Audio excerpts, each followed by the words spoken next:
In Vegas lights, the thrilling nights, UFC fights, setting the nights. Fox Sports Radio, the crowd's alive. MMA locker room where legends thrive. Just my 2 cents, the stakes are high. Joey DFS, watch the champions fly. Get ready for the thrill, the crowd's alive. UFC Vegas will feel the vibe. Fox Sports Radio, we're ready to go. This Saturday night, it'll steal the show.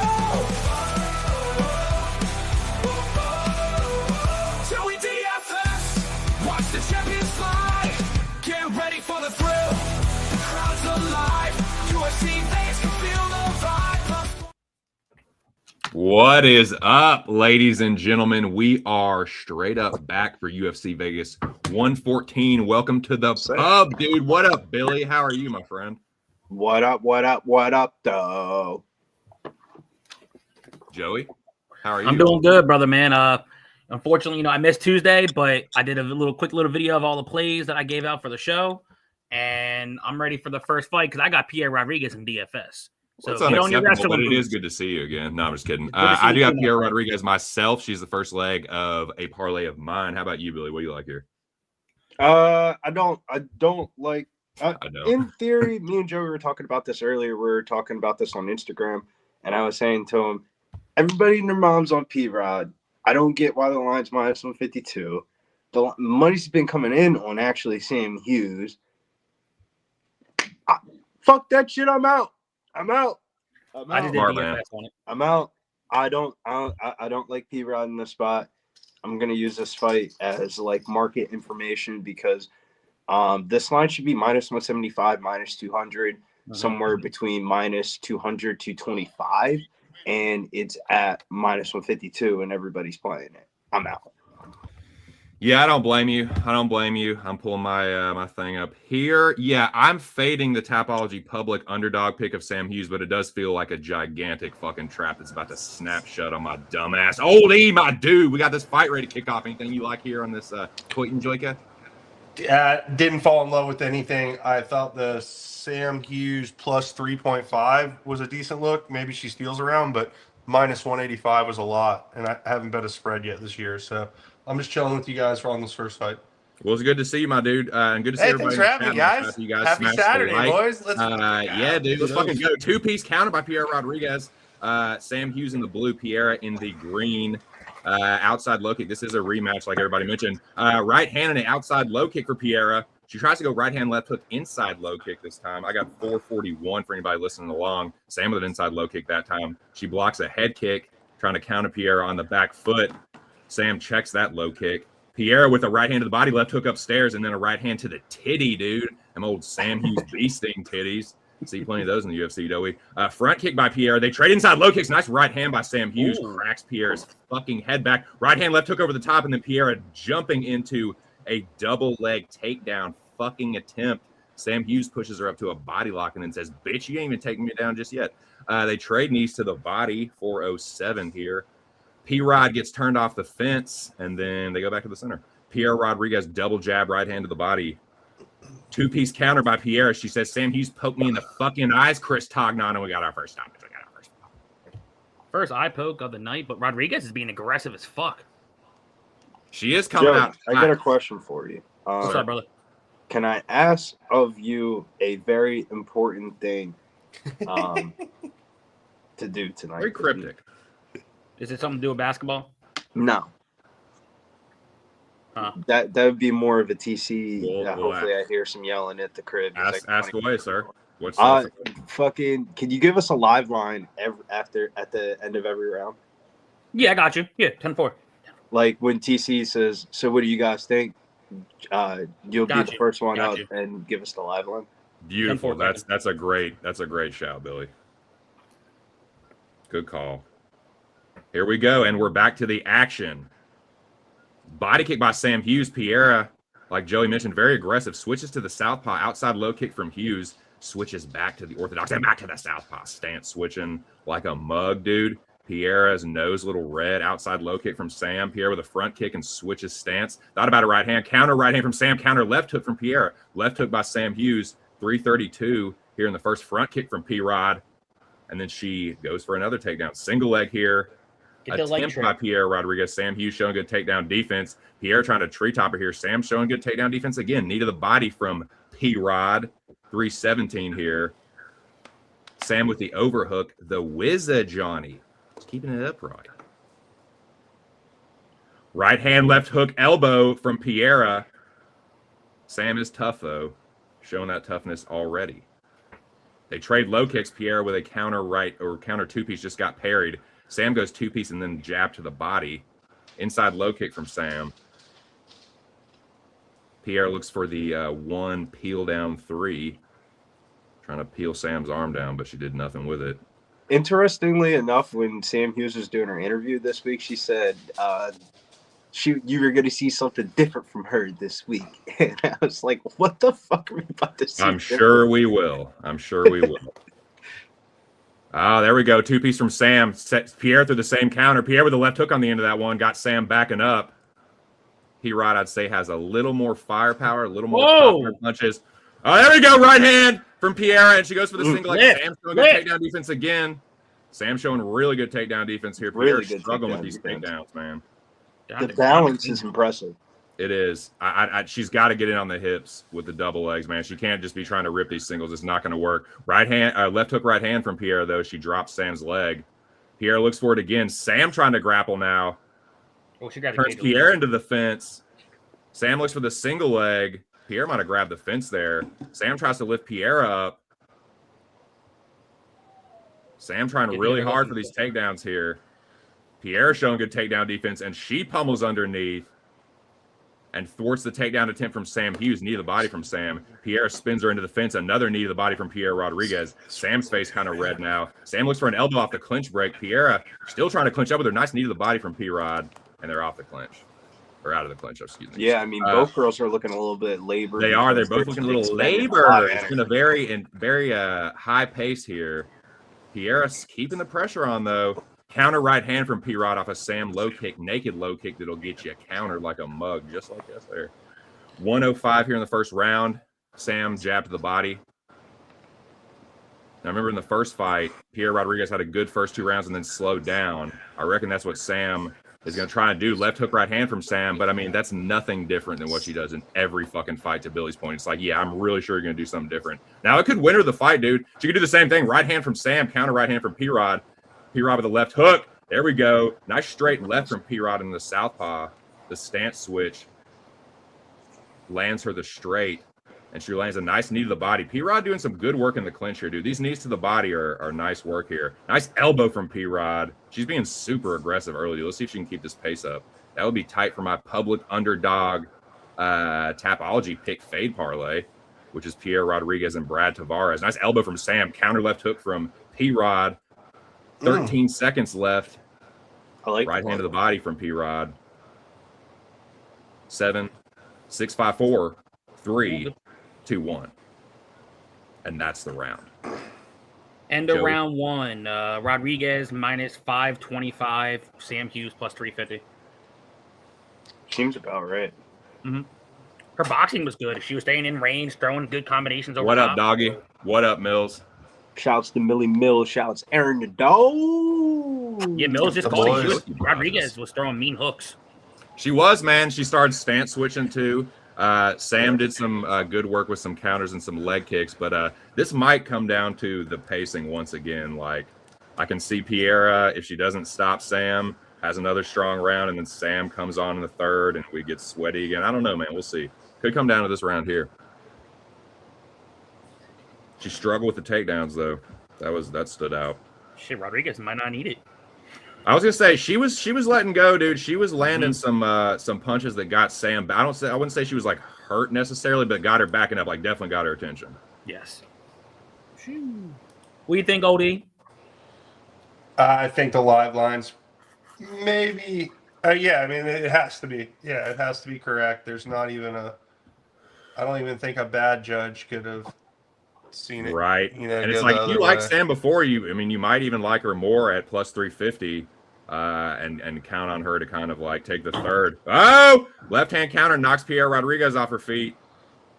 I think that's what that looked. It might have been a left hook. I couldn't really tell. Fucking Tognon's gigantic skull was in the way. I guess I can't talk too much on that. Left hook counter, right hand from Pierre Rodriguez. Little left hook counter again from Sam Hughes. 433. Sam looks for the little left hook. Pierre putting the steady pressure on her. Sam circling on the outside. Forward 180. Inside low kick from Sam. They trade right hands, left hook up, right hands to the body and left hooks upstairs. Again, Pierre Rodriguez looks to have a little more stank on her punches. Kick to the body goes P-Rod. Sam circles off the fence. Sam with the right hand counter over the top. P-Rod goes right hand to the body. Sam blocks the left hook upstairs. Sam's smiling at her. Inside low kick from Hughes.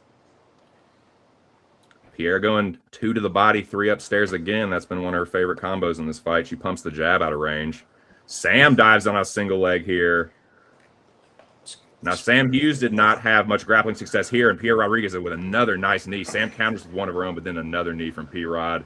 Pierre Rodriguez has been really good in the clinch, dude. Sam looks for an elbow, but then a step-in knee from P-Rod again. Another knee to the body, and again. Dude, she is blasting Sam Hughes with these knees. Right hand to the body from P-Rod again. Sam looks for the counter left hook. P-Rod parries the left hook down. 3:18 here in the second. They're just swinging and banging. They really are, dude. Like, Sam Hughes looks for a sloppy step-in 2-piece head kick, and she takes a big old reset herself. You know, she's had to fend off a lot of these takedown attempts. Pierre looks for an elbow right-hand counter off of Sam Hughes 2-piece. Sam Honestly, looks I for the thought left we hook were going to see again. a little bit more wrestling from P-Rod. Agreed. They trade left hooks here. I mean, that's the thing, though. It's like, unless Pierre totally gasses, she's going to put the pressure on, and Sam doesn't have a ton of firepower, dude. She counts on her opponents gassing and then her just kind of overwhelming them, like, attritionally. So we'll see. Ooh, 2-piece from knee. Pierre again. Pierre with a left hook and 2 knees. Hey! These knees are nasty, and there's that trip takedown from old P-Rod. Let's fucking go. See what I'm under saying? the- I thought we would see a little bit more of that. She heard you, Billy. For sure, dude. And we are just over the halfway point of the fight. Anybody that had the over, cash you. Pierre Rodriguez working from the full guard of Sam Hughes, who's throwing some elbows from the bottom. Pierre says, this how looks about like it my was forehead free. in your fucking cheekbone, bitch? Just don't headbutt her, please. Like you Yeah, did with God, Conor please no. She's had problems with that. Pierre rolls her arm out of the way. Sam Hughes trying to snatch it up there, trying to snatch a damn limb. P-Rod again just hasn't done a lot here with his takedown, but We'll watch this up. Sam Hughes is trying to get active off her guard. Pierre Rodriguez again. Sam Hughes is definitely hooking the inside of Pierre Rodriguez's glove right now. Definitely hooking the gloves, and Pierre peels her hand out. I'd like to see her fucking do something here, though. With 137 here in the second round, she looks for a left hook over the top there. Sam Hughes being scrambly-dambly. Pierre lets her back off the feet, and then a left hook over the top. Sam didn't like that. 127, Pierre looks for a 3-piece and an inside low kick. Sam looks gassed. She keeps on resetting. Yeah. And her nose got a cut on it. Yep, Sam got a cut on her nose. 113 here. Ooh. Pierre, 3-piece and an inside low kick. Right hand for Pierre hurts. Well, backs Sam up, I should say. Cracks her.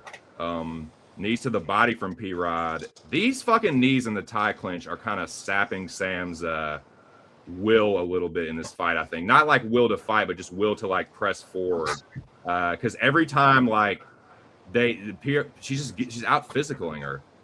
Kind of like in the first one a little bit. 45 seconds here. Pierre shakes the arms out. She's tired too, but she's pressed forward for most of this fight. Almost 10 minutes into this thing. 35 seconds. Sam pumps the double jab. Pierre slips the right hand. 27 here. Not a whole lot happening. Pierre right hand, or left hook right hand, excuse me, and another knee to the body. Elbow from Sam Hughes, counter left hook from Pierre. Elbow over the top and a left hook from Pierre Rodriguez. God. He's cracking Sam Hughes, dude. Spinning elbow from Pierre.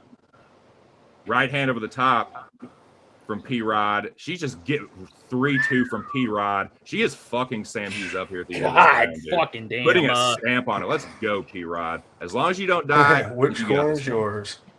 End of round 2. Rodriguez minus 10,000 with Hughes plus 1,500. Minus 10K, Lordy. Minus 10K. Good Lord. All right. Yeah, she's having a bad day in the office. There just looks like there's a huge speed difference between the two. Speed and power. But you're right about the speed. She's getting to the punch quicker and she's hitting her harder. Man, Yeah, that it's left like- hook over the top. Sam Hughes. I need 1.5 minutes here. Walking into everything. Oh, you got the over 2.5? I got over 11.5 minutes in a same game parlay. Like I got a Don't die, three-way Sam, for winning. Big Show. What up, Jimmy? What up? Boys. What up? What up? Hey. No. 23rd, right? 23rd through the 25th. Is that what it is? I do believe I you want to get the dates right. because I leave the 21st, Ohio. Nice. Big up, Jimmy the Drunk. Big up, chat. Smash the like. Here we go. Round 3. Sam Hughes probably needs a stoppage. 3-2 again from P-Rod. She liked that one. That combo in particular. She switched it up from the 2-3, giving Sam a little different look. Giving her a couple of different looks. Switching to southpaw. Mm-hmm. Even did a little work from southpaw too. It's funny. Fighters will switch stances and then do fucking nothing with it. But she actually like landed the straight left, showing some kind of threat from the stance switch. But here we go. 428 here in the third. Oh, head kick attempt from P-Rod off a Sam Hughes takedown feint. Oblique kick there from P-Rod. Sam Hughes darts in with something. I think it's a straight left. Sam Hughes with the right hand over the top. P-Rod says, Right hand, left hook, right hand. Body kick from P-Rod and a low kick. Ooh. Survive Sam for Big Show. And this is a weird one, man, where it's like the line made no sense. Elbow over the top from P-Rod. She is shellacking Sam Hughes here, who tries a judo toss over the top. That ain't gonna do it against P-Rod, dude. P-Rod looks for the takedown. Do not get reversed here, though. Watch That the is the elbow. last thing you need. Elbow over the top from Sam. Counter left hook from Pierre Rodriguez. And every time Sam has landed something, Pierre just makes sure she counters with My something thing harder. is, Like a right hand over the top of that fucking lazy ass takedown. fucking Sam Hughes jab right there. Nice just jab shoot from a P-Rod. takedown, Back bro. She's Sam up. gaps. Dude, she is fucking piecing Sam Hughes up, dude. Yeah, her striking looks improved a lot. Yeah, man, she looks great. Double jab, right hand over the top. Got Sam behind the black line for the umpteenth time in this fight. Left hook to the body there from P-Rod. Sam leaking from the bridge of her nose, like Joey pointed out earlier. Little shovel hook to the body there. Pierre with a nice jab. Just like good cardio, too. She's worked at a crazy steady pace. Well, not crazy, but like a steady pace for 3 rounds. And she's thrown 3-4 punch combos the whole time, basically. And the nice clinch work, dude. Like framing off these nasty knees to the body really kept Sam from like, kind of wearing on her, which she kind of counts on in these fights. Knee to the body again from P-Rod. They trade knees to the body. P-Rod just the better fighter. She was the better fighter in the first one. She's the better fighter here. She's looking like minus 20,000 here. Yeah. Like, and Sam was a Tapology public underdog pick. That's just fucking crazy. Right hand over the top. Yeah, she really showed something different. All right, 227. Double jab from Sam, but Pierre just going fucking nowhere. And she's got her fucking she's got her heart meter full, dude. It's like, even if you're tired, dude, if you're fucking feeling it and you've got the fucking it'll charge you up, man. No, and she's got that bullseye on her nose, dude. She can see the blood. That beat. That bullseye. That is fucking beautiful, my friend. That's a great description. 157 here. Sam needs a miracle. I don't know if she got it in her. I'm just gonna be honest. I don't think she stole around. No. No. Definitely not. Yeah, The first spreads are round was close interesting, on dude. significant strikes, though. Spreads are interesting. Spreads are annoying because they don't price it correctly anymore. They don't, man. And they kind of fuck you. They're real persnickety about how they'll cash them too with the judges' scorecards. Like, it's got to be all 3 of them give them 1 round or something. Mm-hmm. 115.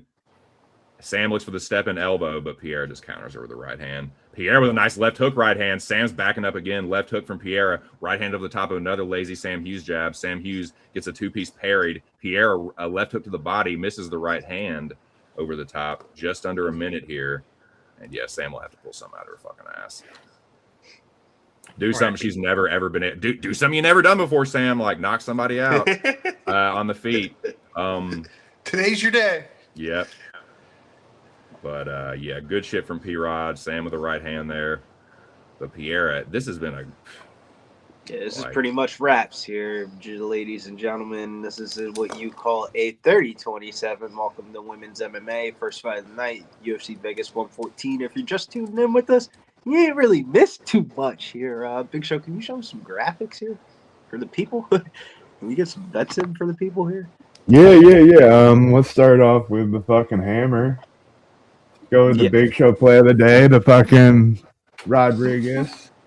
Yes, sir. Play. Obviously, there's a bomb theme in my algorithm for some reason. I don't know what's going on, but there's over and over again. We'll go with the it had nothing to do with you, I'm sure.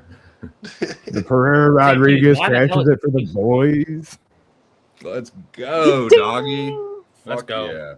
And then we got 2 cents with the Smith Patrino parlay plus 105. Then you got myself with Patrino inside a distance at minus 110.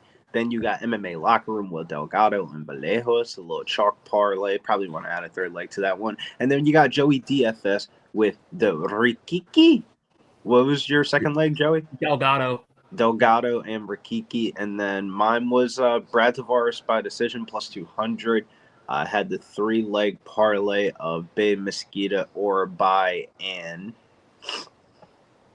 Delgado. And then I also had Vitor Petrino inside a distance. All right, TT, you're up. All right, you can see my little betting slate there. I got 1 leg through of the first parlay, which is my Tapology Public Underdog Pick Fade parlay. We'll see if Brad Tavares can get it done. That now Anders was an underdog. I think he might have even gone to a favorite eventually, but earlier in the week that was the case. So that's 1 leg through the hoop of that one. Then I got a couple props, Red inside the distance in the co-main, and then Kev by points in the main event. But then my play Ferda, as was previously mentioned, Elijah Smith after further consideration, and I was on Patrino all week. But shout out to the boys, and shout out to everybody that tuned into the Locker Room Talk podcast every Tuesday on Pub, right here at 6 p.m. Eastern Standard Time, and that'll lead us into Joseph DFS. Yeah, I got 2 parlays starting off with this upcoming fight. The first one, I'll break it down. I call it the Dana White Contender Series parlay. I always do it. I'm the degen guy that does it. It's Sosa, and Rahiki plus 183, and then I did a 5-leg just favorite fighters is on the full card, and Sosa starts off that 5-leg. That equals out to plus 333 on the screen. So getting some double action going. We get the Dana White Contender Series, old boy fighting in his backyard, and Elijah Smith looks like a smaller John Almeida. Jesus Christ. The old AI was struggling. That looks like a John Jones Jailton mashup. There you go, all these. There's all these play. Yeah, I just wanted to sneak this one in. A nice little prelim. Try to find something around the minus 125 mark. So shout out to ChatGPT for really struggling with the fighters' faces on that one. Yeah, dude, I have to tell them, dude, no fighter faces on all my stuff. Like I tell it, no fighter faces, because every time it just makes, because I got to re-edit everything. Like it pisses me off. I just right out the beginning, no fighter faces. This upcoming fight is in my daily fantasy lineup. I was chopping it up, my boy Joey today. We're talking a little daily fantasy, so I said, let me put in a lineup. Time to go smoke, boys, and celebrate. I'll be back. Let's go, show. Because the fight card order changed, right? We're about to see Luan like 2-3 times. It should change. Yeah, they've mixed this thing up all week, dude. Every time I write down something on the spreadsheet, but not Billy. Your next fight's after the Sosa fight, so this is a Sosa and then the female fight. This is what I'm saying. We're about to see Hector Sosa versus Luan Lacerda. Mm-hmm. Did they switch that order up? They did a little bit, yeah. So I think Hector Sosa, this is number 4. We made money on him on Dana White Contender Series. If you don't remember his story, his father passed away, and he was fighting for his father. all that good stuff. God bless him. I can't imagine what he had to go through. Very emotional night, and I think he had a lot riding on it. You know, the Wild Lacerda, I think he's submission or bust. Could he get a submission? Yeah. If he doesn't, he's fucked. So, that's kind of how I'm feeling for this fight. Oldie, anything sticking out to you? Or sorry, Joey, whoever's You're ready. good. Under. I was just reading something. Oh, you're fine. I definitely didn't do anything pre-flop on this one. I definitely have this later in the card. I wasn't expecting it to come up so early. 135. What happened? I did do. What happens when we look at the 135s? I think it's I think you gotta. Yeah, you're getting a lot of data. Just 135 pounders, man. Every 135 pound fight this year, the second round has started. All but one of the 135 pound bouts this year, the third round has started. And so every fight has gone to decision except for the fight that the third round did not start. That was the Batista Oliveira fight. So that was the 5-round fight. So you take that 5-round fight out of the sample, every fight this year in the 135 pound division has gone to decision.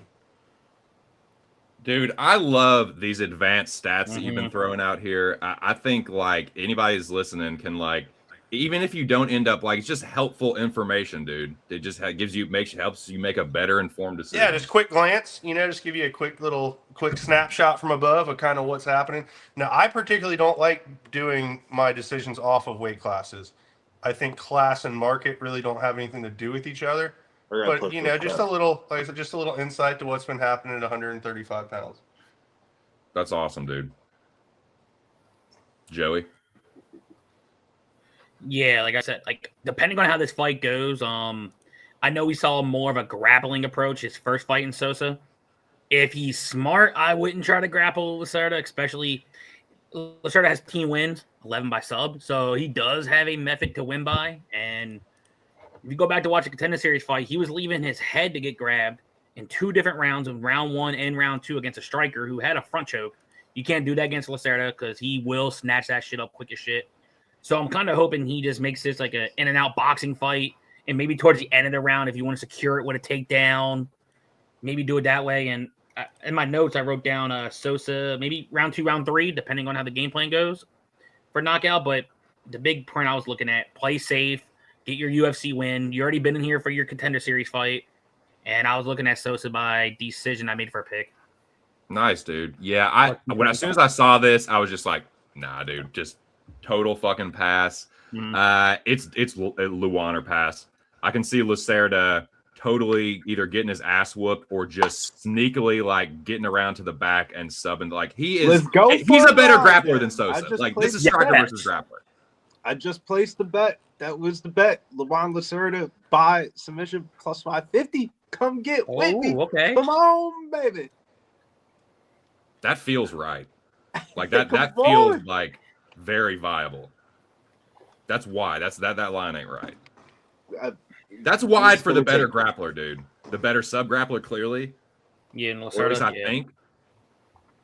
I know Lacerda's a black belt. I don't know what Sosa is, so I can't talk on his behalf about that shit, but I think he's a good grappler, but I don't think he's on Lacerda's level with Brazilian Jiu-Jitsu. I could be wrong, but I mean, the dude's got a fucking black belt tattoo. Does he? Oh yeah, he does. Yeah, Lacerda. He just doesn't fight enough. He's got like a 2-stripe black belt tattoo. But yeah, no, he's very inconsistent with his activity. Use your box in this fight, kid. I call this dude kid. He's only 3 years younger.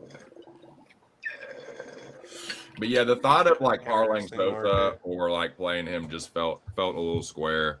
I guess gun to my head, like, yeah, he probably wins like a 29-28 or like maybe even hurts Luan, but the guy's too dangerous, man.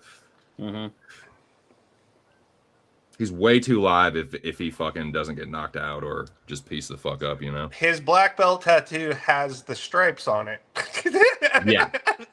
That's fairly authentic. Yeah. Let's probably go. Man. Plus his, 550. his Anybody level. with me? Chat. Anybody in the chat? Wait, Billy, what did you place again? Lacerda by submission plus 550. Yeah, that line's too high. That's the way he's gonna win. Wide, man. It was plus 650. Sir, you ready? Sir, you ready? Come on. Jamal Lee. Move on. Alcohol and cigarettes. Peterson is the third barrage up in there. He says, shut the fucking cage door, please. Here we go, sirs. They do touch gloves hesitantly by Luan Lacerda. I feel like it's a paramount thing. They fucking touch gloves, dude. This is so Yeah, oh, nice. I like it. Left hook attempt by Hetcher. Sosa. Sosa versus Luan. Little oblique kick and a body kick counter there by Lacerda.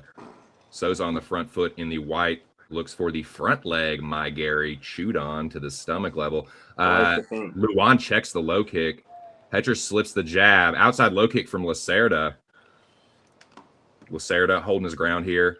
Ooh, stepping knee and a left hook attempt from Sosa, who's trying to put the pressure on Lacerda now. Luan parries a two-piece over the top from Sosa.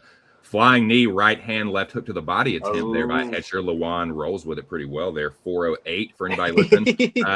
Luan dropped. Loses his balance, but he pops right back up to his feet. Luan feints, and then a nice, almost kicked him in the nuts. Left hook right hand from Luan, and Sosa backs up a little bit. Sosa on the back foot now. Luan pushing forward. Left hook right hand from from Lacerda again. Lacerda flashing some power, and he gets into the body lock. Oh, the baby. He throws the right, places it behind Sosa's left leg, Billy. I don't want to get your hopes up here, but this is I know you got to be liking this, dude. He's getting to his method early. Almost put his toes on the fence there to kick up and get himself on fucking Hector Sosa's back, dude. 324 here. This could be very, very not good for Sosa, and he gets single leg trip to the ground, dude. That was nasty from Lacerda. Very, very that was cheeky. And he's in the full guard of the Spaniard, Luan Lacerda, in his wheelhouse now. He's in his workspace, doggy. But Hector Sosa does do a good job of getting back to his feet. Lacerda doesn't push it. Nice knee from Luan. Left hook to the body from Sosa, who's got Lacerda up against the fence. Lacerda with some uppercuts and a right hand to thwart the Sosa elbow attempt. Luan misses a left hook over the top, ducked by the Spaniard. Front kick parried by Sosa. He eats a jab, though. Lacerda with a left hook attempt that fucking misses. Kind of a shovel hook, actually. 3-2 from Sosa, and he takes a big reset. Sosa looks tired already. Front kick from Luan. Maybe I was reading that wrong. Maybe it's just his posture. Left hook from Lacerda wobbles Sosa. Ooh. He didn't like that. Sosa, a little sketchy here. Lacerda with a knee to the body. It's early, but Lacerda looking like the right side so far. Knees to the body from Luan. Knee from Sosa. Sosa showing good balance against the fence here. He throws a right hand to the body. Staying calm. Eats a knee from Luan, though. The Brazilian with another knee to the body, and he's got the 10-finger fucking body lock grip, dude. Sosa with another knee to the body. Kind of a stalemate position here. Knee from Sosa, and then Luan thought about a takedown. Yeah. Elbow over the top from Lacerda. That was so sneaky, dude. That was elbow slick, dude. Over the top, and then he ducked under the counter and double-legged his fucking ass, dude. That was fucking nasty. That was a super sneaky, cheeky monkey takedown from Luan Lacerda. 126. Sosa does get back to his feet, though. The get-ups from Sosa looking good. But he's getting tossed around a little bit here. And Luan Lacerda kind of, needed a fucking dome piece. Damn, dude. Castillo. 3-2 attempt from Sosa. And just the threat of the takedown from Sosa from Lacerda has got Sosa kind of frozen in place, but a counter two-piece from Sosa and a nice right hand over the top of a lazy Luan jab scores for the Spaniard. 53 seconds here. They meet on the monster can. Jab counter with a Sosa right hand. Luan checks the low kick and then rocks back. Jab. Whoa! 3-2 from Sosa. Cracks Luan Lacerda. Flying knee attempt from Sosa, and he's putting the pressure on Luan Lacerda. Just misses the left hook. Luan Lacerda behind the black line, and he's got a different look to his his posture and his outlook on life here. Just under 30 seconds here. Left hook, or right hand left hook, excuse me, from Sosa. Left hook again from the Spaniard, and he's starting to feel it a little bit here at the end of the round. He slips the jab. Luan Lacerda looking a little shaky on his feet here. Sosa right in his face. Straight left from Sosa from the southpaw. He misses the 3-2 from southpaw, but he's trying to cut the cage off. Head kick attempt blocked by Spaniard. Nice body kick from Luan. The jab lands for Lacerda. Snaps Sosa's head back. Got a tasty one here in the first round, boys. Nice low kick from the Spaniard ends the round. What do you think? What's the live line, Joey? The live line, Sosa minus 190, Lacerda plus 140. I thought Luan Lacerda. So pretty much where it started before the fight, because there was line movement before the fight. That was crazy. Because Sosa started at minus 250 this morning. What a first round, man. They was going at a clip too now, won't they? It was going, bro. I think the reason why the live lines like that is because it looks like Hector Sosa is more in the gas tank. Yes. I mean, but the fact Lacerda is still alive after that knee to the face he took up the middle. Oh my God. Dude, he was looking pretty good, and then Sosa cracked him, man. And I'm surprised. Dude, that knee was ridiculous. Holy Sosa looked like he was flagging a little bit, and then his heart bar just got all the way charged up when he hurt him. Reality set in that he was losing the fucking first round. It's like, what the fuck just happened? How to get his ass in gear, dude. Fuck. Crazy stat, Lacerda's taken down everyone at least once in the UFC and all his opponents. I thought he was a good DFS play. I was like my little DFS dog, the little sprinkle on the submission sports. See if we can get it done for you here, Billy. 452 left hook from Sosa. Tried to fake the punch to the dick, dude. You faking dick punches, Sosa? Front kick misses for Hetcher. Misses again, front kick from the southpaw. Right hand over the top of a lazy Lacerda jab, and a nice jab from the Spaniard on the follow-up as well. The Spaniard's head hunt. Step in elbow attempt here. Right hand lands for Sosa, and he is feeling it now. He is just waiting to counter Lacerda on everything he throws. He's just selling out for the counter, and I don't blame him. Lacerda with a spinning back kick gets blocked one-handed by Sosa. Tries another front kick from the southpaw. Body kick attempt. 2 in a row attempted by Lacerda, but they get blocked. 3-2 to the chest from southpaw, and a front kick from the left-hand stance as well. Nice left hook from the orthodox. Sosa switching back. Nice left hook counter from Lacerda, though. Got him meeting Sosa back on the monster can. Lacerda might have checked the low kick. Lacerda looking for a 3-2 counter. Now Sosa on the back foot circling. Sosa looks for the spinning back fist, dude. That was so sneaky. stupid, bro. Yeah, I was like, bro, that was going to get you taken down if you do that too many times. Lacerda putting some pressure on here now, though. Sosa having a reset here. Oh, man. Nice knee from Lacerda after Sosa stuffs the takedown attempt here. Counter left hook off of a Luan jab by Hector Sosa. Ooh, nice jab from Lacerda. Snaps Hector's head back, but he's staying right in front of his face. Luan slips the two-piece. Misses a two-piece of his own. Hector with a nice jab, and his face is marked up a little bit. Luan Lacerda ducks under a left hand. Single leg attempt here. Good balance by the Spanish fighter here. Lacerda pushes him up against the fence, dude. South America versus Spain, dude. Iberian Peninsula versus fucking Portugal's descendant country, dude. Gnarly. Iberian Peninsula, deep-rooted rivalry shit here.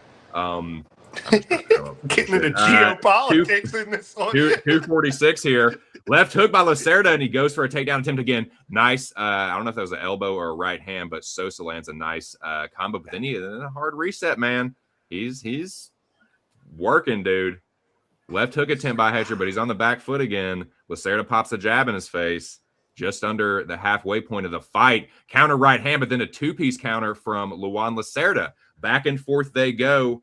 220 here in the second. Luan thought it fainted a spinning attack there. Nice right hand, left hook counter by Hector. Switches to the southpaw two-piece. Just gets barely blocked. Nice step in right hand off a flying knee attempt from Hector, and a counter right hand again. He looks for the shovel hook right hand over the top. He's got Luan Lacerda behind the black line. Luan pushes forward, shakes out the arms after checking the low kick. They trade jabs. Hector goes to the body. Luan Lacerda goes left hook upstairs. Hector pointed at him. Hector just misses a left hook. 145 here. Right hand, left hook counter by Hetcher Sosa again. They trade jabs. I think Sosa's actually landed, though. Nice straight left from Sosa. He's got weird posture sometimes, but he's doing good work here. Lacerda getting countered a little bit. Straight left from Sosa. Sosa looks to parry the kick and then throw a two-piece. Nice front kick from the southpaw. Nice 3-2 from the southpaw. Again, not only switching stances, but doing work from it. Spinning back elbow to the body. What the fuck was that? Left hook over the top from Sosa. And another left hook from the Spaniard. Shovel hook there and a three-piece, but then a left hook counter to the body from Luan Lacerda, who's looking to push forward now with just under a minute. Sosa barely got the block up there for the right-hand counter from Lacerda, who's, again, looking to sneakily duck under some of these big punches here, but Sosa showing good balance. Lacerda unable to secure the takedown, but he does push Sosa to the fence here. They trade knees to the body. Get the underhook and hammer fist to the thigh. What the fuck? A knee and an elbow from Sosa, and he gets off the fence nicely here and pushes Lacerda into the fence. Chopping elbow and then a pair of hooks. Right hand to the body. Tie plume attempt from Lacerda. Nice knee to the chest. Four-piece of hooks and an uppercut, and then Lacerda goes down. I couldn't tell what that was from. Right hand from Sosa. Just missed an elbow. Right hand from Sosa after ducking under a counter. Right hand to the body, jab upstairs from the Spaniard. Just misses a spinning back attack and then ducks under a two-piece of hooks there. Front kick from Sosa. That'll do it for the second. Holy smokes. Sosa. I got it. Minus. I got 2-0.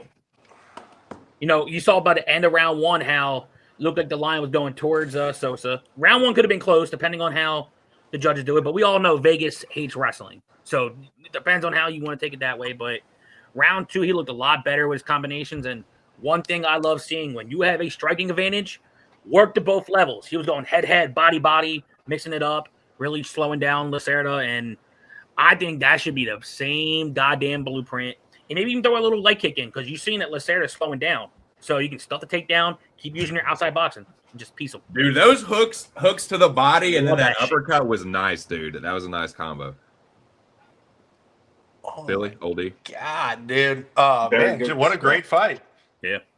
Shout out to anyone that was on the round 3 to start at minus 130. You got a ton of value on that one. And the over 2.5 was at plus 100. Yep, right there in the mix, man. So you got to survive 2.5 more, but survive, baby. Survive. Zoe says 1-1. Alex Cruz says Lacerda going to drop in the third. We'll see. Lacerda gets the early takedown here. Just rips Sosa down off an pretty easy single leg. That was after smart. Sosa's shown good. Here's your chance, Billy. Lacerda does get around to the back. He does throw the hook in as Sosa tries to get back to it. He does get back to his feet. Lacerda's going to have to just commit to it. Turn into him. There we go. But Sosa does a good job. Great job underneath, turning into him. He's done a good job getting up on that. He really has, man. He's gotten taken down, but he oh man, elbow over the top, and then a pair of shovel hooks. But then Lacerda with a nice right hand counter. But Sosa doing some good work here, doing some good pocket. That was to establish some ground, man. He said, "I got to back up a little bit here." He has been like the floor is fucking lava, and it burns my butt, dude. When I hit the ground, dude. Right hand to the body from Sosa. Nice jab. He has done good work from the southpaw, man, with kicks and two pieces. Body hook or body kick there from Lacerda, and he misses a wild hook over the top. He's going to need something big, I reckon. But I mean, if it's man, Sosa is just he's come on with the striking, man. He's getting into a little bit of a flow state with some of these combos.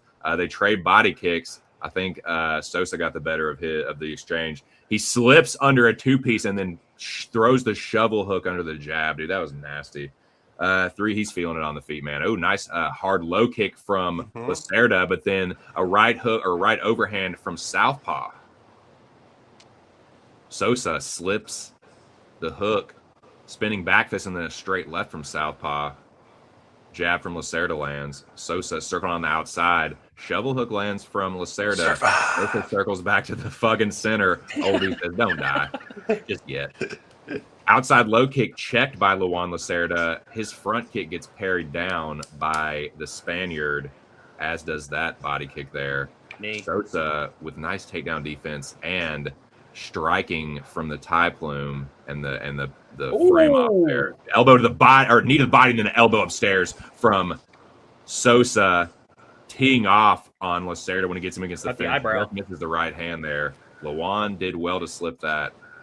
He meets Sosa back in the center, and he's going to probably need something big, it looks like, because he's kind of getting tuned a little bit by the Spaniard. But we'll see. Sosa, he's just able to take advantage. He's getting creative with these combos, man. I like He's feeling it.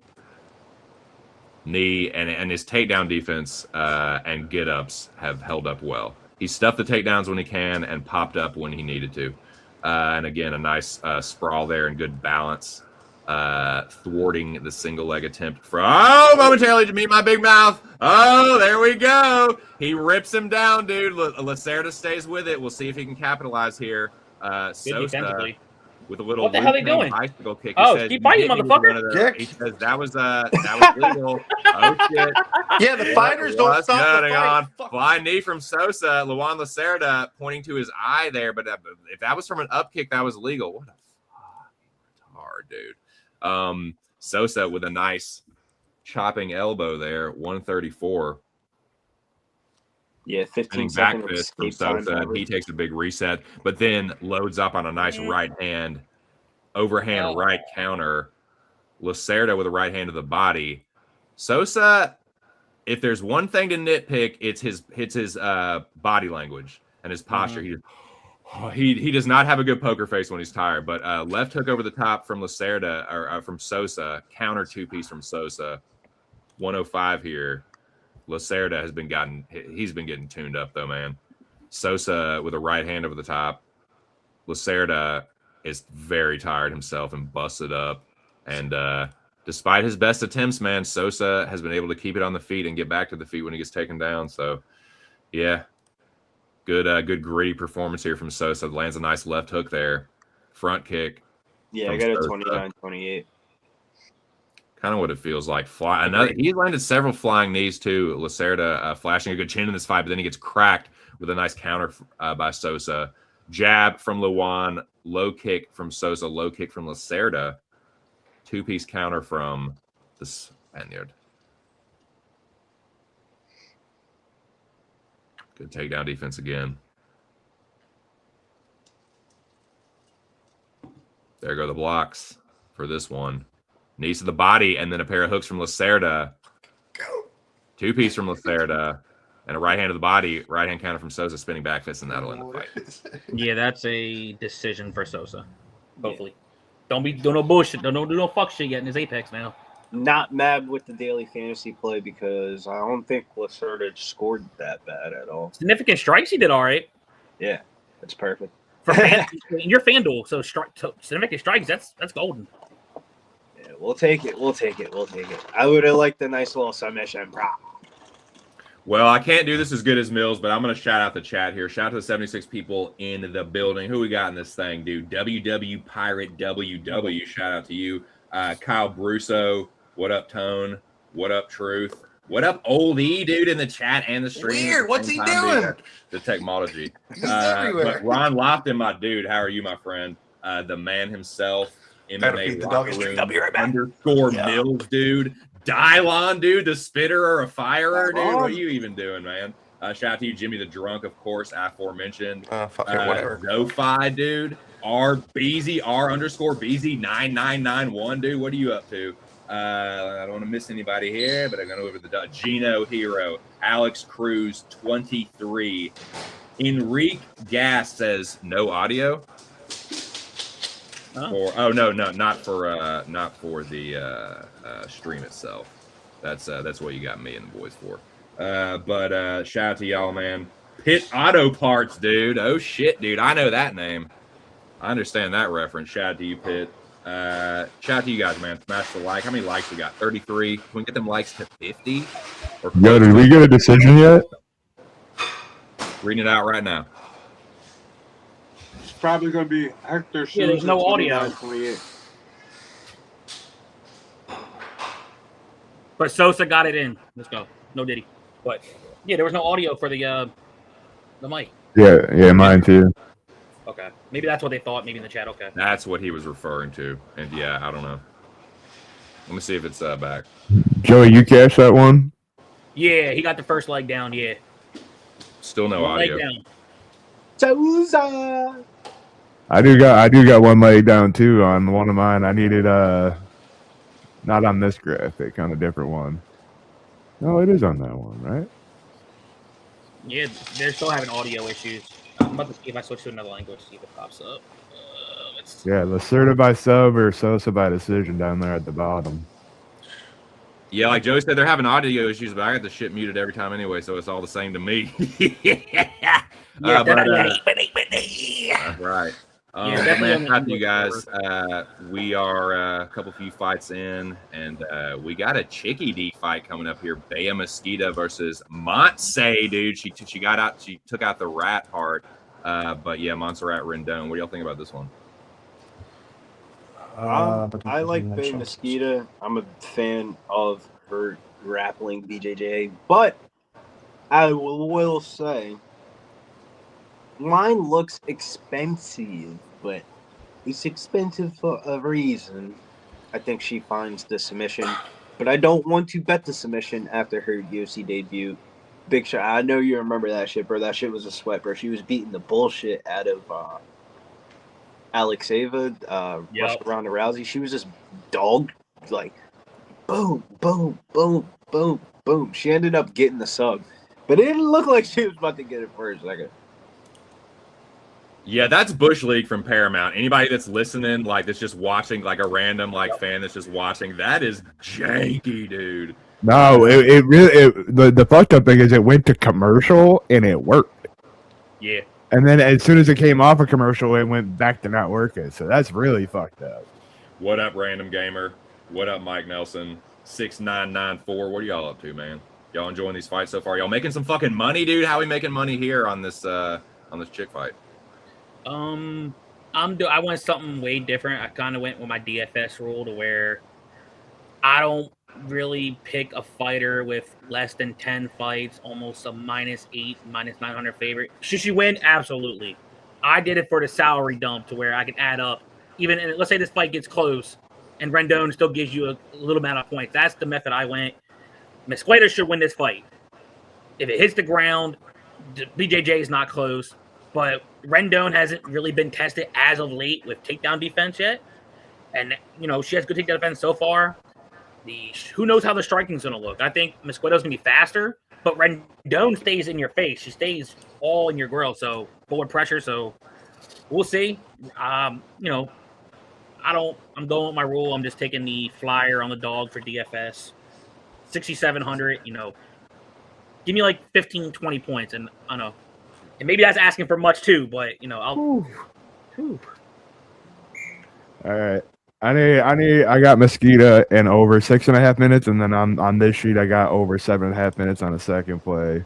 And it's probably the second biggest play on my card for me. Ooh, big dollar. Let's go, show. In these streets. You better hit the tail button. You hear Peyton go crazy too? You guys said Big Show and he started going fucking crazy in the other room. I'm sweating some Arkansas basketball. So I got Arkansas too as a parlay too. Hogs, man. I did Arkansas Carlos Yannick. I got Michigan down 10 live parlayed with Arkansas. So y'all pulling on my heartstrings now. Y'all trying to make old Arky blush. Come on, Hogs. no, I looked at it as soon as I woke up this morning. As soon as I woke up this morning, it was the first thing I looked at, and it was like a -351 together. And then I see the one thing is, what up, Ole Miss has not had a good season due to injuries, but their head coach is a hell of a coach. Chris Beard is a hell of a coach, man, and he's coaching them up. What's the score right now in that game? I ain't got it on. 81-83 overtime, 3 minutes left. Mind you, Ole Miss is 4-14 in that. I tell you what, I don't want us to like even if I don't like this, man. I'd almost rather us lose this game. No. You want to win this. I don't want us to just like want to lose in March. Rich is over here eating cookies. I don't like this overtime and close game coming into the tournament, dude. I don't like this shit. Be all worn out. No injuries, but no injuries. Nah, you got to do what you got to do to win in March every time, bro. No matter what. I feel I'd momentum is huge in March. You roll into March Madness. I mean, you roll into the tournament saying we're the big dogs in the SEC.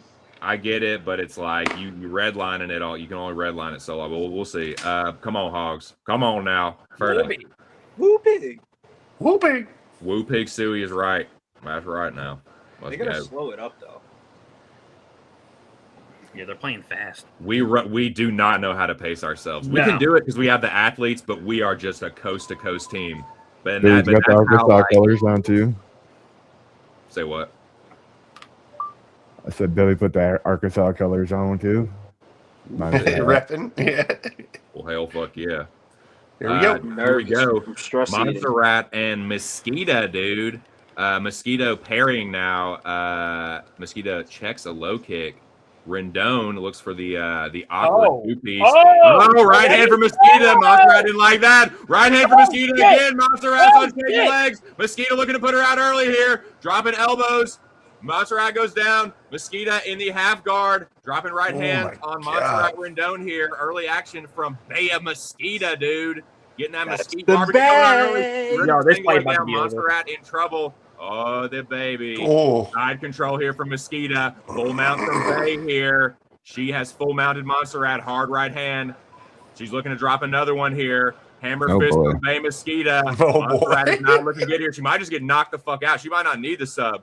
Mesquita being up. Holy shit. Hammer fist. Baby Hughing your fucking ass, dude. Nasty elbow off the wrist peel from Mesquita, dude. Full mount, and she ain't going nowhere, dude. That was a fucking death stare over to her corner, dude. Holy fuck, man. She is locked in, as the kids like to say.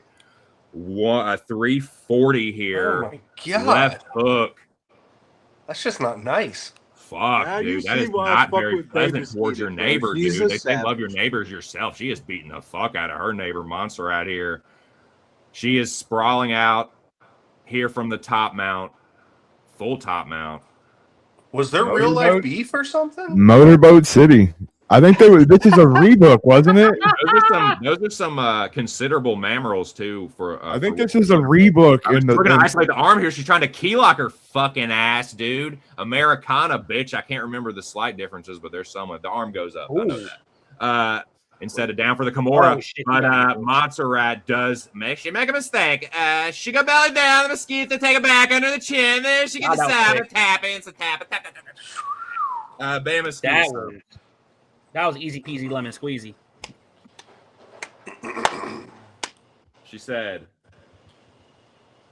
plus 100 for the sub. I wish I would have played it, but I'll take the daily fantasy lineup and I'll take the parlay leg. Kudos. I'm gonna lose both of them on the time. Son of a bitch. I don't know what she rocked her with, but as soon as she got hit, it's like just like a right hand, I think. Just like a counter right hand. We'll see though. I'm telling you, bro, Bea Mesquita is nasty.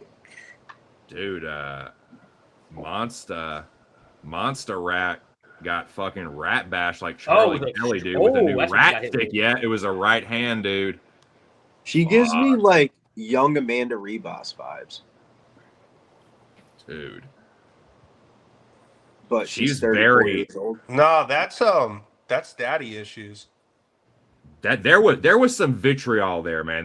She was that punch was crazy. Her jaw that was cathartic for her. It was almost like she was getting something out of her system there. That's what I'm saying, dude. There's something behind the curtain on that one, dude. Dark energy. Dark energy, dark matter. Energy. Dark matter.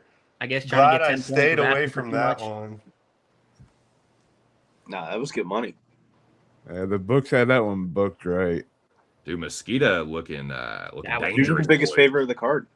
Yep, Yeah. biggest favorite of the card, biggest dog of the card. And it looked like it from 20 seconds on. Yeah, bro. The first 20 seconds were like, whoa. Like, I didn't even have a chance. I was like, fuck, man. I can't even get Dude, she was get out of the on round and make it a sweat. Aspen. Like, if she gets it out of the round, it might be a sweat, but I don't see it getting anywhere near fucking 3 minutes even. Once she got That's her how with you that make a right statement, hand, bro. Yeah, it was cooked. Yeah, you win some, you lose some. Fuck it. That's the problem. When you got a minus 700, you're going to lose shots trying to fucking get a price on it. So.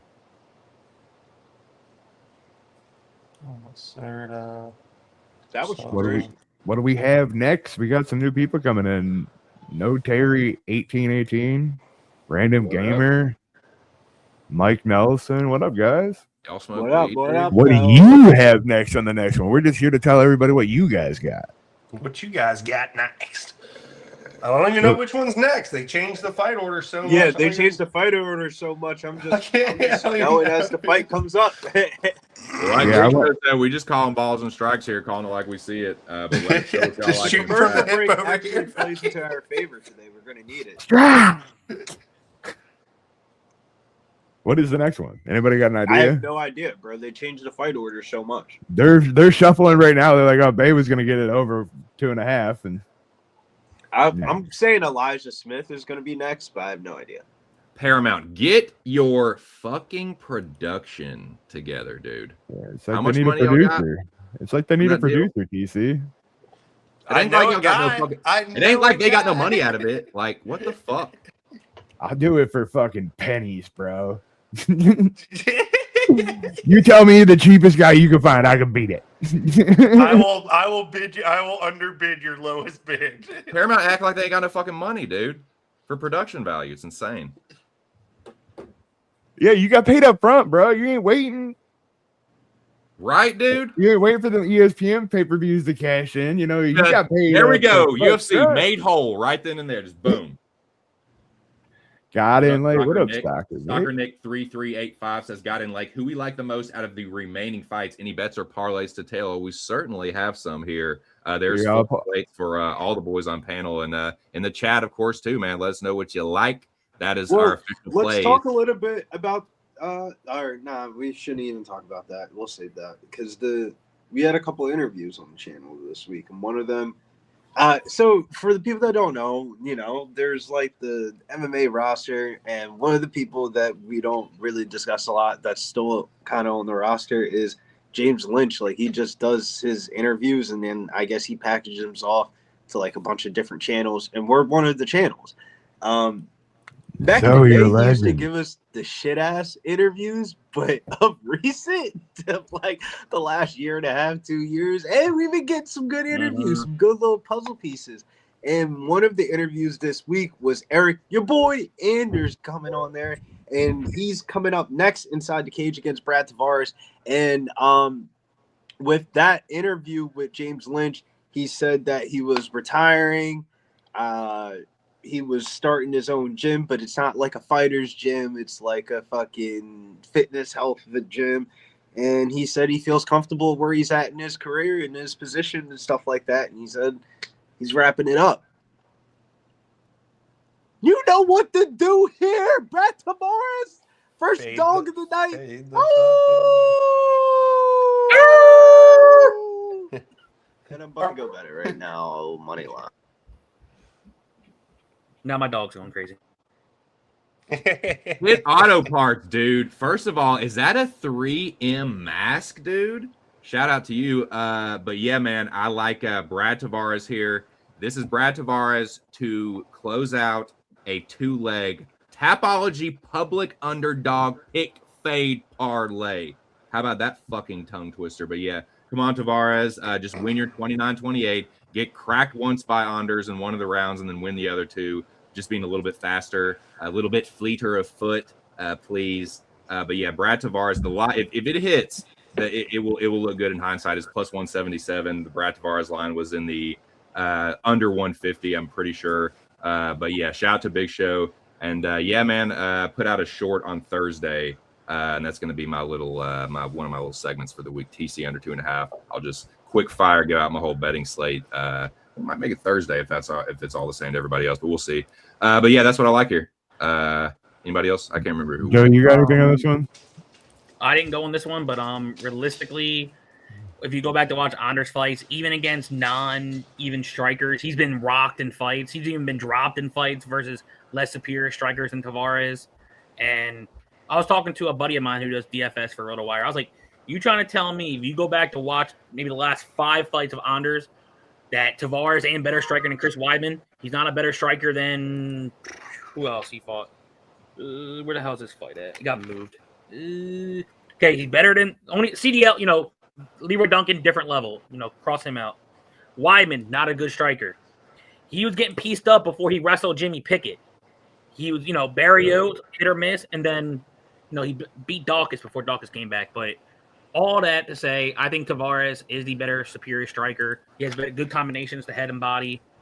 And it wouldn't shock me if this is both retirement for both fights. I know it's more on the Anders. I haven't heard too much about Tavares, but it wouldn't shock me if there's maybe a little sneaky finish on one of the sides. Well, Joey, you brought up the retirement. That was kind of why it was a double whammy fade on Anders for me. Not just the Tapology thing. Like, I know that's kind of gimmicky. It sounds gimmicky, but like it was like that was the reason I wanted. Like, it's like when you say the hard R, I am retiring. Like, yep. I'm not fighting anymore. I'm sorry. That's an auto fade to me. It's like they don't always lose, but it's usually the exception and not the rule. And it's not anything supernatural. It's because they got one fucking foot out the door, dude. They're not 100% Utah focused on fucking fighting. So that's why I like Tavares. Like, yeah, they're the same age, but Tavares a little bit faster, maybe still mentally, maybe just a little bit more in the game. So that's another reasons. But yeah, like I do expect this to be a little bit of a sweat. But it's for plus money. What do you like there, Bo? Yeah, I didn't want to pick on the side here. I just got it to end in KO plus 150. That's a good read. Pussy. Who said that? Yeah, who said that? The only guy with a gravelly black voice. 130. Let's see how the market is for fight distance now on this. Sam Hughes scored very well on FanDuel. Oh, I forgot. FanDuel's weight just like striking, takedown defense, and I would play FanDuel if I could, but I don't know why. I got 37 points from Lawan Lacerda, and they haven't gave me the Bay Mesquita finish part yet. Oh yeah, wait till like halfway through round 1, it will pop up. 5-round fight. Which fight was that? What was this fight? Which one? Oh, this is Tavares. That was the Strickland. Yeah, man, I couldn't find. I really can't find an edge on this one. Kind of any way I looked at it, but I was just listening to what Show said. Fight not to go the distance. When we isolate that market, I gave it like 10 cents on each side. I had to go up to 15 cents on one side. You're on the right side of the coin. I got a sub in here. I got 2 TKOs. I have it split 50-50. Mm-hmm. You have a lot of dogs barking. You have dogs barking in this market. Fuck, dude? Yeah, dogs bark in this market. We got some money line favorites, a shit ton of round 2 to starts, but at this price point, I mean, you have to tie that to the fighter. Yeah, man, there really wasn't much for me to chew on this one, and I'm not good enough at the X's and O's to just be like, oh, I think I have so much knowledge in this fighter to do what and what. So I'm just going to hang back. Don't sell yourself short on that. But sorry. I do my research as much as I can, but I'll never catch up to you guys. Like, you guys have known these guys for a long time, so that's where I listen to you guys. You don't say that now, old E. All you got to do is make money on the fight, right? Fuck it. Yeah, and I don't think I have an edge. I can't find an edge in this one, so I'm gonna drink. You're kind of. I was telling the boys, you're kind of like the perfect addition to the crate. You're like, you speak a little bit of nerd and you speak degenerate. So you kind of like you get us Fluid to that side. Yeah.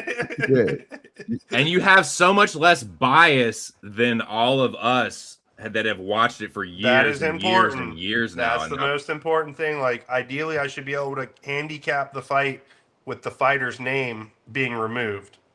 I shouldn't even know who that shouldn't Yeah, matter. I'm gonna be curious to see it develop as you start to develop a feel for which are your favorite fighters and the ones you lean on. I know. I'm gonna start. I was gonna say with those advanced metrics, dude. Like, well, yeah, because you're falling for, you know, you're not falling in love, but you're falling for the fighter because of what you're seeing, and it's coming true. Pimp can't have a heart.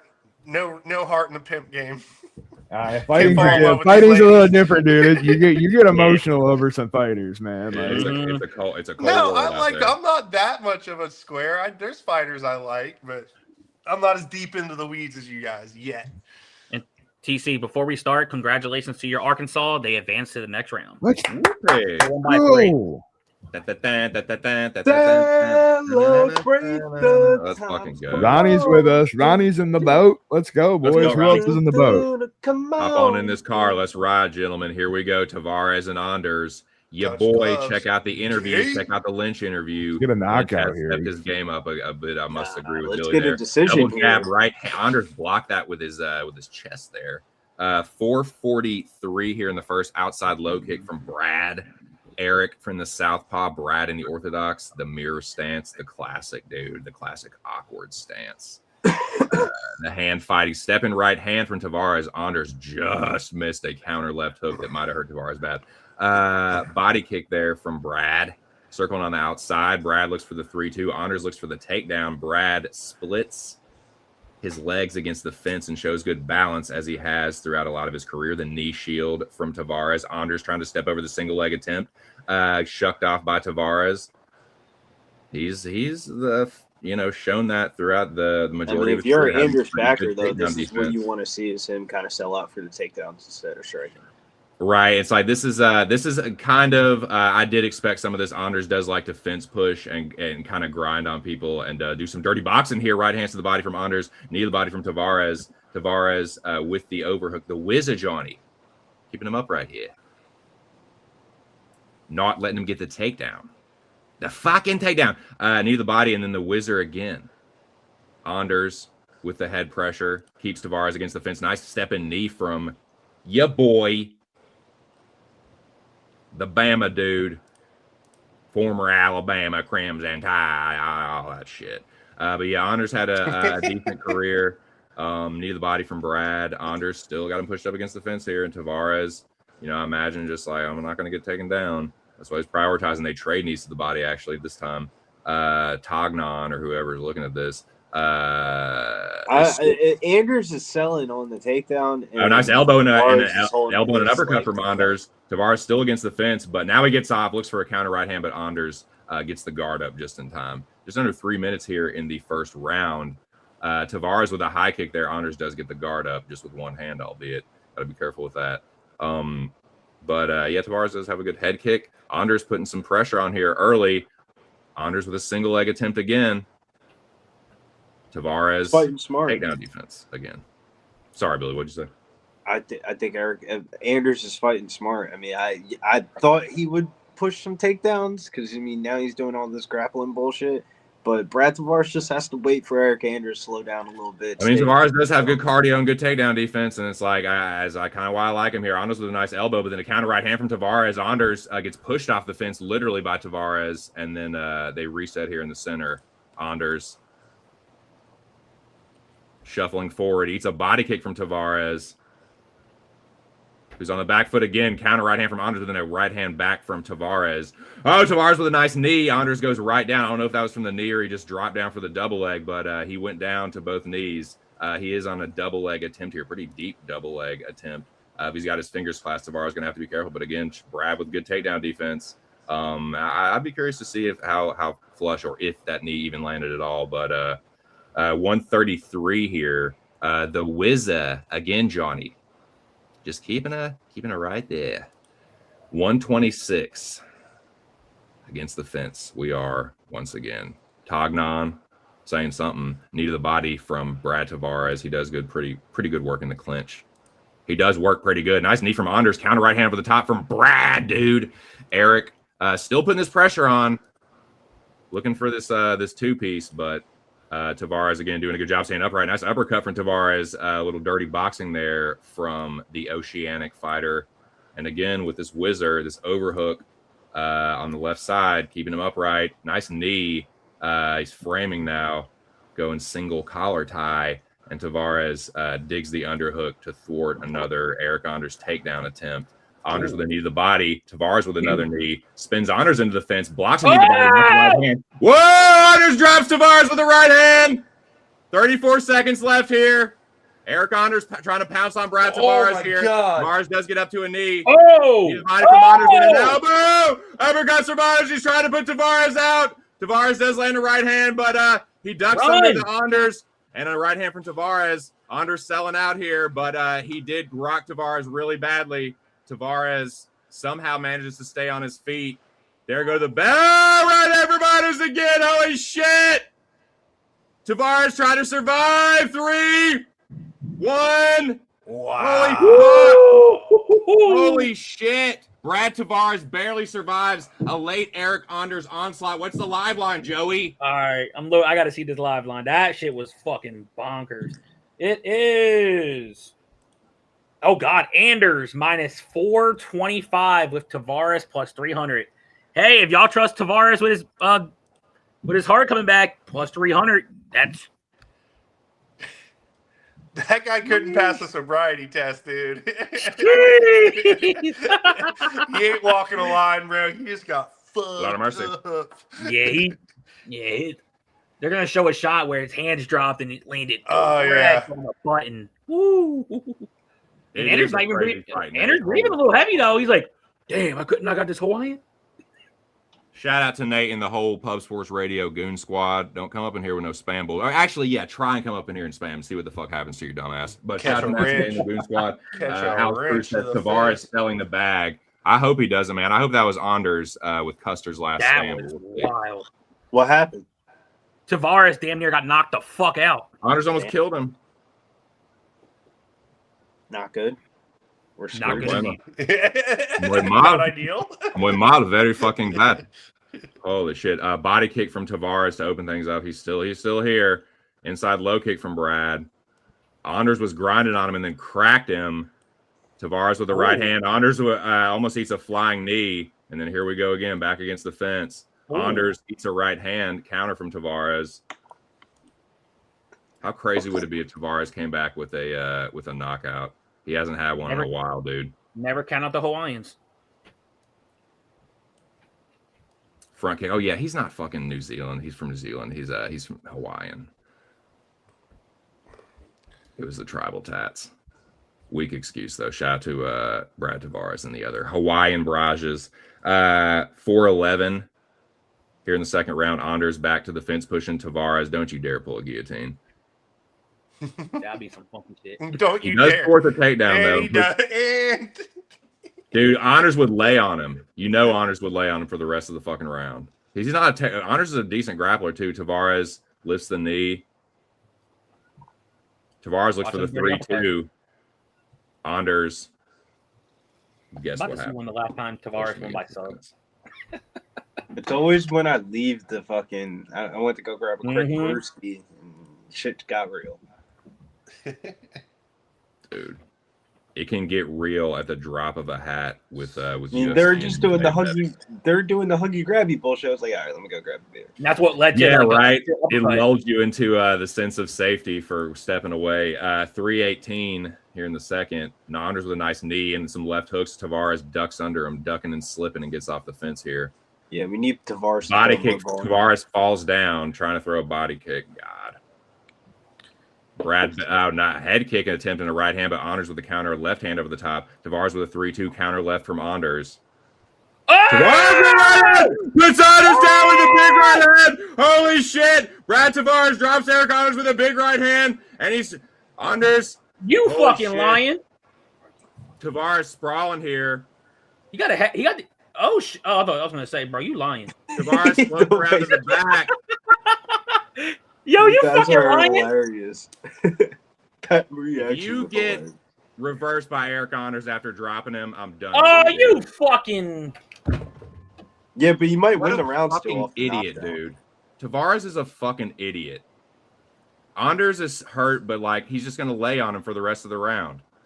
Brad is such a fucking retard.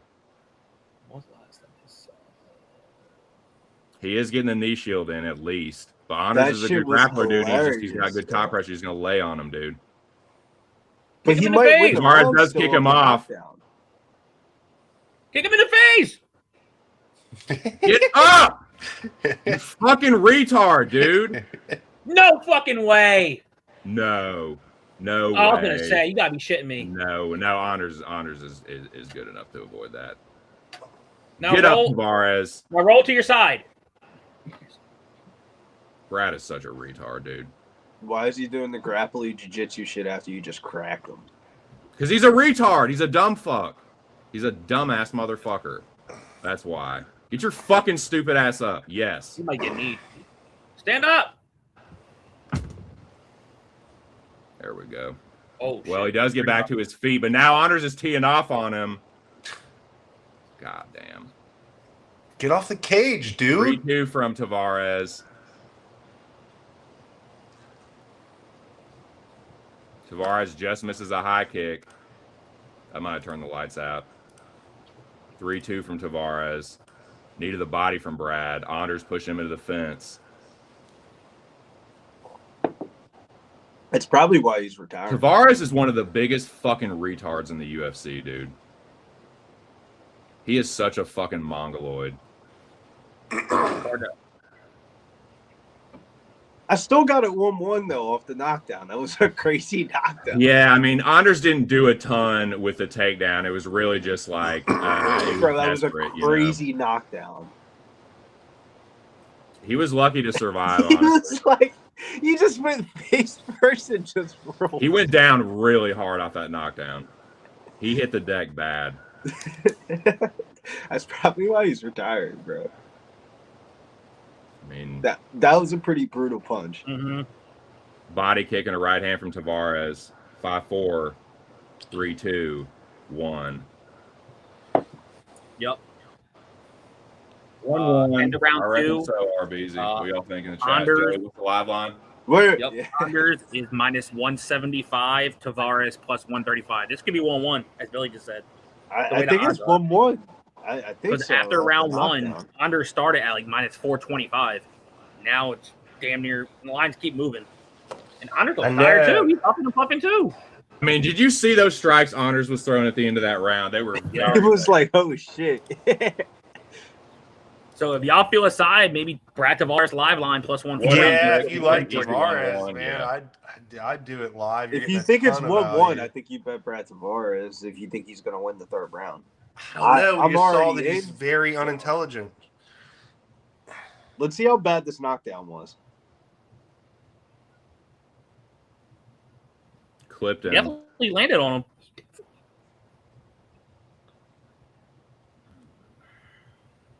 Oh, yeah. That was a good one. Here we go. See if they Here we go, count it as a Raj. knockdown. And Brad Tavares' last sub win was in 2008.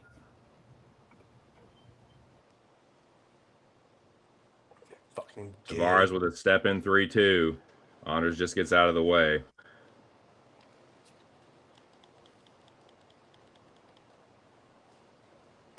Tavares with an uppercut. Anders trying to push him against the fence here. Tavares with another combo here. Pair of hooks.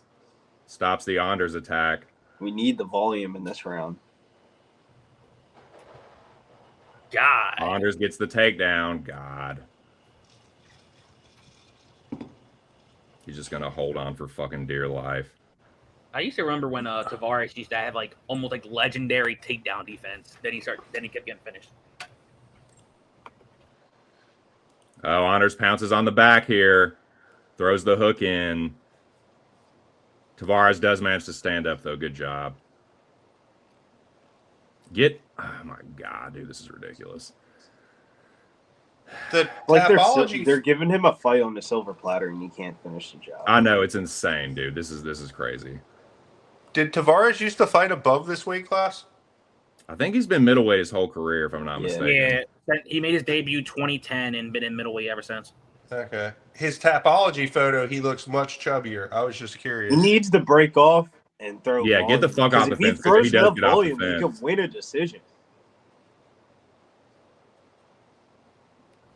Oh! go. Let's fucking go. Oh my God. Get up. Get up. Get up. Get up. Good job. All right. 320 here. Tavares does get back to his feet. Anders just got him pushed up against the fence here. Yeah, I'm so glad the Eric Anders experience is over, dude. We got to get this kind of shit out of the UFC.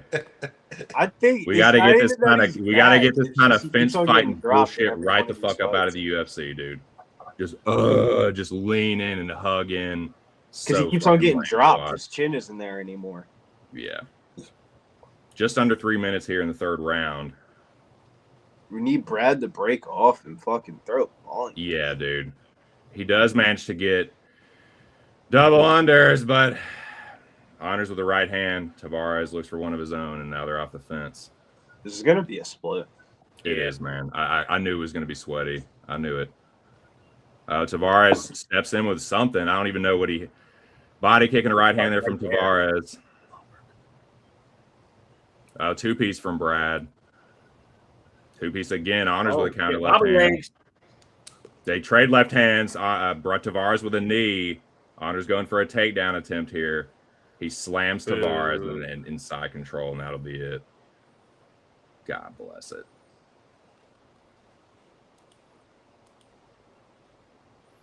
Unreal. Holding on for dear life. You've noticed not one time when fucking Anders was holding the whole time, not doing much. You haven't heard one warning throughout the fight. Not even one warning, dude. Not even one warning. Well, he's progressing. Like, well, this is your last fight. The Anders takedowns. That's what a retard, dude. This is why I did not make this the play for the podcast.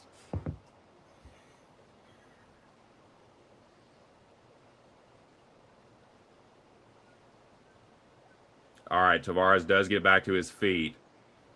I mean, Anders still didn't do anything with the takedown. He didn't do nothing with it. He's just dragging him around. He just has a lot of control time. Yep. All right, Tavares does turn into him. Tavares is such an idiot. Get up to your feet, retard.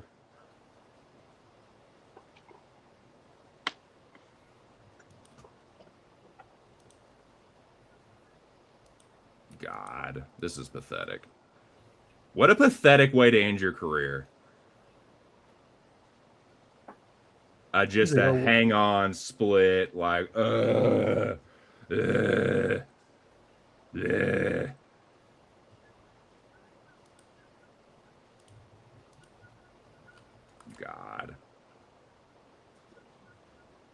This is ridiculous. Stand toe-to-toe and say, let's trade.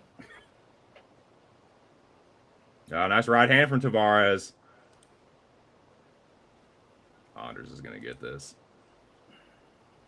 Brad, you better use some subs. What a pathetic way to end your career, just on your knees. Literally end the career on your fucking knees. You ain't going to get this. I would love for you to do the Joe Rogan interview. Like, how do you feel? How'd you feel to end your career on your knees, just hanging on for dear life? He's gonna win though. Fucking pathetic. Yeah, he's gonna win a 29-28 decision.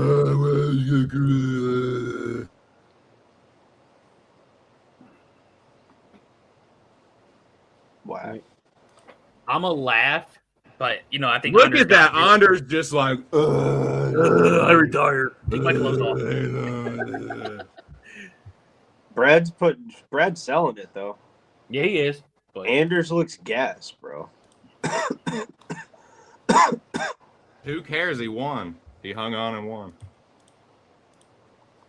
Never know.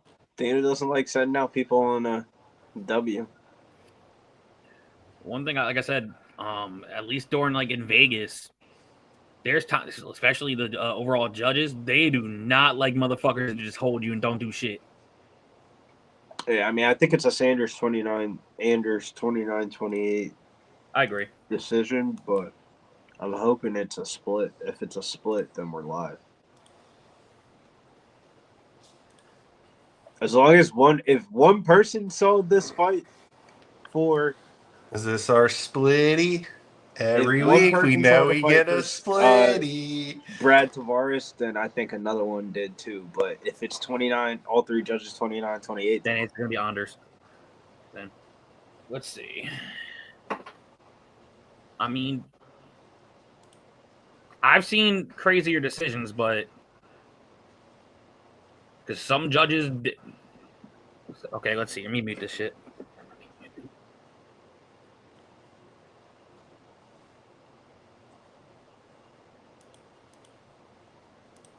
Got some good action here, man. The fight card orders changed up so much we don't even know like what the next fights are. Fucking gnarly, dude. Yeah, this is like a kind of like a mystery box of like what fight is gonna pop up next.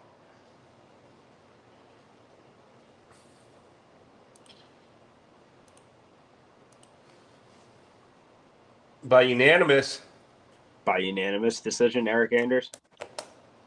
All three, 29-28. Yes, sir. There was 130-27. Oh, is there a 30-27 in there? Yeah. Just to fuck up the spread betters. That's what you were talking about earlier. Like, dudes, that's fucking these spreads, man. One judge gets in there. Shouts to Eric Anders going out on a high note. I kind of flipped my pick in the middle of the week, but should have stayed. I didn't have a good read on this fight. Yeah, take a fucking hike, Anders. Get your fucking butt hugging. Touch it, dude. Go play touch butt with your fucking family or whatever you fucking like. Just get the fuck out of here, man. Take a hike. Get that fucking lame bullshit out of the UFC, dude. Nobody like watching your fucking lame ass fights unless you get a stoppage. There we go. Get on that. Good job. Congrats to Anders. Yay, great career. Yeah. Yay. Well, just going forward, just a heads up. If anybody's really a hardcore Eric Anders fan, the only way you watching him now when he does his grappling matches, if he even does that. Yeah, it was a crazy way to go out, though. I mean, God bless him. And Billy, I just realized Rendone scored 0. I'm not surprised. I didn't even think that. I was like, well, goddamn, bitch. Now this fight should be good potentially as long. Yeah, that's a good call, RBZ. Just like forced retirement, like Tavares, you're gonna have to retire too, you pathetic fuck. But yeah, I'm a dumbass for betting Brad Tavares, but he's might be a bigger dumbass just in general. But I don't know. That's debatable. But yeah, sorry, Joe. Go ahead. No, you're good. Yeah, the next fight, very good action. It is Manuel Sosa versus Balaji Oki. I think somebody's going to get put to sleep in this fight, the way both of these fighters come out and throw.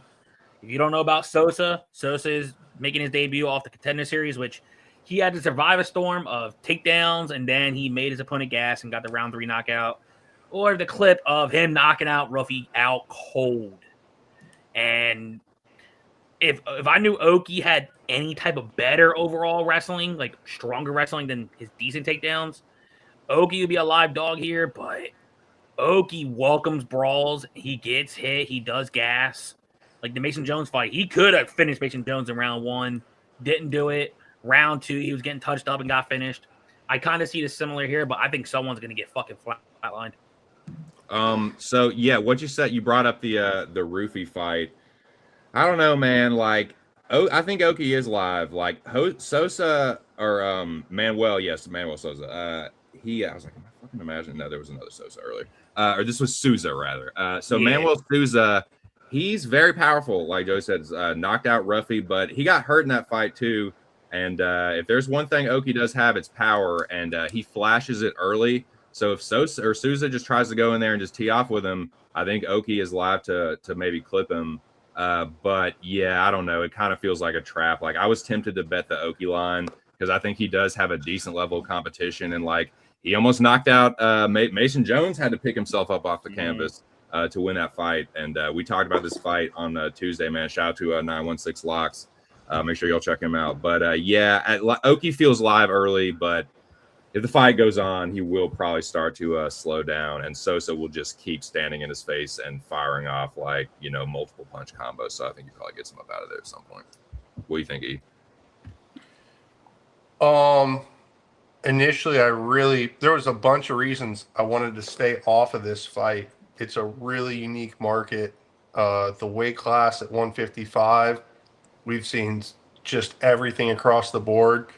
But what we can do here is we can isolate this market for the fight not to go to the distance. And It's an honest market. You're asking minus 170 is a lot to lay. I think your offshore right now is probably, let me see what they're looking at. Offshore fight distance, no, minus 170. So if we take the 170 and open it up to from 155 to 165, even you take the 190, throw a little on the other side of it, we're having a lot of violence. I got two submissions in here. We got a knockout, and we only have one fight that goes to the cards. But there was the other parts of this line, the round 2 to start and the round 3 to start. I couldn't get there. You don't have any dogs. This market definitely is heavy to the favorite. So if I were to try to get fancy and do something, my lean would be favorite inside the distance, and that gets you just over plus value, I think. Sosa, yeah, Sosa inside the distance plus 110. But you're combining who's going to win and method of victory in a fight that doesn't have that big of a favorite. I don't know, man. This is another one where I really didn't feel like I was good enough to get to an edge. So I'm just going to log the data and hopefully learn a little bit on this one. But yeah, the 155-pound class is just wild, wild west right now. So that just had me a little on the scared side. I kind of feel you on that. This is a very weird fight to break down. Because Manuel Souza, even though he's making his UFC debut, he's not really a regular debutant because he's fought in the PFL and Bellator against very high-level fighters. But then Vallejos has the one X factor that can help out anybody in any fight, can just knock somebody the fuck out. Yeah, that's the thing. Like, anybody can get got at 155, but the minus 300, it's a really strong market to the favorite. So, I mean, like I said, I think they have this. I think they're probably, I don't do the, even if I did check it, I don't trust it. I'm not sure what the handle in the public is on this one, but I'd imagine they're probably getting some action on both sides of some of these markets. So I had a free bet that just came in. He's on Vallejos, I think. I got a free bet that just came in, and I'm gonna use it just on fighters inside the distance on the just full card. I did Sosa, Patrino, Oumar Sy, Rahiki, Delgado, and the odds are plus 25.83. Just all win inside the distance. A little sprinkle bet. Let's go violence.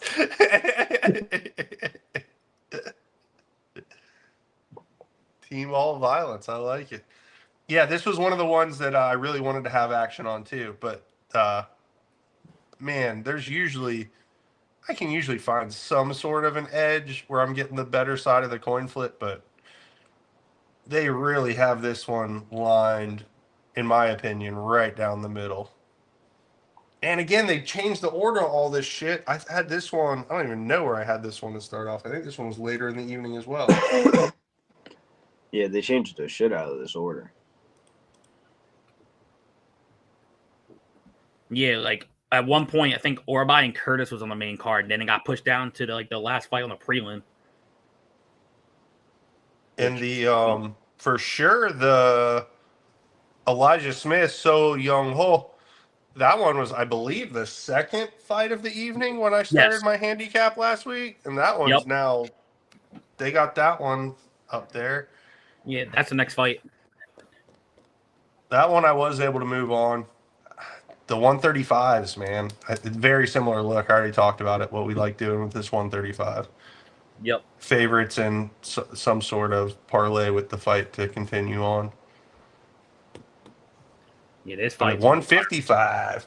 Let's see what these boys do. These boys should be out swinging. I think the market agrees, brother. The market agrees. But that being said, what happens? So it's our round 2 to start minus 325. Let's isolate this real quick. I think there's a chance that could happen. Well, let's isolate it. We'll go from 300 to 350. Split the D. You have round 2 to starts in here. You got some round, even though they're going to come out swinging. The only fight in this market that did not start was the Nico Price fight. Yep. Nico got starched in this market at 170. Besides that, we these guys do make it into the second round. So let's see what happens here. But who knows? That's why this market, dude, I've only been starting since the beginning of this year. The data's growing and we're getting legs on it, but we need some of these samples. I just need more fights to have any level of confidence in. I like the challenge and the effort. Because you're not really a baseball guy, right? Shouts to Danny. Oh, this all came from baseball. Yeah, I tracked every single baseball game last year.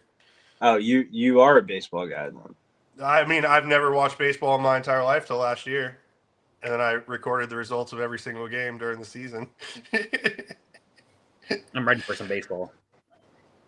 Baseball is a very honest market. And if you just take the time to write down what happens, I think there's lots of areas to make money in it. Okay.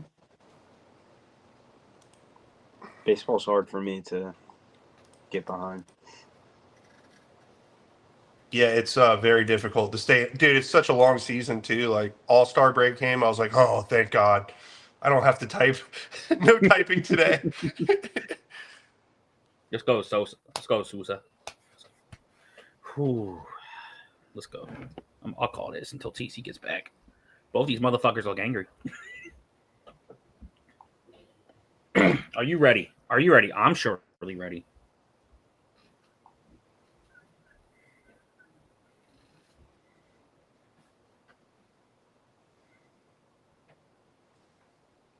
Is it raining? I might need to make sure my... Hold on, I gotta make sure my truck doors are shut. I'll be right back. I'm not going anywhere. You're good, brother. Go ahead. Oki starting off with some decent leg kicks.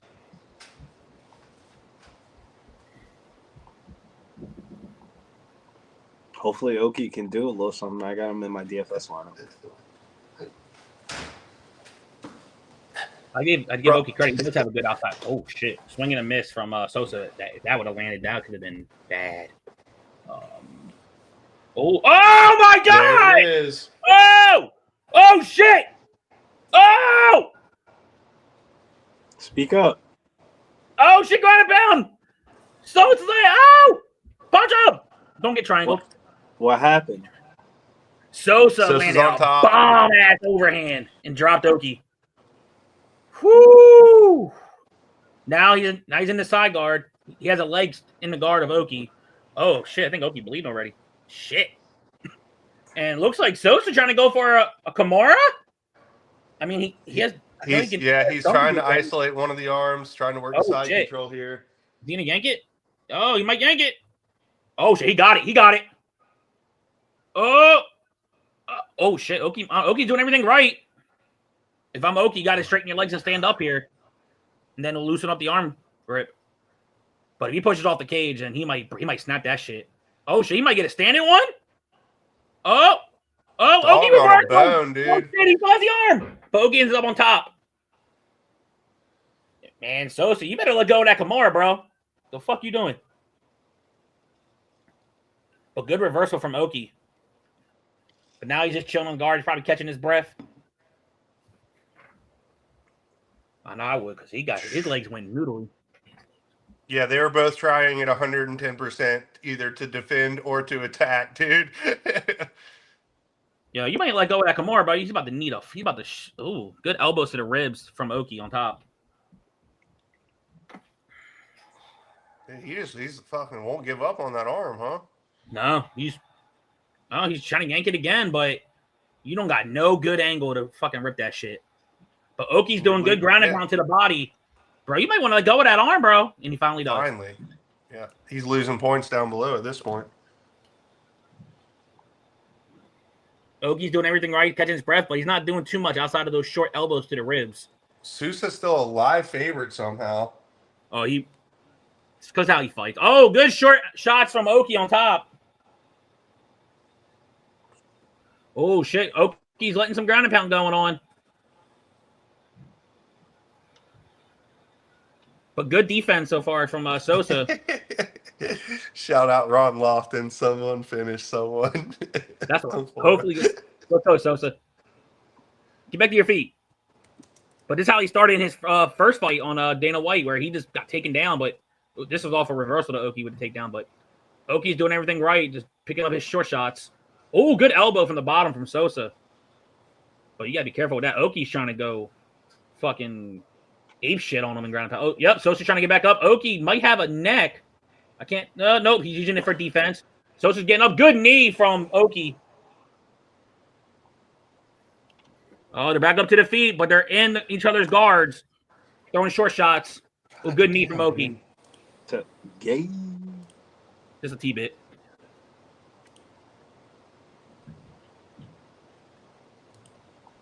So you might want to get an underhook and try to circle because you don't want to be. Ooh. I got 53 seconds in the 5'9". They're just my fault. I was trying to send something to Big Show, but I was having some technical difficulties. Excuse me. I appreciate you taking over there for me, Joey. Late round here, I did kind of see what was going on though. Sosa almost killed him early. This would be crazy, like Uno reverse card if Balaji Oki could come back after being hurt early, and normally he has early success and then fades, but we'll see what happens here. Just under 30 seconds here. Oki got Souza up against the fence with some head pressure. They trade knees to the body here. Hand fighting on the far side. Knee. Oh, gotta be careful with the knees there. There's a belt line knee from Oki, but he's showing good forehead pressure. Souza need him in the forearm. Left hook and then a counter right hand off the fence from Souza. They trade jabs. Oh, right hand lands for Souza after Oki just missed a right hand. Neither one of them knows their corner. Wow. I love that shit. Live line. I'm about to load up the book now. Let's see. But Jesus Christ, that was around. I mean, you got to think Sosa's probably sizable favorite. Sosa minus 190, Oki plus 150. Oh, so they're kind of favoring Balaji Oki a little bit.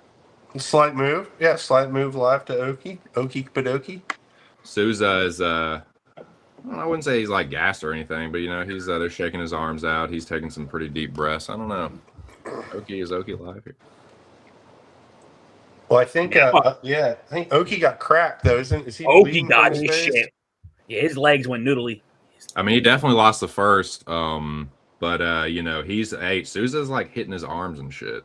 Mm-hmm. I don't know, man. Oh, that was right on the chin. Holy shit. Right on the right hand. Button, dude. Hurt him really. He's really lucky that it didn't stop. What fucked him up was holding on to that Kimura. Kimura too, man. Fuck. I didn't even realize we got all the nonsense in here. All right, here we go. Round two. And Joey, thanks again. Oki misses the kick over the top. Working from the southpaw. Souza switches to southpaw. 451. Anybody listening along? Shout out to everybody in the chat, of course. Oki switching stances here, looking to counter Souza. Oki does have power. He's like I said, he's faded down the stretch, but he's won a few UFC fights himself. And he does have a good bit of experience. Looks for a high kick there. Souza just gets the guard up. Souza putting the pressure on. Counter right hand from Oki over the top. Souza doing a little stanky leg now. Oki looks for the right hand. Oh, shit. Oki with the left hand here. I mean, he could knock Souza out. Souza got hurt bad by Rufi. He had to come back in that one. So we might see some Uno reverse cards here. Oki was a big underdog pre-flop, over 3-1. Inside low kick from Balaji. He's kind of feeling a energy shift. But Souza fires back with a two-piece. Oki looks for the left hand. Looks for the right hook now from southpaw. The lead hook there. Straight left from Oki. Souza says, let's grapple. Oki says, nah, let's just fist fight, dude. Right hand from Souza. Oki resets with a outside low kick and outside low kick. Wild right hand from Souza over the top. Oki with a fade back left hook counter. 344. Oki seeing things well thus far. Souza slips the jab. Circling on the outside. Oki was the counter left hook there. Wild two-piece from Souza and a reset. Oki pumps the jab. Her little echo there. Left hook. Counter left hook. Step back from Oki. And they trade left hook. Souza didn't like that. Oki with a right hand. Souza a little wobbly there. Oki drops him. 314. Knee to the body from Oki. He steps back. Still hearing that echo. Everybody go on mute that ain't talking. 305, if you don't mind. Round two here.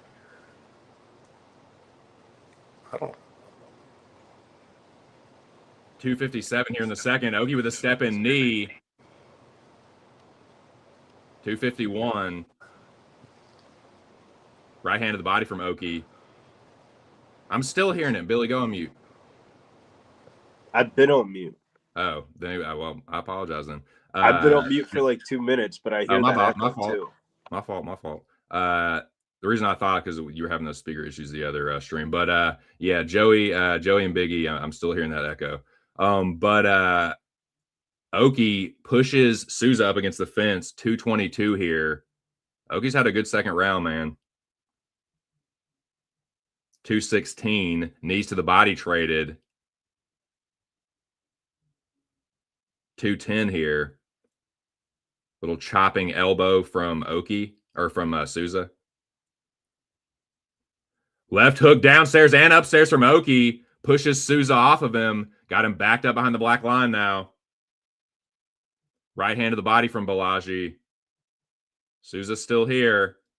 Balaji looks for the 2-3. Inside low kick from Sousa. Balaji steps back to southpaw.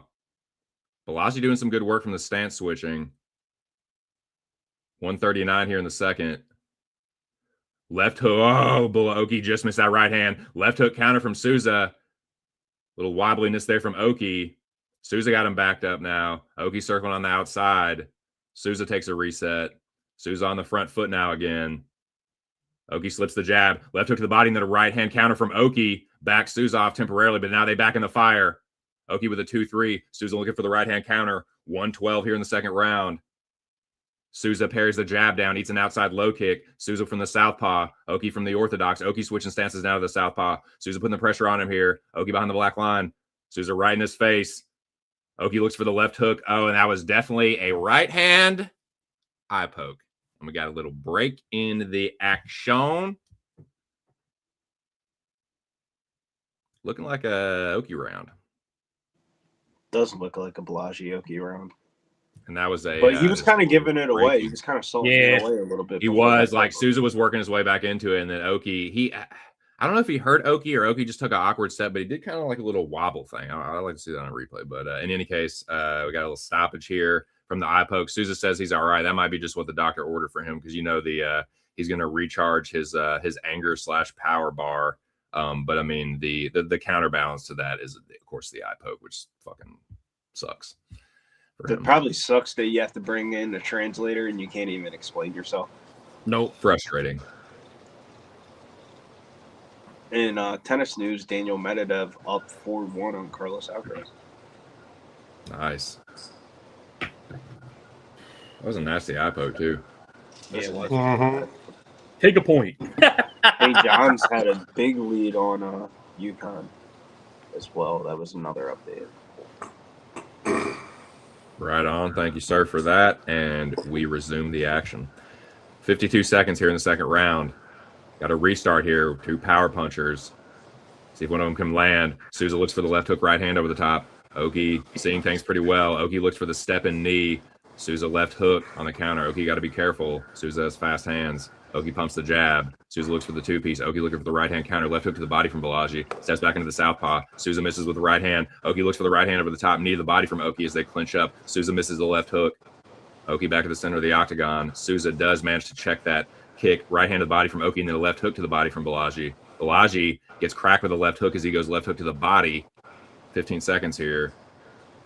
Right hand over the top from Sousa. Sousa in the southpaw. Oki with a nice step in knee off a jab from southpaw. Oki with a nice slip uppercut there. Oh, left hook from Sousa. Drops Oki late. That might just that was all get him the round back. I don't know, man. That was a big moment there late for Sousa in a round that Balaji was probably winning. Pray. So 5 seconds before that, Oki was like a minus 270 favorite. That end of that sequence, Sosa minus 115, Oki minus 110. Shoo! We're in a sweat. Definitely a sweat. Sweaty sweat. Good daily fantasy play though. Balaji Oki was in my DK. What happened to the? Oh, Gabe Bowlers asked, what happened to the free pub sports competition that used to take place? I don't know. We're working some things out. It's on hiatus right now. I do feel you on that, though, Gabe. That shit used to be fire. Ah, man, that's a hard right hand from Oki. So, by the odds, it could be 1-1. But I thought Oki before that last hit was up in that round. Yeah, and then Sousa dropped him at the very end. But I'm telling you, dude, some of these refs, they pencil in their fucking scorecards with like 10 seconds left. I'm not saying they all do that, but I know some of them do based on some of the craziness. But we'll see. We will see here. They do touch gloves. I won't be surprised to see a little, if it hits the cards, some extra time getting the scores calculated. But a couple nice jabs from Balaji to start things off. Sousa slipped that one. Balaji shovel hook to the chest. Nice jab from Sousa there. 446 here. I'm hearing that echo again. That's weird. Everybody go on mute if you don't mind it in talking. Outside low kick from Oki. They trade hooks. Oki goes downstairs. Sousa goes upstairs. Oki pumps the jab. Outside low kick Sousa. Oki goes left hook to the body. You got to be careful, man. Put a jab in front of that dude. You got to be careful throwing a lead hook to the body. Now Oki with a nice counter right hand. Sousa goes downstairs and upstairs with hooks, and Oki pushes him off as Sousa tries to clinch up. Sousa looks for the left hook. Oki pops the jab. Oki slips the jab and looks for a right hand, but he misses it. Misses the jab there. Sousa evades the low kick. Counter right hand from Oki off a Sousa low kick. Jab from Oki off a Sousa low kick. Oki looks for the right hand over the top of a lazier Oki jab. Sousa goes jab to the chest. Switches stances into the southpaw. Oki feints the jab and goes right hand to the body. Oki with a nice body kick there. Oki pivots back to the center. Slips the left hook or overhand left from Sousa. Nice step-in knee from Oki. Holding his ground here on the center. Doing the man dance on the monster can, dude. Left hook, right hand, then a counter right hook from Sousa and the southpaw. Inside low kick, Oki. 325 here. Oki stepping back. Slips the right hand. Then nice right hand to the body from Sousa. Sousa putting the pressure on here and lands a nice right hand on Oki. Oki smiling, says he likes it, but I don't know how good that is of a visual for your backers. Inside low kick from Sousa. Left hook from Sousa. Nice two-piece from Oki. Interrupts the timing. Left hook from Sousa, but then he misses a two-piece. Nice jab, snaps Oki's head back. Oki goes right hand to the body and stuffs the takedown attempt from Sousa. Good sprawl from Balaji Oki here. And they're back to square. Oki blocks the left hook, 250. Nice jab from Sousa, and the southpaw steps forward into the orthodox. Misses the two-piece. Lands a nice jab again from southpaw. Trying to cut the cage off. Oki with a nice two-piece. Big left hand over the top. Just misses for Sousa. Right hook lands for Sousa as Oki throws a kick there. 231. Right hand over the top of a Oki jab. Inside low kick Sousa. Step-in knee from Oki. Left hook Sousa over the top. Oki's backing up. I don't know if that hit him or not. Left hook from Sousa lands clean again. Sousa pumps the jab. Sousa getting the better out of some of these exchanges now. Left hook to the body and then a right hand over the top from Sousa. Sousa clipped him with another left hand. Oki not looking too sure on his feet, but he's still here. He's backing up now. Sousa and Oki trade jabs. They trade left hooks here. Sousa goes right hand to the body, but he's putting the pressure on Oki now. Left hook from Sousa and another left hook after Oki tries to step in knee. Sousa looks for the right hand, 155 here. Oki with a jab. Sousa with a jab, snaps Oki's head back. Counter left hand over the top of a Oki jab from southpaw. Oki with a step in knee. Left hook from Sousa. Right hand over the top from Sousa. Left hook to the body. Oki just is eating a left hook. And all right, I got over the top, 140. Oldie says, finish him, dude, like Mortal Kombat. Uppercut looking for the fatality, dude. We'll see if Sousa can get it here. Knee the body from Oki, and then a left hook breaks the clinch. Two-piece and a right hook. Left hand, straight left. Oki misses the three, but then lands a left hand and a right hand, and then a counter right hand from Sousa. They are going back and forth. Oki just looked at the clock. Sousa got him pushed up against the fence. 117 here. Back and forth they go. 113 here in the third round. Sousa trying to break out of the clinch. Oki says, can I just hang on a little bit longer? Left hook over the top. Makes Oki do a little bit of a stanky leg there. Right hand over the top from Sousa. Oki still here, though, firing a right hook. Steps back into orthodox. Left hook from Sousa again. Oki doing a little wobbly dance here. Right hand from Sousa. Oki against the fence. Right hand from Sousa. Oki says, fuck, dude, let me get up out of here. Trying to get on his bike. Right hand from Sousa. Face plant. Balaji Oki. Face. Let's go. Holy shit. Oki gets started by Manuel Sousa in the third round. Holy fuck. Oh, the fucking leans are crushing. Leans are about to turn into my big boys. God. Crazy. Well, Sousa that's bites down the southeast. Sosa parlay there. yeah. Whoever had the Sosa parlay, Who's and that's my minus second leg 106? down. That's my Yeah, second that's leg minus down on the Dana 106. White Contender Series parlay. I got one more, and that's on the Oh main my card. god, that was crazy. Yeah, that was bad.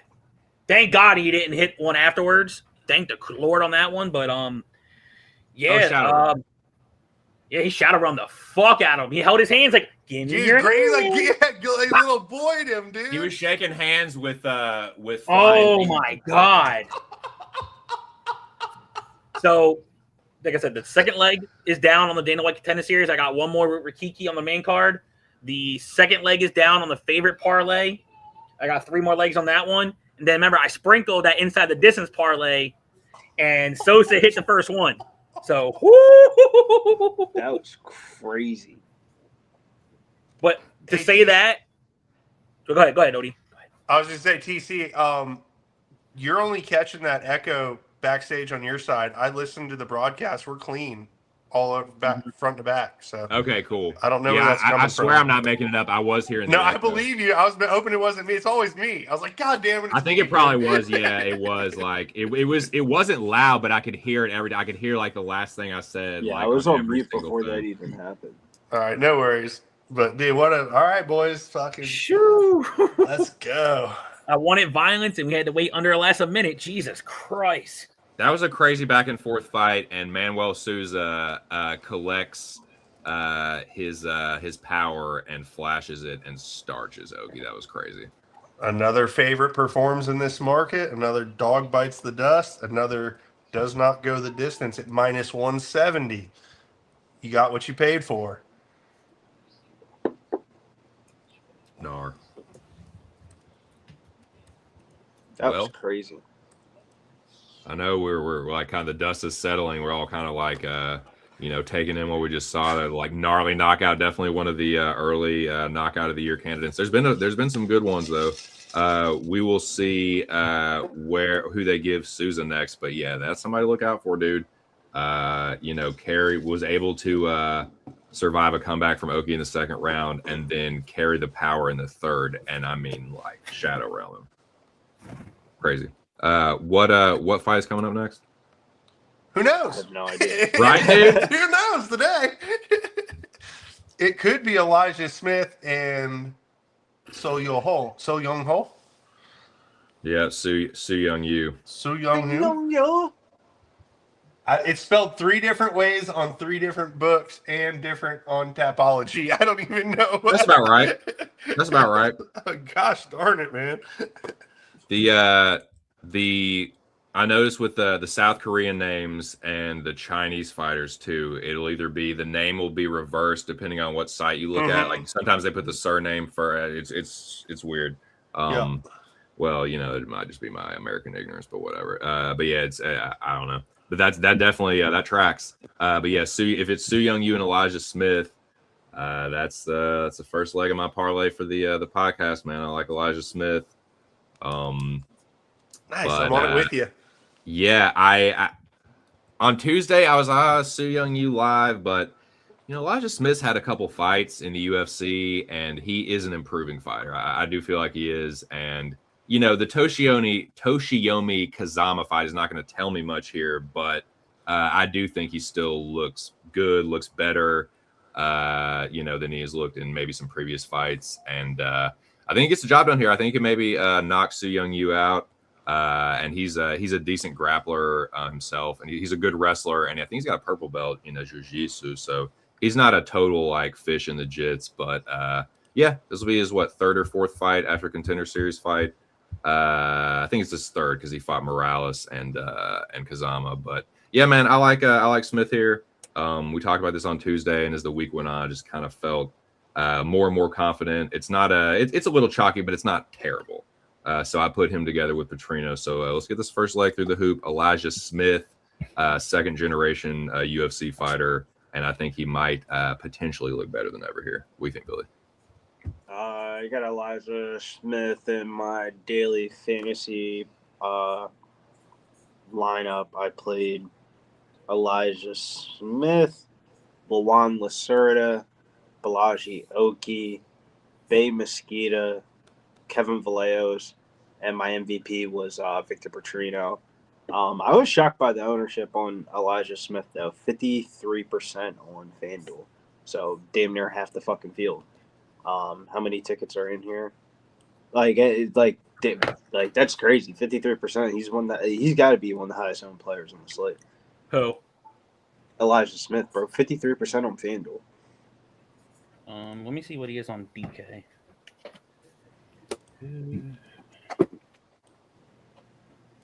Yo, I just got a text by my neighbor. He's like, "Hey, I had the dog outside across the street. I heard you yelling from down there. You watching some UFC?" I was like, "Yeah, come tune in to Post Sports." Yeah. Not only watching, the printer's turned in the on position, dude. Printing money over here. Joey guy's neighbor's dog hollering. No, like my dog started barking outside, and I was like, "Oh shit!" Oh, Send off Rufus that is looking chain at me like I'm reaction an idiot. of dog sirens.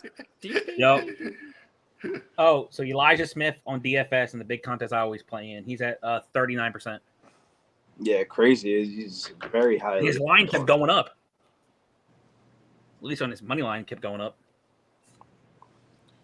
But I'm gonna take a little swap. I do myself. like Elijah Smith, but that's more of a bias pick because I also get along with his dad, Mr. Gilbert. Yes, sir. The only thing I will say is if you go back to watch the Morales fight, he was allowing up takedowns, but I think that's more of like his youth bouncing in and out, throwing his strikes that called him the lead to that. And he's only 23. He'll keep growing into that. He's also a good wrestler in his own right. But in all honesty, if he just does what Sosa did with Lacerda, there's a chance we might see another knockout in this fight because Smith is levels on the feet. Yeah. Billy, Did what you you talk like to here, dude? anybody, Joey, this week or no? I didn't.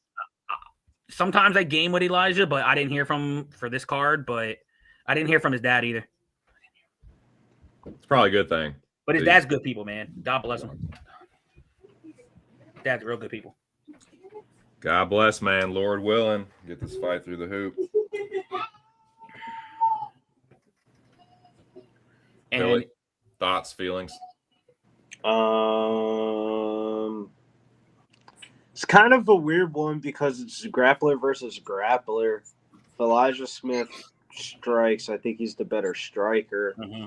But I would not rule out whatever you to win this fight. That's why I didn't bet it, but I played it on daily fantasy. Like I wanted to be a part of it, but I couldn't put American dollars on this one. That's where I was on it. Maybe if I see how the fight goes, maybe I can get a live bet. If I see Elijah working the hands, I might maybe live bet like a knockout because he's live to do it.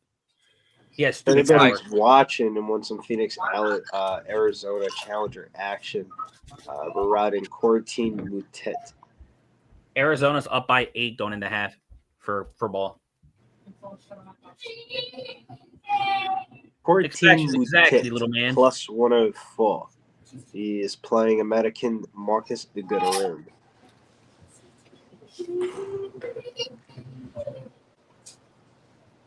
But to drop it in Discords.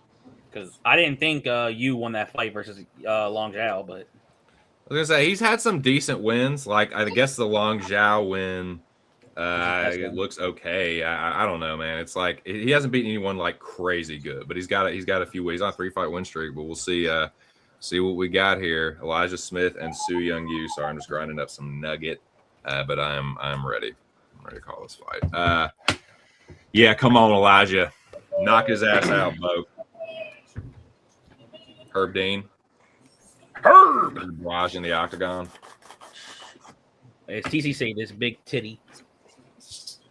She does have some old tatties. Thanks, Heidi. You can come to my house. Bull. Man, she seems fun. She's probably a good time. Here we go.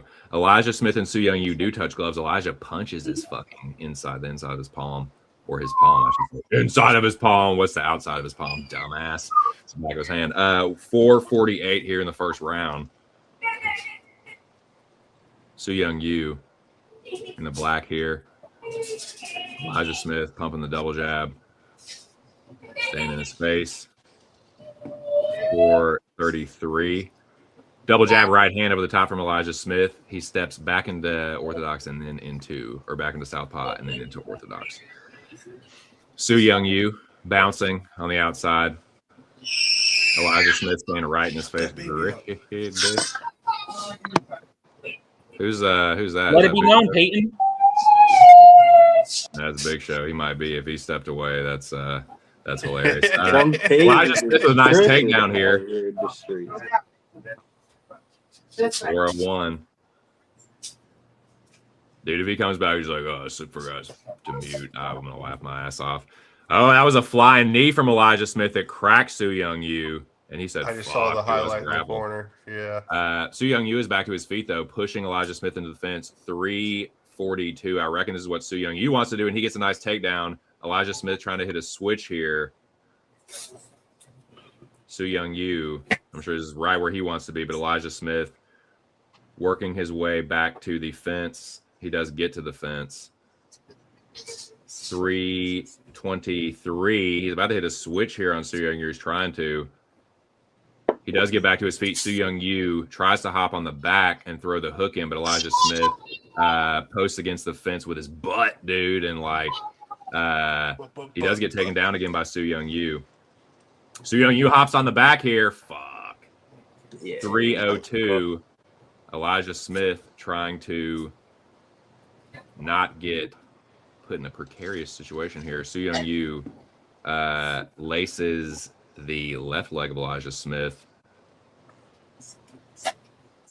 Elijah turns into him. Su Young Yu does pick him up. Su Young Yu expending a lot of energy here, and Elijah Smith is back to his feet. Su Young Yu picks him up, tries to dump him again. Elijah Smith, Elijah Smith can do this, man. He's a wrestler. He does this shit now. 331 or 231, excuse me. Halfway point of the first round. Shout out to anybody that had over half a round, dude. I don't know. Su Young Yu pounces on the back of Elijah Smith here. Elijah Smith in a shaky spot here early. Su Young Yu trying to put the body lock in. He is a little high, but I don't know if he's got the legs connected or not. Elijah Smith might just shake him off. Elijah Smith tries to get the body lock off, but Su Young Yu stays on top here. Just under 2 minutes here in the first round. Elijah Smith in some trouble here early against Su Young Yu, who has thrown the right hook in. Soften him up here with some ground and pound. Elijah Smith got to be careful if he does not want to get submitted by Su Young Yu here. He stands up and tries to peel Su Young Yu off the top and shake him rather now. Yu is a little high. And if Elijah Smith is to end up on top, that would be tight. Elijah Smith tries to stack Su Young Yu, but he's going to end up with his back taken if he cannot get free here. Su Young Yu still on top of the there we go. Su Young Yu is going to try and pull some bullshit guillotine. Elijah Smith's going to end up on top. That's tight. 114 here. Elijah Smith now kind of in Su Young Yu's half guard, trying to pull his support leg out, and he does. Elijah Smith secures the takedown. Let's fucking go. Elijah Smith trying to step over, lace the legs of Su Young Yu. Su Young Yu does get back to his feet this dude up with 53 seconds here in the first round. Su Young Yu did have a good first round. Elijah Smith has now turned the grappling table, so to speak, positionally anyway. I got Su Young Yu up against the fence. Su Young Yu with an overhook. Elijah Smith, devastating knee to the thigh. My God, I can barely take it. It's so brutal. 33 seconds. Not a lot happening here. Knee to the thigh again. God. Elijah Smith and Su Young Yu fence fighting. Nothing happening though, really. They did. Su Young Yu pushes Elijah Smith into the fence now. Yay, great. Su Young Yu trying to get a late takedown, and he does. In a round, he was already winning. So yeah, use up some energy. Su Young Yu in the half guard or in side control, and that will do it for the first. My dude. Wow, they really still haven't changed. They still have Elijah Smith minus 220 with Yu plus 170. I don't know what the fuck that's about. I'm seeing the same offshore. I'm showing plus 150 Yu. Yeah. Plus 190 Smith. which I gave round 1 to you. That's insane.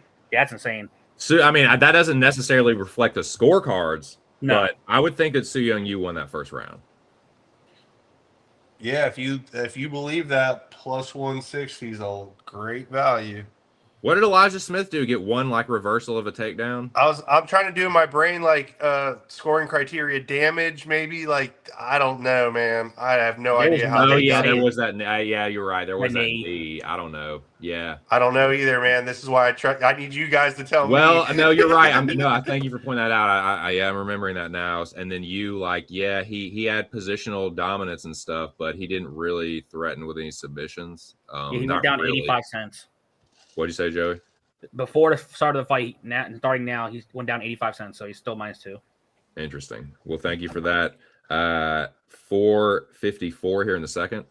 Elijah Smith takes the front foot. Su Young Yu did have a good amount of control time in that fight.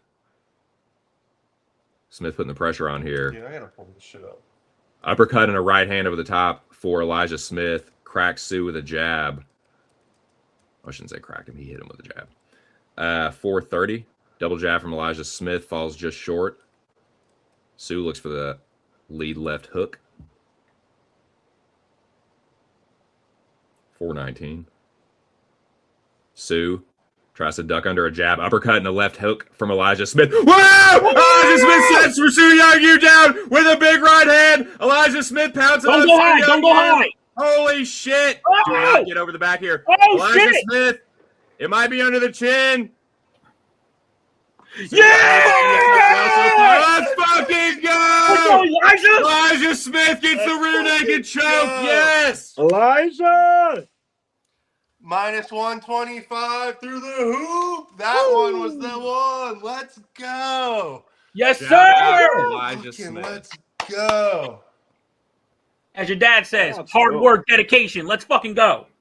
Making his father Yes, proud. dude. Gets This the one had all loving the sub, overlapping dude. things I wanted, man. Fuck yes. That Elijah Smith right hook from southpaw sits Su Young Yu down, and then he pounces on the submission. I don't think Su was expecting that. He switches to Gable grip and then to the traditional rear naked choke grip. Might have been back to Gable. Yep, goes back to Gable and secures it. That was huge. Gable, traditional Gable, you're done. That's one leg down, TC. That's Fucking one leg having down. time. Let's fucking go. Go, That's dude. Holy shit. Let's go. Fucking go, dude. Elijah, you better be ready to play Call of Duty when you come back. I don't want to hear no bullshit. Fuck yes. But damn, I wish Bro would have told me he's going for a sub. But kudos, man. 3-0 in the UFC, 2 finishes. Yeah, he's clean, man. He can go into the club later if he wants to. He's no injuries. Don't look like. Man, that was good to see. Let's go. And he's only 23 years old. Damn. I got to start making bets. That was my last open bet for the night. Man. All right, what do we got here? That's new and exciting opportunities to make money. That's tight. Yeah, Vitor Petrino, Steven Afloff. Who's coming up next here, boys? Who wants it next? Who's fixing to get it next? I think Billy should start that off. That's on his plate too. Yeah, we got Vitor Petrino, Steven Aspen, and this should be a very interesting heavyweight bout here because we've seen Vitor Petrino move up to heavyweight pretty recently in the last year, and mainly because the best thing that he can do is grapple, and heavyweights can't really grapple, so you can try to get the most out of the upside. If he swings and bangs with Steven Aspen, hey, Steven Aspen's a live dog, but if Vitor Petrino wrestles, I think he's going to get a sub. That's just the way I kind of see the fight. How about you? I think Vitor Petrino can knock Steven Asplund out or sub him. Asplund does have pretty good hands, but he's kind of going to this fight with some bad blood. You know, he knocked out Thomas Peterson, who's Asplund's teammate. But I like Petrino here. I've liked him all week. This is the broken hand heard around the world. There's injuries. There's rumors that Vitor Petrino has been nursing an injury, a broken hand. Specifically, but yeah, I think this is a mismatch here. I think Patrino is gonna is going to torch him, either KO or sub. But I just need him to win. I just need him to win and cash the parlay Ferda. That is, I'm not sure if Big Show is back or not, but that is my bet for this fight and my bet for the podcast. I also have a Patrino in DFS, and I have him inside the distance juice parlay I got, to where even though I was talking mad shit saying Aspen that, I still think in some matchups I think we could definitely still play him. But look, if you're making Denzel Freeman looking like John Jones, Daniel Cormier outside of the UFC, and that's what honestly did it. I rewatched it and I was like, look, I like Aspen. I like his story. You got to respect the man for where he was and he is now, but he doesn't have the wrestling defense that his so-called buddy got in Peterson. And Patrino still took him down. So take that with a grain of salt. And he also has tall man defense, which, you know, I'm a box. I'm going to leave my guard down. Patrino can still crack on the feet, as TC said. So I end up going with my head right here on top. And I think Patrino's going to get it done.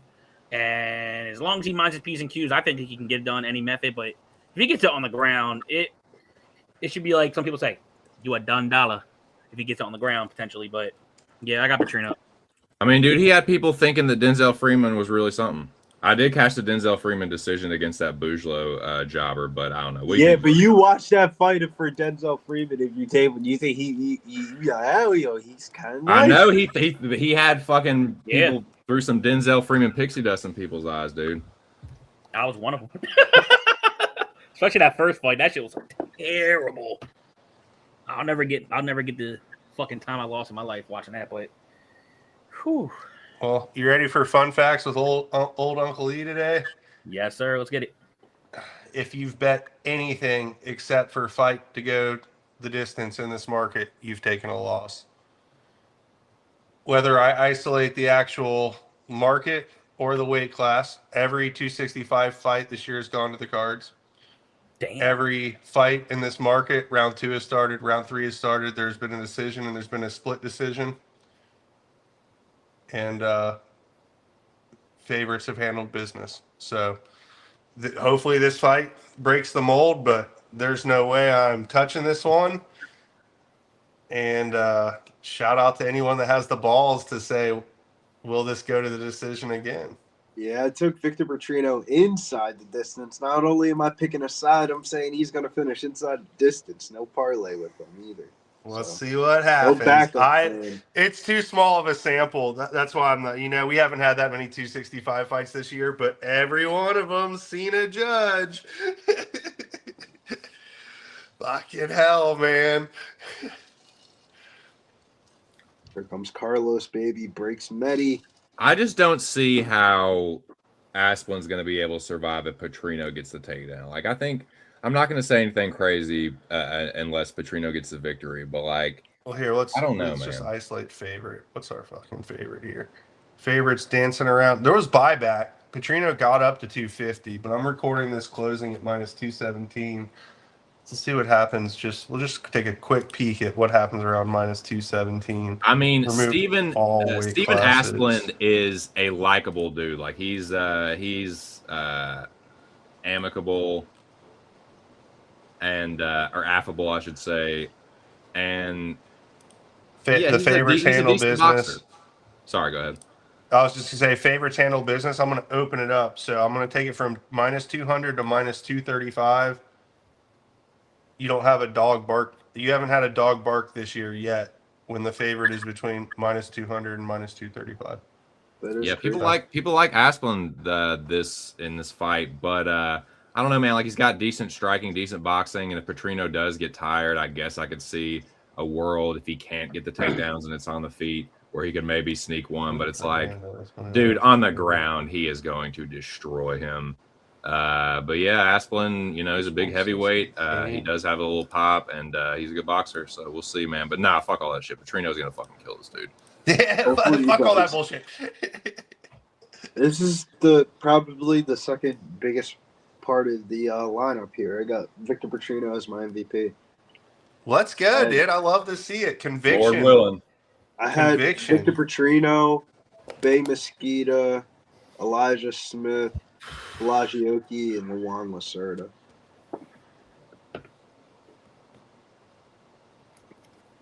Oh, and I Kevin Vallejos too in the main event. This Young could be. Vallejos. This is a good market for the dog, though. If the dog's going to happen, like average wise, we haven't had one occur yet, but like mathematically, this is in the range. I definitely think Asplin's live from the aspect of like, I wouldn't parlay Vitor Petrino and put my life savings on it. Thanks, Billy, just for funny. the vote of confidence. 265. God damn this. Yeah, it looks like someone's gonna die, dude. There's no way this sees the cards. There's no way, right? No, I can see it hitting the cards. It'd be Vitor Petrino decision could definitely happen if he just wrestles the whole entire time in Aspen. We'll see how fucked up this hand is, and we'll see what happens in this fight. Here we go. Vitor Petrino and Steven Asplund. Vitor in the yellow, Asplund in the blue, I think. Or white, excuse me. Blue gloves. They do touch gloves to start things off. 4:55 for anybody listening along. Asplund pumps the jab. Vitor Petrino evades the double jab of Steven Asplund. Vitor with a left hook there. Nice jab from Patrino. Asplund stuffs the initial takedown. Vitor looks for a left hook over the top. 4:30 here. 265. Patrino holds the center. Asplund circles just on the right side of the black line. Outside low kick from Steven. Left hook counter from Vitor Petrino. Lands on Asplund. Vitor looks for the left hook, or the right hand, left hook, right hand. Asplund evades most of it. Vitor with the left hook attempt, and then into a takedown, and he almost gets the takedown on Steven Asplund. Asplund doing a good job so far. Vitor trying to get around to this body lock, and really spending some energy going for this takedown here. Asplund does, he does manage to stay on his feet here. To Joey's point, inside knee to the thigh. My God. 340, excuse me. Vitor got Asplund against the fence. Early takedown attempt thwarted by Asplund. Vitor with a little short right hand off the clinch break. Lets Asplund off the fence. Staying right in his fade. Asplund pumps the jab. 320 here in the first. Inside low kick from Vitor off an Asplund left hook. He lost his balance. That's a good low low kick. Yeah. Vitor's a powerful dude. Left hook from Asplund. Vitor ducks under, looks for the counter left hook, I think, to the body. Or he just might have missed it. Asplund feinting the 3-2 and a front kick there. Asplund with a right hand. Vitor with a counter right hand, left hook, right hand combo. Asplund covered up well. 247 here in the first. Nice jab from Vitor. Counter left hook from Vitor. Grazed Asplund. Oh, Asplund with a combo there. Asplund cut under his right eye now. 230. Vitor with a head kick gets blocked. Nice jab from Vitor. Intercepting jab. Snap. Dude, that jab from Vitor is busting Asplund up. He's cut on both sides of his face. Right hand and a single leg from Vitor. Nice takedown defense again from Asplund, but Vitor lands a nice left hand. Asplund, he's leaking from that cut under his eye. It's in a pretty good spot. It's not going to stop the fight or anything. A hard low kick from Vitor. There we go. That'll keep him in place. Another low kick from Vitor Petrino. Asplund is not checking them very well. Asplund looks for a 2 and then a 3. Vitor resets. We'll check hook from Asplund. Asplund resets to the center. Parries the left hook of Patrino. Asplund gets his combo evaded in that short left hook from Vitor Petrino. 135 here in the first round. Shout out to you guys. Shout out to everybody listening along. Lines are locking. Why the lines are locking? Oh, well, hopping. Something maybe hopping. I don't know what's going on. Oh, no, maybe something happened. Low kick from Steven Asplund. Something's happening. Oh, Asplund rocked him. That's what it is. Asplund rocked him. Patrino's rock. Oh, shit. Aspen rocked him. Patrino trying to survive here. Patrino trying to get back to his feet. Aspen all over him. That's why the live line's locked, I reckon. Aspen all over him like stuck on shit. Big moment here from Steven Aspen, who thought about mooning Vitor Petrino, giving him seconds to recover here. I like that. Woo! Nice jab from Petrino.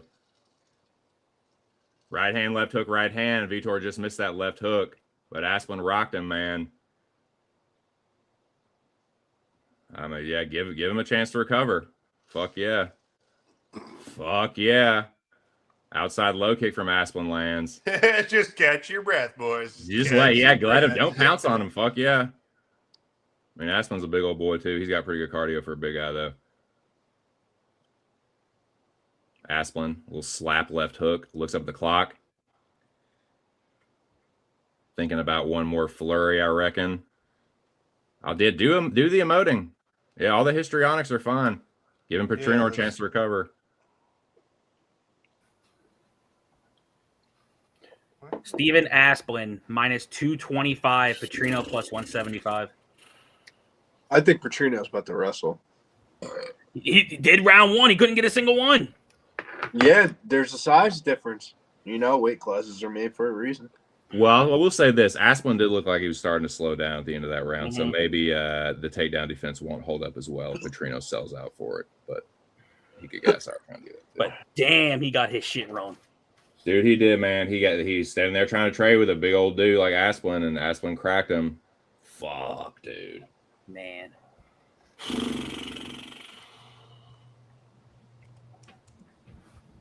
Sheesh. That was crazy. Sweaty. Palms are sweaty. Mom's spaghetti. Nervous. Fuck. So this is minus 110. I mean, shouts to Vitor Petrino, though, because when he fought Justin Jacoby and that happened, he quit. Oh, yeah. But he also got put to sleep.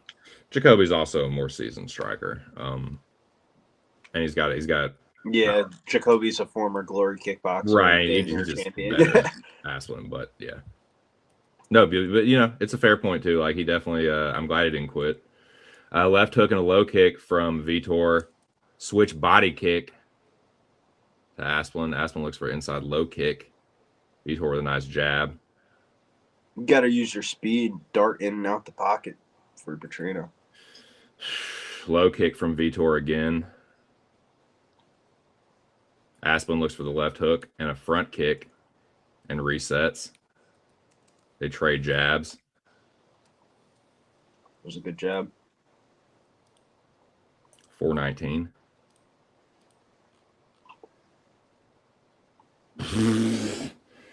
The worst spinning hook kick I've ever fucking seen in my life. Wow, head kick from Patrino. Aspen goes down. Oh, Patrino jumps on him.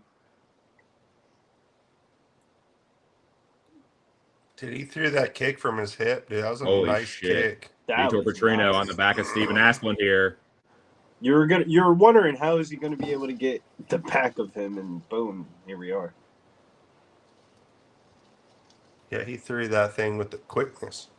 Vitor Petrino swimming through, trying to secure this rear naked choke here on Steven Aspen. 335. Rouse to Aspen. Vitor drags him down. Aspen survives. Maybe he does have a broken hand. Couldn't quite secure it. Patrino trying to Kimura trap Vitor Petrino.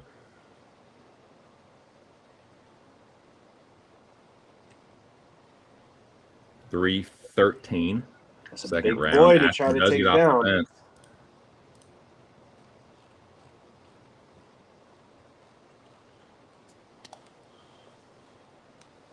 Yeah, 816. Yeah, now this will be 620, interesting because 624. Aspen got rocked too, so I wonder how willing he'll be to fucking just open up like crazy on Patrino, knowing what can happen potentially if it goes to the ground. Jab from Patrino off an Aspen kick. They trade left hooks.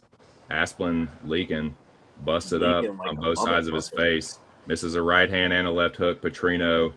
There's a lot of time left for Circling. both of these boys to be gassing like this. Yeah, I mean, we're halfway through the fight. And like both of This them isn't are the last. gassed. This looks like the third round. I had to check TC. I was like, is this the second? Or like, fuck, dude. Bro, they both look gassed. They do, man. They are. They're tired as fuck, dude. This might get ugly. Patrino with a nice right hand. Aspen looks for the right hand counter. Vitor a little bit faster. Yeah, this is the reason firearms were invented. Shouts to people that played the over 1.5. You guys got both. This is gonna get ugly, dude. Just under. Yeah, good call. Aspen looks for a combo. Patrino evades most of it. Circles. And I mean, if this is the kind of pace, like Vitor can kind of survive. There's a nice left hook from Vitor. Vitor with a right, misses the right hand, clubbing left hook, glances off the dome of Steven, or might just like, it was like it wrapped his forearm around his head almost. 136. Again, this looks like the end of a fucking fight. This looks ugly as fuck. Aspen looks for the 3-2. Nice 2-piece from Patrino, lands clean. Aspen looks for the 2. Oh, man. Oh, there we go. Couple punches from Patrino stop Aspen in his tracks. Hard low kick from Vitor. Nice right hand over the top from Vitor. Just fucking knock his ass out, dude. Aspen parries that one. Vitor with a right hand and a left hook. Aspen misses his uppercut by about a fucking mile.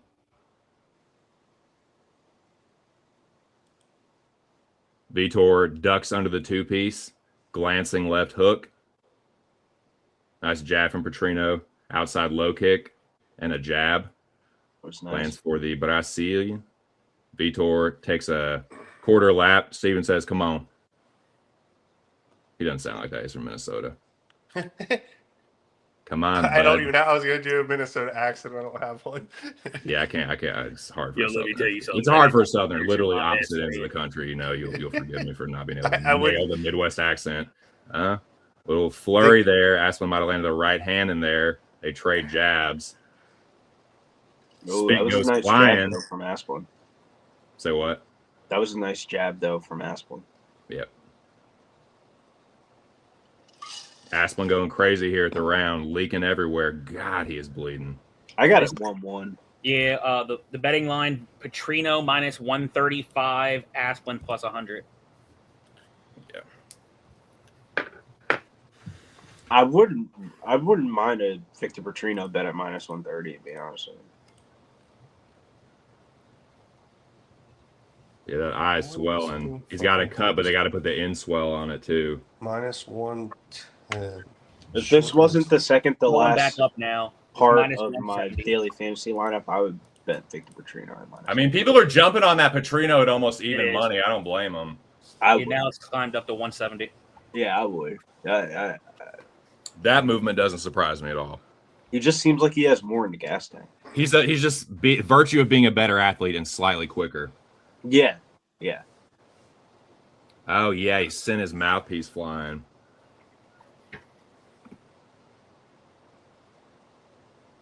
Vitor gets a little break.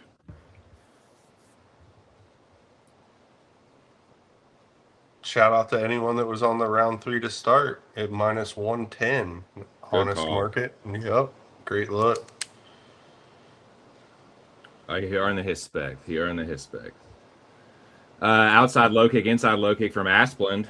446 here in the third. Shout out to you guys. Shout out to everybody in the chat, of course. Smash that like if you haven't done so. Shout out. Yeah, smash the like, you dogs. I greatly appreciate it. Outside low kick checked by Steven Asplund. Nice jab from Vitor. Snaps Steven's head back. The jab from Vitor is nice, man. It's a piston and a broomstick. Vitor thought about a counter combo there. Left hook. Asplund evades it. Asplund throws a left hook in shadow boxing style. Body kick from Asplund falls short. Right from Asplund. Vitor has to reset here, but then Vitor fires back with the right hand, and Asplund has to stop in his tracks. Just under 4 minutes here. Heart starting to beat out of his chest again. Oh, man, uppercut from Vitor on the end of it. He's just throwing more punches, and then he has to reset. They both have to reset. God, what an ugly fight. I mean, it's been a fun one, but it has been sloppy. Outside low kick from Asplund. I let the boys down this week. I should have went with the Hector Sosa. It's all good. 325. I've been letting the boys down a lot with my my parlay plays. They get Cody Garbrandt through the hoop last week though. Right hand to the body from Vitor. Aspen bleeding, but right in front of his face. Right in front of his fucking grill. Vitor with a nice jab. Steven with a nice jab there. Vitor circles. 304 here. Nice left hook from Vitor. Aspen didn't like that one. He backs up to the center. Has to reset. Aspen maybe feeling the leg kicks now. Aspen's face is a bloody mess, dude. Hard outside low kick from Vitor. Inside low kick and a nice jab. That one had Aspen looking crazy. 237 here. Aspen spits fucking blood. Vitor pumps a jab on his feet, circles on the outside. Nice left hook from Vitor. Right hand left hook from Aspen. Vitor shucks him off. Vitor circles. Aspen looks at the clock. 220 here. Ooh, Vitor misses a right hand and circles. He's gassed. Aspen's pretty tired himself. Aspen with a straight left and then was like, fuck, don't. Oh, nice body kick from Vitor. And again. Nice jab. Throw another head kick. A head kick from Vitor here could close the nice left hook after Aspen foolishly tries to clinch up with Vitor. Outside low kick. Aspen looks at the clock again. Nice jab from Vitor. Aspen is a mess. His face is a fucking mess. Inside low kick. Aspen goes down after he cracked Vitor. Couldn't even stand. Aspen has to switch stances. His legs are fucked up now. I'm telling you, Vitor could fucking ice this dude with a head kick. He's open for it now from southpaw. Nice pair of hooks to the body from Patrino. 120. Aspen looks for the left hook off a naked low kick from Vitor. Nice jab from Vitor.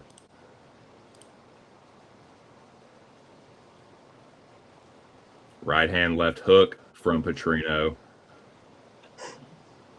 Left hook from Aspen, who has kind of had to force to kind of switch stances here. I still think Patrino this is going to be a circles. split.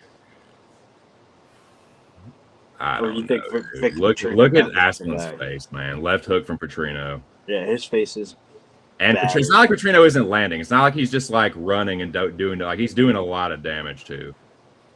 Making Aspen look crazy. Aspen keeps looking at the clock. Looks like a mummy. Dude, he looks insane. Aspen looks insane.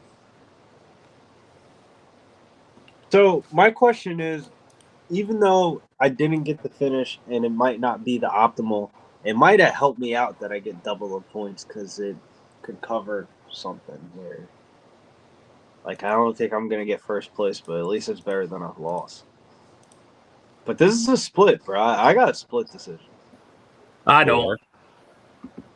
29-28 is the answer, man. Yeah, I got 29-28. I gave Patrino rounds 2 and 3. Billy. I got 29-28, but I got split vibes on this, bro. The third round was so ass. How he got like. I mean, but the cumulative damage, like, it was Patrino. He did most of the good work in the third. I think he won the third round. I think he won the second. Like, I think this is a Patrino 29-28. That's where I see it. I gave him 2-3. So the streak continues. Every fight at 265 sees the judge's That's fucking decisions. wild. And every fight in that market, even if you remove 265, sees the judges. The market is the aficionado. I give Heavyweight Aspen overs. credit. Give Aspen credit. He has a chin on him. Yeah, man, Heavyweight these big over. boys ain't what they used to be. You know, back in my day at 265, they used to knock each other out. I'll tell you what, son. Mm-hmm. I am very, not to jump the gun, but I would love to hear you guys give me some X's and O's on this next one if it does happen to be the 215 price tag on Victor Curtis. Petrino, even if he wins this fight, still wasn't like the best parlay. Insane. line, in my opinion. That was a sweaty ass fight. God damn, that's fucking ballsy.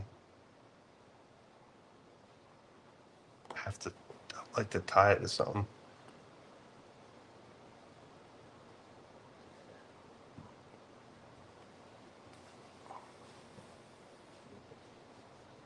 What's this judge's scorecards? 29-28 Patrino. Let's go, TC! MVP. Well, it was sweaty, but we get it through the hoop. And not only do we get through the hoop, but we cash it for the boys. Vitor Petrino and Elijah Smith plus 105. That's how you make a little bit of value. That's how you squeeze a little bit of value out of it, Billy. Ferda. Good shit. Hopefully I can get Kevin Vallejos to win, and I can make some money in daily fantasy, and it makes up for the loss. Yeah, I had Patrino in DFS, and I was like, fuck. I'm not mad at it, though. At least he fucking won. Yeah. Got it through the hoop for the boys. Appreciate that big show. That's Pierre 2 Rodriguez gets it done. The parlay cashes. Let's fucking go. What we got up next? What's the next fight? Orbi and Chris Curtis. 170-pound bout. Well, Joey, what do you think, Bo? Lay it on us. I sure the hell will. Orbi is a caveman from the beginning of time, and he's getting legitimately, like, he looks like one of those cavemen that has a stick, a nice fur jacket, trying to bust down some elephants and shit. But no, realistically, the guy's well-rounded. He is a takedown machine, and ever since the Brandon Allen blueprint of like, hey, Chris Curtis got to take down the fence. Yeah, bullshit. I'm going to put that to effect. Ever since then, I think Orbi is going to take down Curtis. I think this fight could go a tad longer. The striking could be close. Curtis is a good southpaw. And if you go back to that Rebecca fight, Rebecca was throwing some good southpaw type shots. But I like Orbi a lot. He's like the silent guy that's slowly working his way up at 170, and he's going to be a problem to come in the future. So I got Orbi. He's in my favorite parlay, my third leg. So let's go, caveman. I believe in you. That was a fucking hilarious breakdown, Joey. That was very funny. Thank you for that. I need a good laugh there. Dude, yeah, I like Orbi to win. The only thing that's keeping me off, it's a little, you might say a little superstitious or whatever, but the only thing that could potentially happen is a Chris Curtis split decision. He does, Orbi does wear some damage on his face. Let's fucking go. Appreciate it, Mills. Let's fucking go, dude. Yeah, Mills hopped in the car with me on that one, so let's ride, doggy. Fuck yeah, dude. Cali cruising with the homie Mills. Shout out to him and make sure you check out his interviews up on Pub Sports Radio.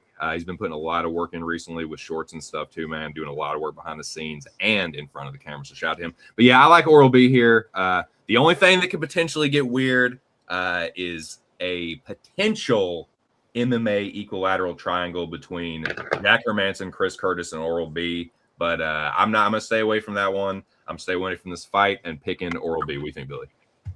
I got Orbi in a parlay, second leg of a 3-leg parlay that I really need now. That man, you're right. Favor. Definitely safe on the money line side at first glance. We still haven't had a dog this evening. I don't think this is going to be the dog. We might have one next time. Yeah, I'm not. I mean, they could always, especially at this weight class. But when I like I said, weight class and the name of the fighter are kind of the two things I do last. Mm-hmm. So this market definitely is really strong to the favorite. I don't track like market movement unless it's really large, like kind of over 10%. This one does fall into that category. Oribal has caught, significant line movement, and I do it on percentage, like down low, a couple points means a lot, but when you're moving from like minus 310 to minus 400, that is it. Also, it's like right on the cusp of like, hey, we need to pay attention to this. The only thing the only thing that's really weird about this is just especially after that last fight, I'm trying to chew on these round 3 to starts. If we take away everything, men's fights, women's fights, everything, and we take round 3 to start, which we're looking at a minus 200 right now. So you can lay two to you have to lay 200 to make 100 on this. If I take that line, I'm going to go to minus 200. I'm going to give us 10 cents on each side, minus 190 to minus 210. Your round 3 starts. So round 3 starts, and the other thing that happens in here is I have some dogs in the mix. And okay. Yeah, it's just, like that's a crazy weird way to look at it. You know, just like pick a round 3 to start isolation and see results. But yeah, we got dogs in the mix. We only have one split decision. I heard you saying there might be a splitty, and we have a submission in there as well. It's kind of a sloppy market. And I kind of don't want anything to do with it. So I wish you guys the best of luck. I hope you guys make money somehow. I mean, I kind of don't blame you. I mean, it is a little bit. I tried. I wanted the dog, and I couldn't find a way to. I just couldn't do it. If you told me this fight was at 185, then I probably would have stayed off this fight. Yeah, this market has a little bit of everything. But I didn't like how Chris Curtis looked his first fight at 170. I know, it's whatever. Yeah, back in that fight, and I wasn't really too impressed at all.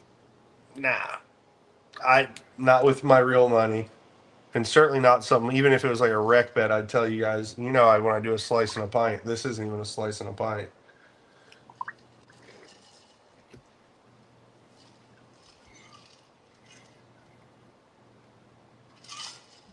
All right, start of the fight, no touch glove.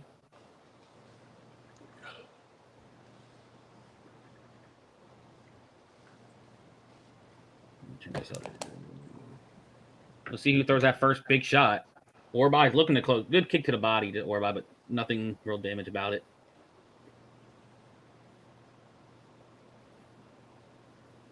I hope Orbi doesn't forget to, definitely mix in some wrestling this fight, please. Oh, good kick from Orbi that just missed. Come on, USA. Let's cut through all the bullshit. You go, America. America. Yeah, freedom is the only way. Yeah. Chris Curtis is with his hands down, so I think he's trying to look for a time shot. Oh, good cross from Orbi. He's like, don't leave your hands down on me. Oh, Orbi gets the leg. Will he be able to take him down right away? Oh, and he does right away. Taking him to the cave. You called it, dude. Pulled the carpet on him. Old school wrestling movie. Pull the carpet. Caveman doing caveman shit. Mm-hmm. Fuck. Lucky he didn't bring a club in there. And Orbi got the hooks on the back. He's trying to get a leg in so he can potentially look for a trip. Yep. Oh, nope. Curtis like knobby. Oh, good takedown from Orbi. Slams him. Yep, knee him right in the. Secured the position though. Yeah. Oh, come on, dude! Grabbing the hell out of the fence. Damn. You're right. If you want to call some of that shit, he's grabbing the fence. You fucking jack off. I love Chris Curtis, but Jesus Christ. Not.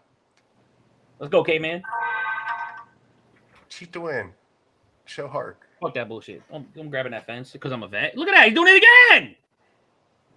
Hello. The fence grabs in this fight are crazy. Yep. Ankle pick. There we go. That's how you pull the rug. Cross the legs too. I love it.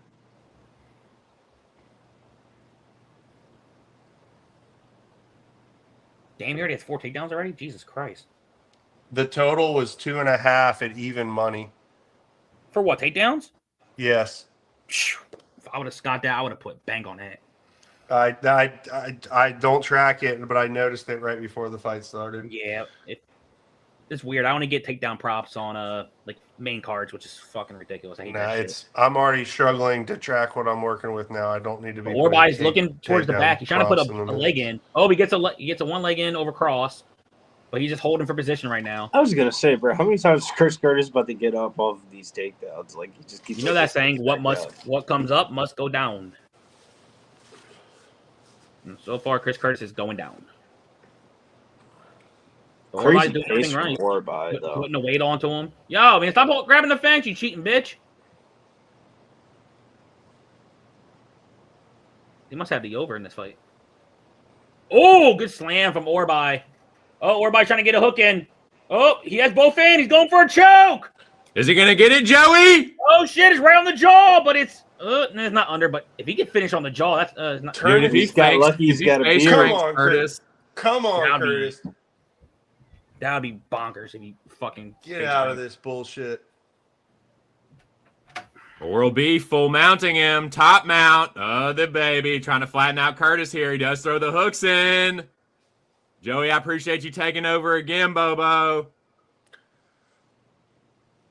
Oral B with some hammer fists here. Curtis trying to cover up. Oral B slipping the uppercuts underneath. Curtis. Oh, man, that was a hard right hand. Curtis in the you ain't trying to slip that one. Stop, dude. Stop. Curtis trying to get a fucking bullshit, stop. Why are you trying to be Cody Brundage? Oh, my God. Slam, dude. Curtis is literally getting Raggedy Andy, dude. Oral B is yeeting on him, dude. Curtis complaining like he's such a whiner. He is such a fucking whiner, dude.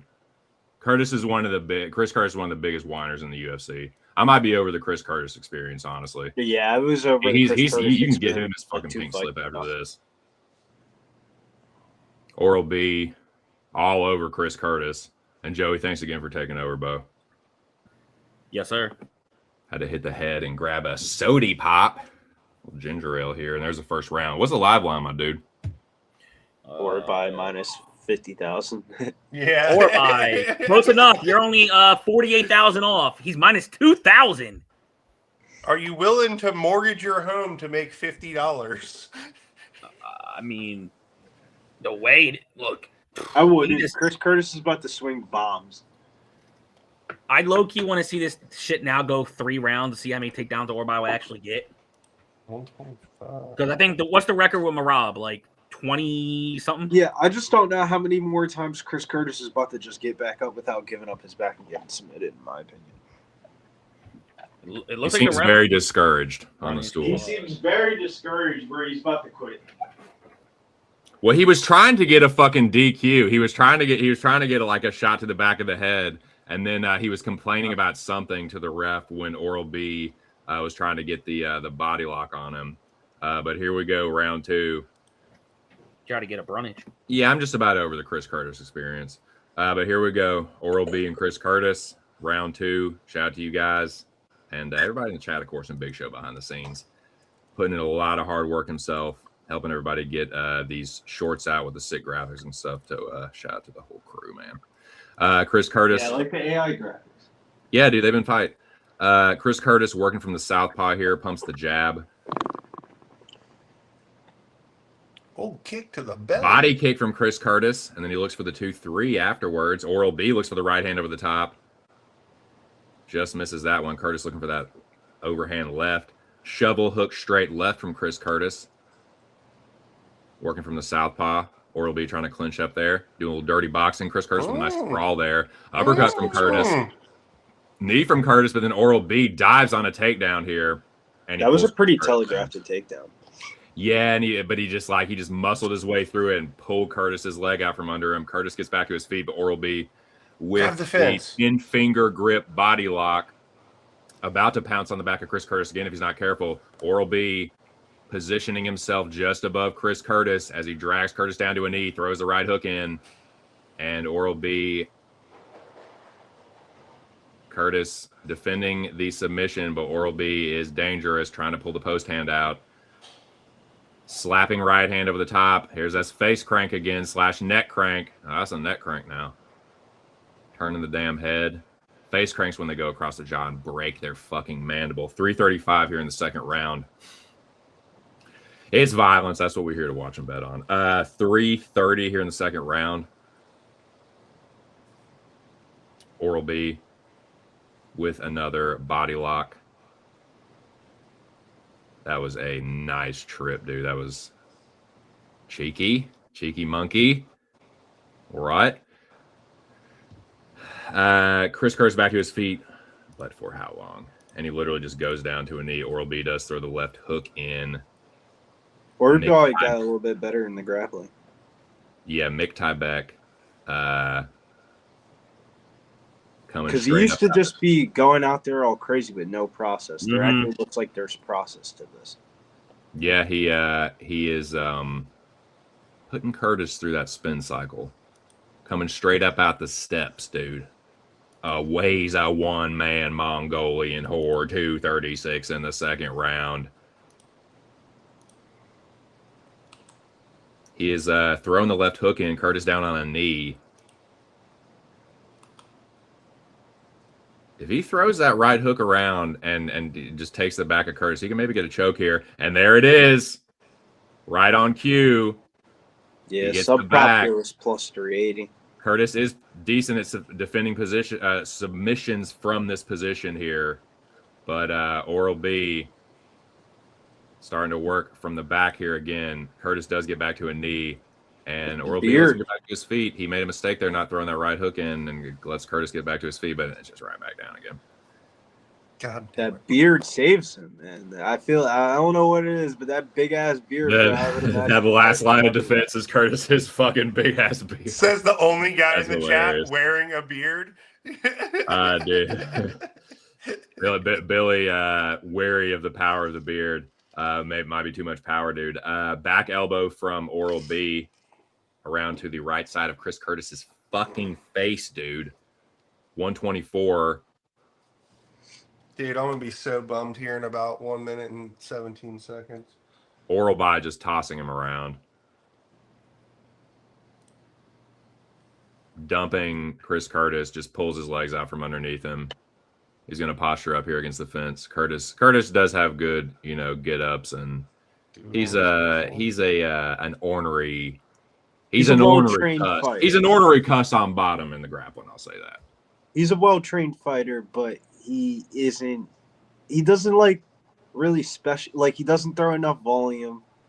He has power, but he doesn't just. He's a good anti-grappler. I'll say that. Chris Curtis is a good anti-grappler. For the most part, Yeah, I was shocked that Orbi got this amount of takedowns. He's a strong dude, man. He's like Joey said, he's got that fucking, original men, caveman strength. So, 26 seconds here in the second round.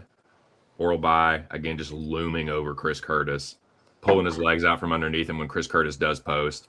Goes from the body lock down to the double leg and just whoop, feet right out from underneath him. There go the blocks. 7, 6, 5, 4, 3, 2, 1. Orbi minus 10,000. Nice. And tied to Ivasa. So here's what I was talking about. Fuck. So if I had the intestinal fortitude, my look was to just lay the round 3 to start at minus 200 straight bet. ATC, you might like this one. Tai Tuivasa versus Sean Sheriff. That's a good fight for Tai Tuivasa. Man, fuck that. Let Sean Sheriff wrestle. That's a winnable fight for Ty. For Ty? We're trying to get him into the win column somehow. Do a shoey. I mean, he tried. If he was in better shape, he would have won that last fight. Yeah.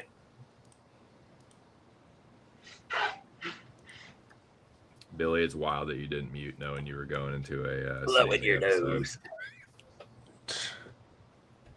But shout out to you guys, man. Shout out to everybody in the chat. I don't have it up right now. I'll pull it up here in a second. I got to refill the. Oh, it's all the regular hitters in there. We got the boys: Zofe, Dreams Dope, Aaron the Capricorn. I am the Hippo 603. Fucking the boys. That's tight, dude. Swaggy McNolegs. Oh, Swaggy. What are you doing, Swaggy? Left hand of the body from Curtis to start things off. 4:55 here in the third round. The man from the steps versus the... I'll call Chris Curtis a good, solid action fighter. He's a good, well-trained fighter, but in higher level fights, he's just kind of there. And he's been there for some of these attacks from Orbi and definitely some of the grappling. Left-handed body from Curtis. He just evaded a Orbi head kick. Some of the bigger strikes have been starting to get to Curtis later in his career. Inside low kick from Orbi and then a takedown attempt into the body lock. Single leg into the body lock attempt, and he just pushes Curtis against the fence. And now he uses a body lock sort of hip toss and Curtis down to one knee. And here we go again. Third verse, same as the seconds. Doesn't have quite the same ring, but you know what I mean. It's back to the same shit we saw in the second round, is my point. 10-finger body lock grip from Mick Tybeck. Drags Curtis's fucking ass to the ground again for the 17th time. A little bit more resistance, though, from Chris Curtis here in the third round. What'd you say, Billy? I'm sorry. A little bit more resistance from Chris Curtis here in the third round. Like he's trying. He's trying not to get rinsed. He's just a little outgunned in the grappling. Orbi is just a strong dude. I'm sure the tensile strength, dude, the grip strength from that part of the world, dude. It's yeah, but this is the round where that weight cut might start playing in the Orbi's favor for Chris Curtis because you know that weight cut definitely hurts you. Whoa, that was a big slam, dude. Curtis. Almost got slammed on his fucking neck, dude. That was gnar. Orbi is around to the back. Curtis didn't like that. Orbi trying to get an armbar here, or maybe a Kimura if he can free this arm. He almost stepped over the back of Chris Curtis. Yeah, Curtis got hurt from that slam, dude. I don't think Curtis liked that fucking slam, dude. How could you? I mean, it was a monstrous fucking caveman slam, dude. That was a big old, rock club of a slam. 2:45 here in the third. Curtis, to his credit, does manage to get back to his feet. Orbi with another body lock, trying to do that trip again. Curtis does keep his feet. Halfway through the third round. And Curtis goes down to a knee. Curtis is going to need a stoppage. I don't know if he's going to be able to get Orbi off him long enough to even attempt one, though. Because Orbi is just, like I said, that grip strength is probably fucking insane. And we are at 2:05 here in the third. Orbi, again, Curtis back to his feet, but Orbi he ain't going anywhere. All Curtis can really do is defend. Curtis turns into him. Orbi dumps him. I mean, it's just a spin cycle, dude. No, it's a dryer. That's what it is. It's just a dryer. Just getting tumbled over and over. 138.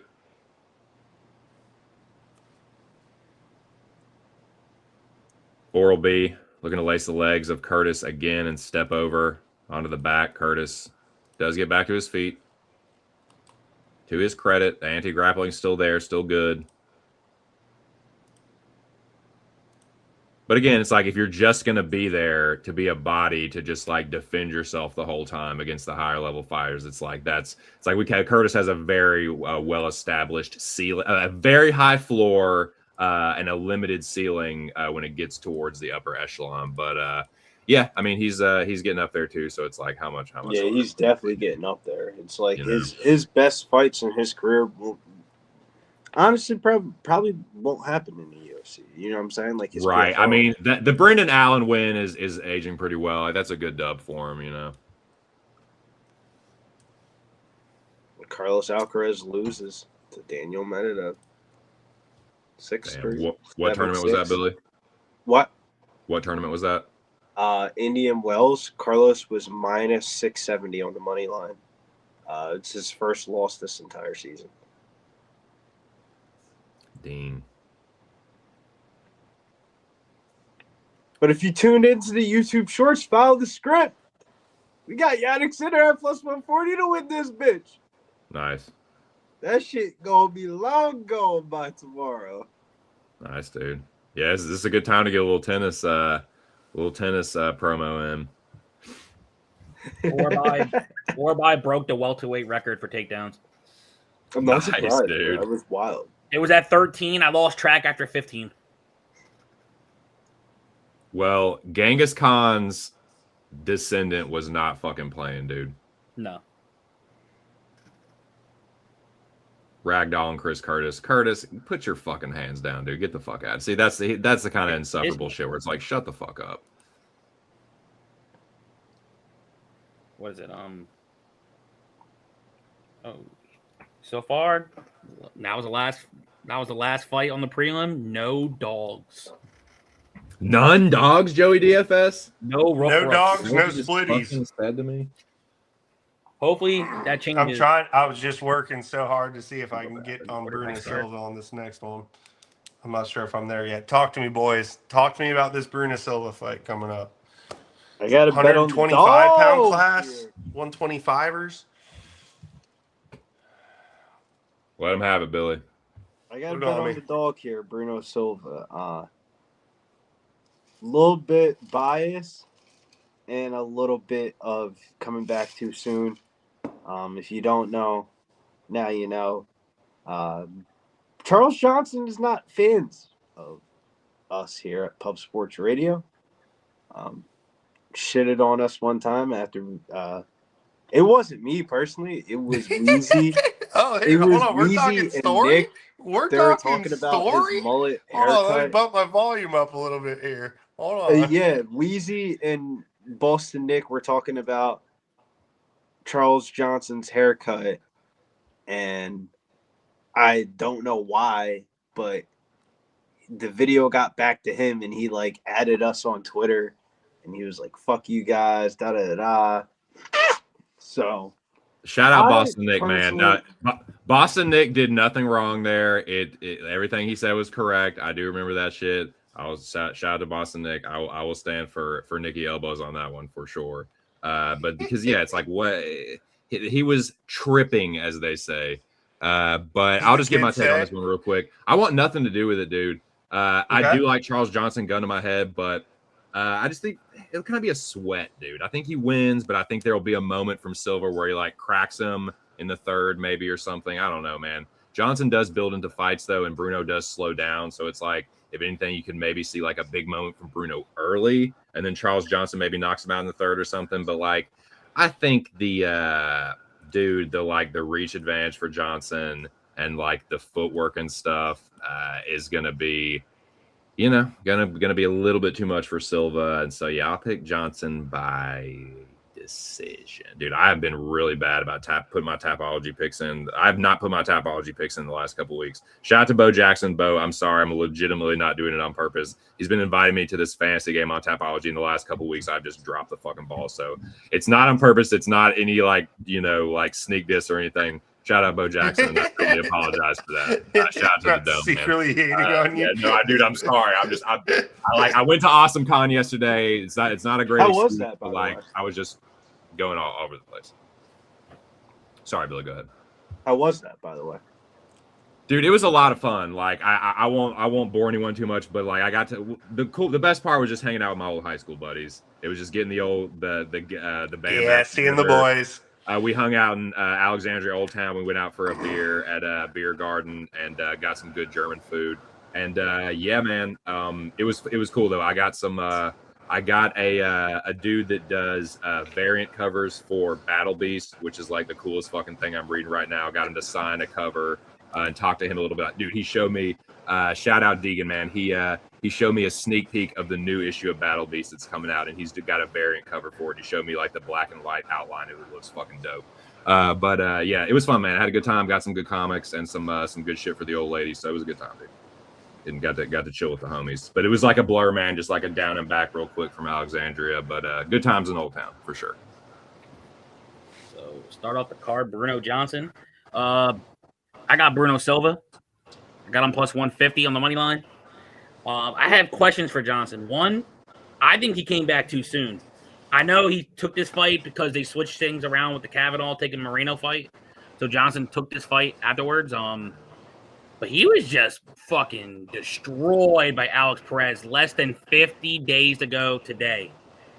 And one thing I know about Bruno can crack also. Bruno will mix in takedowns, and Bruno knows how to grapple. And I'm curious of what Johnson's approach is, because if you go back to watch Perez, Johnson tried to get too aggressive, and Perez was catching him with every punch. Then you go back to watch Johnson's other fights, he's patient, he's dancing around. He usually waits for like almost round 2 and some change to finally get started. So I'm curious on which Charles Johnson we get for this fight. So I took the shot on Bruno. I think he can land a big shot and rock Johnson and get him to the ground and maybe even finish him there. And that'll be the first dog tonight. So I got Bruno plus 150. Oh, dude, it's a nightmare. I would never fucking live there. It's like Old Town is bougie and expensive and shit, but it was like for one night with the homies, it was a good time, dude. But it was like, I was very quickly reminded, it's like, I can never fucking live here. Like, one of my cousins lives there. She loves it. She's there with her beau, and they like it, but it's like, dude, the commute. Yes, sir. 490, dude. 495 and 66 and 95, dude. I would rather be fed a bullet, no bullshit. I'm just kidding about that, YouTube. Dude, yeah, it's like, yeah, I do like, literally the only thing keeping me from betting Charles Johnson is the fact that he got fucking knocked out 2 months ago. But I feel like sometimes that automatically keeps people off.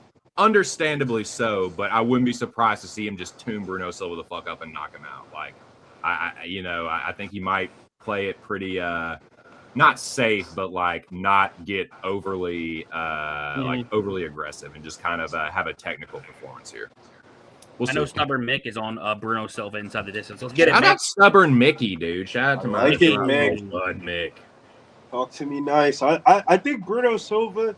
So, like, it's like a combination of both. Of, like, the situation matches up with the opponent of, like, Bruno Silva does have, like, the qualities to kind of take advantage of Charles Johnson. And then another thing to add into this was supposed to be originally Bruno Silva versus Leonard Kavanagh. Leonard Kavanagh was supposed to be in this spot. And he ended up taking that main event against Brandon Moreno. So not only do you have Charles Johnson as a favorite, he's a favorite on short notice, coming back from like a month and a half ago being like, fuck it. If I lose the bet, I lose the bet, but I'm going to bet the plus 146 every time. Yep. Let's get it, Billy.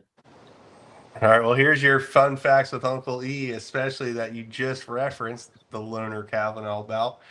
So I already told you guys I don't handicap based on weight classes, but let's take a look at every fight that's happened this year at 125 pounds. Only one dog has barked, and it was Loner Kavanaugh. Aaron! So at 125 pounds. Oh, we got the boys. Well, they just let anybody up in here, huh? Yeah, what's up, buddy? How did you get in here? Just let the man speak. Everybody but me interrupting Oldie. Go ahead, Oldie. I'm sorry. Nah, you're good. I was just giving this fight. I don't really have anything. I was just saying at 125 pounds, only one dog has won this year. It was the Loner Kavanaugh 5-round fight. Okay. And every other fight besides that one has gone to decision. You got one split decision in there. How many have there been? This year at 125 pounds, we have had 1, 2. Oh, hold on. Oh, computer just don't blue screen on me here, computer. Asking the Excel sheet to do a lot here. It just feels like such an easy Charles Johnson spot that I want to bet Bruno.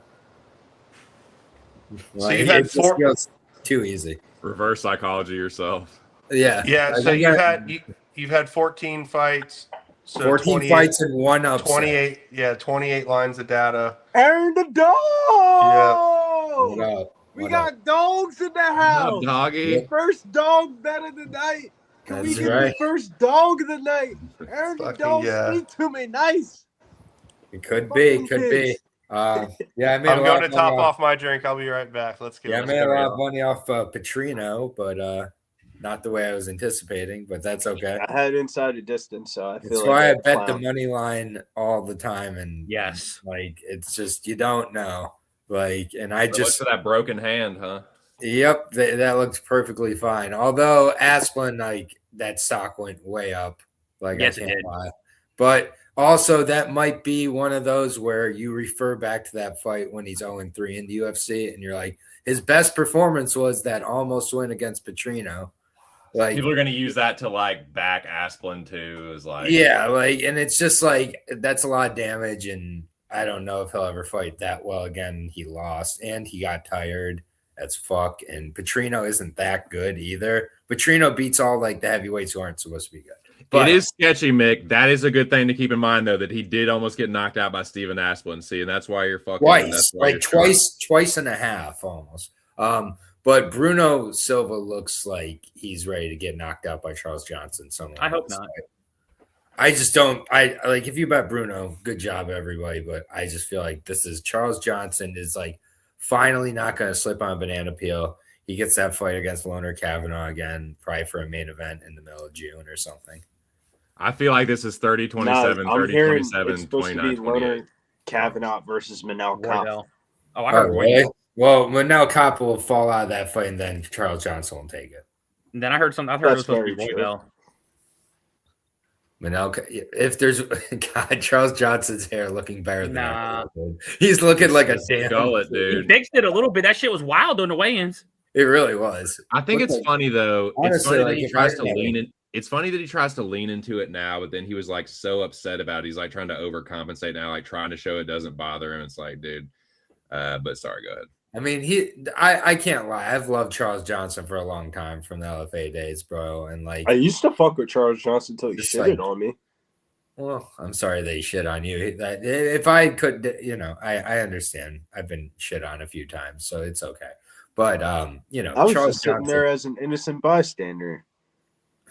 it happens. He can't take the three of us at the same time, dude. We'll fucking jump him. I'm just kidding. Sorry, go ahead. Yeah, but no, yeah, I got Charles Johnson by KO, and I think it could happen early. Oh boy, that boy Aaron the dog getting a little bit spicy on him now, huh? Just saying. Oh, For real, I could see him winning any method: club and sub, knockout. Charles Johnson 30-27s and 129. But sorry, Joe, go ahead. Not my fault. I said I was trying to see if Orbi was going to get 20 takedowns. He had 19. Yeah, he had 19. And he scored 168-19. Holy You know what's fuck. the craziest part? He broke the slate on FanDuel and was 27% owned, but like I didn't really move at all. I'm still in the same exact position I was. Ululu for life. We know about the Ululu gang. I'm in ninth place. I was in second, so hopefully we can get a little top 5 casher in there. I got. You got Bruno in your line or no? What'd you say? You got Bruno in your line? No, I got Kevin Vallejos left. Okay. I had Vitor Petrino, Kevin Vallejos, Bay Mesquita, Elijah Smith, Luan Lacerda, Bellagioki. Okay. Age parity, definitely not reach parity and height parity. Damn, Houston's making this a game. Only down by 3 with 53 seconds left. Let me turn this. Joey updates on the ball. I think this is an unders type of main card here. I think it's That's a what lot I'm feeling. And I just feel like Bruno's about to be on the end of a lot of telephone poles. And Yeah, dude. What is that supposed to mean, Aaron? I think the long arm of the law is about to be on Charles Johnson. There's a structural advantage on Charles Johnson's side here. Bruno's kind of small, and Charles Johnson's kind of long and tall. Like, again, I don't know. It looks like Charles Johnson might be starting to use some supplements as well and later in his career, which I approve of. I feel like this is a trap line though, so maybe I'm wrong. And Bruno comes out here and dances around, and Charles once again finds the banana peel as he has 8 times in his career. I could see a Charles Johnson step in knee left hand, same side attack. Yeah, but I got a decent amount of change on Charles Johnson here. Oh, there's Keith Peterson. Sir, you ready? Sir, you ready? Can you shut the fucking cage door, please? This fucking Paramount production is extremely bush, but here we go. Shout out to all you guys. Very happy that my old bud Aaron the dog is here on stream. It's Yes, it's complete now for the main card. 450 for anybody listening along. Bruno Silva putting some early pressure on in the yellow trunks. Charles Johnson in the white Muay Thai with the biker shorts underneath. Charles Johnson with the skullet. Switching stances, lateral movement. Bruno with early press, putting a press on him. Inside low kick from Bruno. Bruno is a little Bruno with the back knee. Yeah, he's a tank, man. Yeah, dude, the Bruno with the insane fucking POD back knee. A little step in left from Johnson. He clinches up with a nice knee to the body there from Inner G from the damn skullet. 412 here in the first. Charles Johnson with they're in a 50-50 position. Nice knee to the body from the Inner G and another one, very quick. And they trade hooks on the clinch break there. Just under a minute into this fight. Nice. Best of luck with the college basketball. It's heating up. Conference tournaments. There we go. Front kick to the body after a knee and a straight left. 341. Charles Johnson dives for a takedown, and he says, nah, just pop back up. Bruno Silva putting the pressure on early. Here again, inside low kick from Bruno. It was close. Bruno with an uppercut. Charles with the overhook. Bruno with the fence pushing. Pushes him into the fence. Charles Johnson digs the underhook there in a 50-50 again. Bruno looking for the body lock trip. Charles Johnson does have good takedown defense, and he is showing it against the fence here. Tall dude, tough to take down. A nice knee to the body and an elbow in the clinch break from Charles Johnson. He just missed the left hook. Bruno resets. He backs up and says no. Right hand over the top from Charles Johnson. Inside low kick from Charles. Bruno pumping the jab out of range. Johnson flashing the left hand non-committally. Inside low kick, energy, high kick, and that same side attack. Right hand, a step in knee in the left hand. 235. Charles Johnson, the step in knee for the stance switch, same side attack, dude. A right hand over the top from Bruno gets Charles Johnson's attention. Charles said, fuck, dude, let me get on my bicycle, dude. He went to ride his bicycle and ate a fucking, it looked like he had a dick kick there. But Bruno with a little left hand there, pushing forward on Charles Johnson. Charles circling on the outside. Inside low kick from Charles, and he just blocks a Bruno. Okay, big guy. Right. Trying to clinch up, but he eats a knee. Bruno pretty relentless on this this fence push, grappling clinch shit, dude. This is how he wants to fight, dude. That back knee is shimmering in the fucking sweat, dude. They're getting after it already. 147. It was a trap. What do you mean? Charles Johnson usually drops. I just felt like Charles Johnson was going to dominate this fight, and he drops the first in a lot of fights. He builds into him, and Bruno does slow down. I know. 130. Nice elbow from Charles and a knee. Bruno says, "Fuck, dude, let me get up out of here." Oh, nice counter uppercut from Bruno. Charles eats it well. Switches stances back on the southpaw. Adjust his shorts, dusty style, dude. Oh, body kick there from Charles. A head kick gets blocked. Inside low kick, inner G. The skullet eats an inside low kick, and he says, let me land a fucking outside low kick to counter that shit, dude. 105 here in the first. Bruno pumping the jab, tripling up on it, and then just not really throwing it in range. Front kick misses for Bruno. Charles gets caught by a left hook uppercut from Bruno on the counter, but again, eating it pretty well so far. Charles steps in, misses the left hook, switching stances. Right hand misses for Charles, but he does stuff a takedown attempt. I don't know what happened. He said, might have kicked. Oh, head kick for Johnson lands. Not a ton behind it. Bruno does have to reset, though. Inside low kick. I'm hearing an echo again. Charles pumps the jab. 27 seconds. Body kick from Bruno. All right, there it goes. Appreciate it. 21 seconds here. Charles circling on the outside. Right hand over the top for Bruno. Charles rolls with it. It did land, though. Bruno trying to pounce on him here at the end. There go the blocks. Left hand from Charles and again, but counter right hand from Silva. Charles right hand over the top after he goes to the body with the left. Charles switching stances. There's the first. Joey DFS. What is the live line, if you don't mind? Charles Johnson -118. Bruno Silva -110. Yeah, that's Bruno's round. Old East Yeah, or but what? Charles Johnson drops a lot of round ones, though. Yeah. I don't know. So I can't get too excited here. I just didn't like how he's using his range at all there. Because he wasn't using it. So that's like a problem. He's getting kind of risky with some of those combos. Doing a lot of stance switching. Yep. And like a lot, and we're in the smaller cage here in the Apex. Yep. You can get squared up doing that sometimes. You're not careful. Yeah, allows for that pushing a little bit easier. So we'll see. But looks like Charles is not. I don't know. We'll see. We'll see if the builder can do just that here in the second. Sir, you ready? Sir, you ready? Here we go, round 2. They do touch gloves again to show his spec. Let's start things second round. Charles misses the left hand. Bruno looks for the left hook hand. Charles looks for the right hook. Nice uppercut there from Johnson. Bruno tries to flash the left hook straight left from Charles. Finds the mark. Inside low kick, front kick. Charles switching stances back and forth. Almost threw a jab there from southpaw. Charles from the southpaw, laterally moving along the outside of the cage. Head kick just gets blocked by Bro. He's looking for that head kick, dude. He looks for the other side now. Bruno pumps the jab, looking for the left hook. Charles stuffs the takedown here against the fence with the overhook. The Wizard Johnny. Faw 20 here in the second round, Paw. Charles doing a good job of not getting taken down.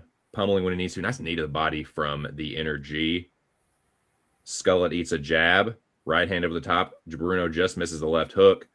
Nice straight right from Johnson. Bruno gets the body lock, but Skullet does get back to his feet instantly. Double overhooks for the inner G.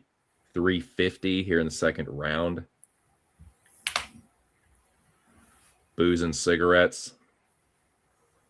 Looking closely at the grips, making sure Bruno's not using the fence to pull himself into Charles Johnson a little bit closer. 330 here in the second round. Charles with a nice strong overhook though.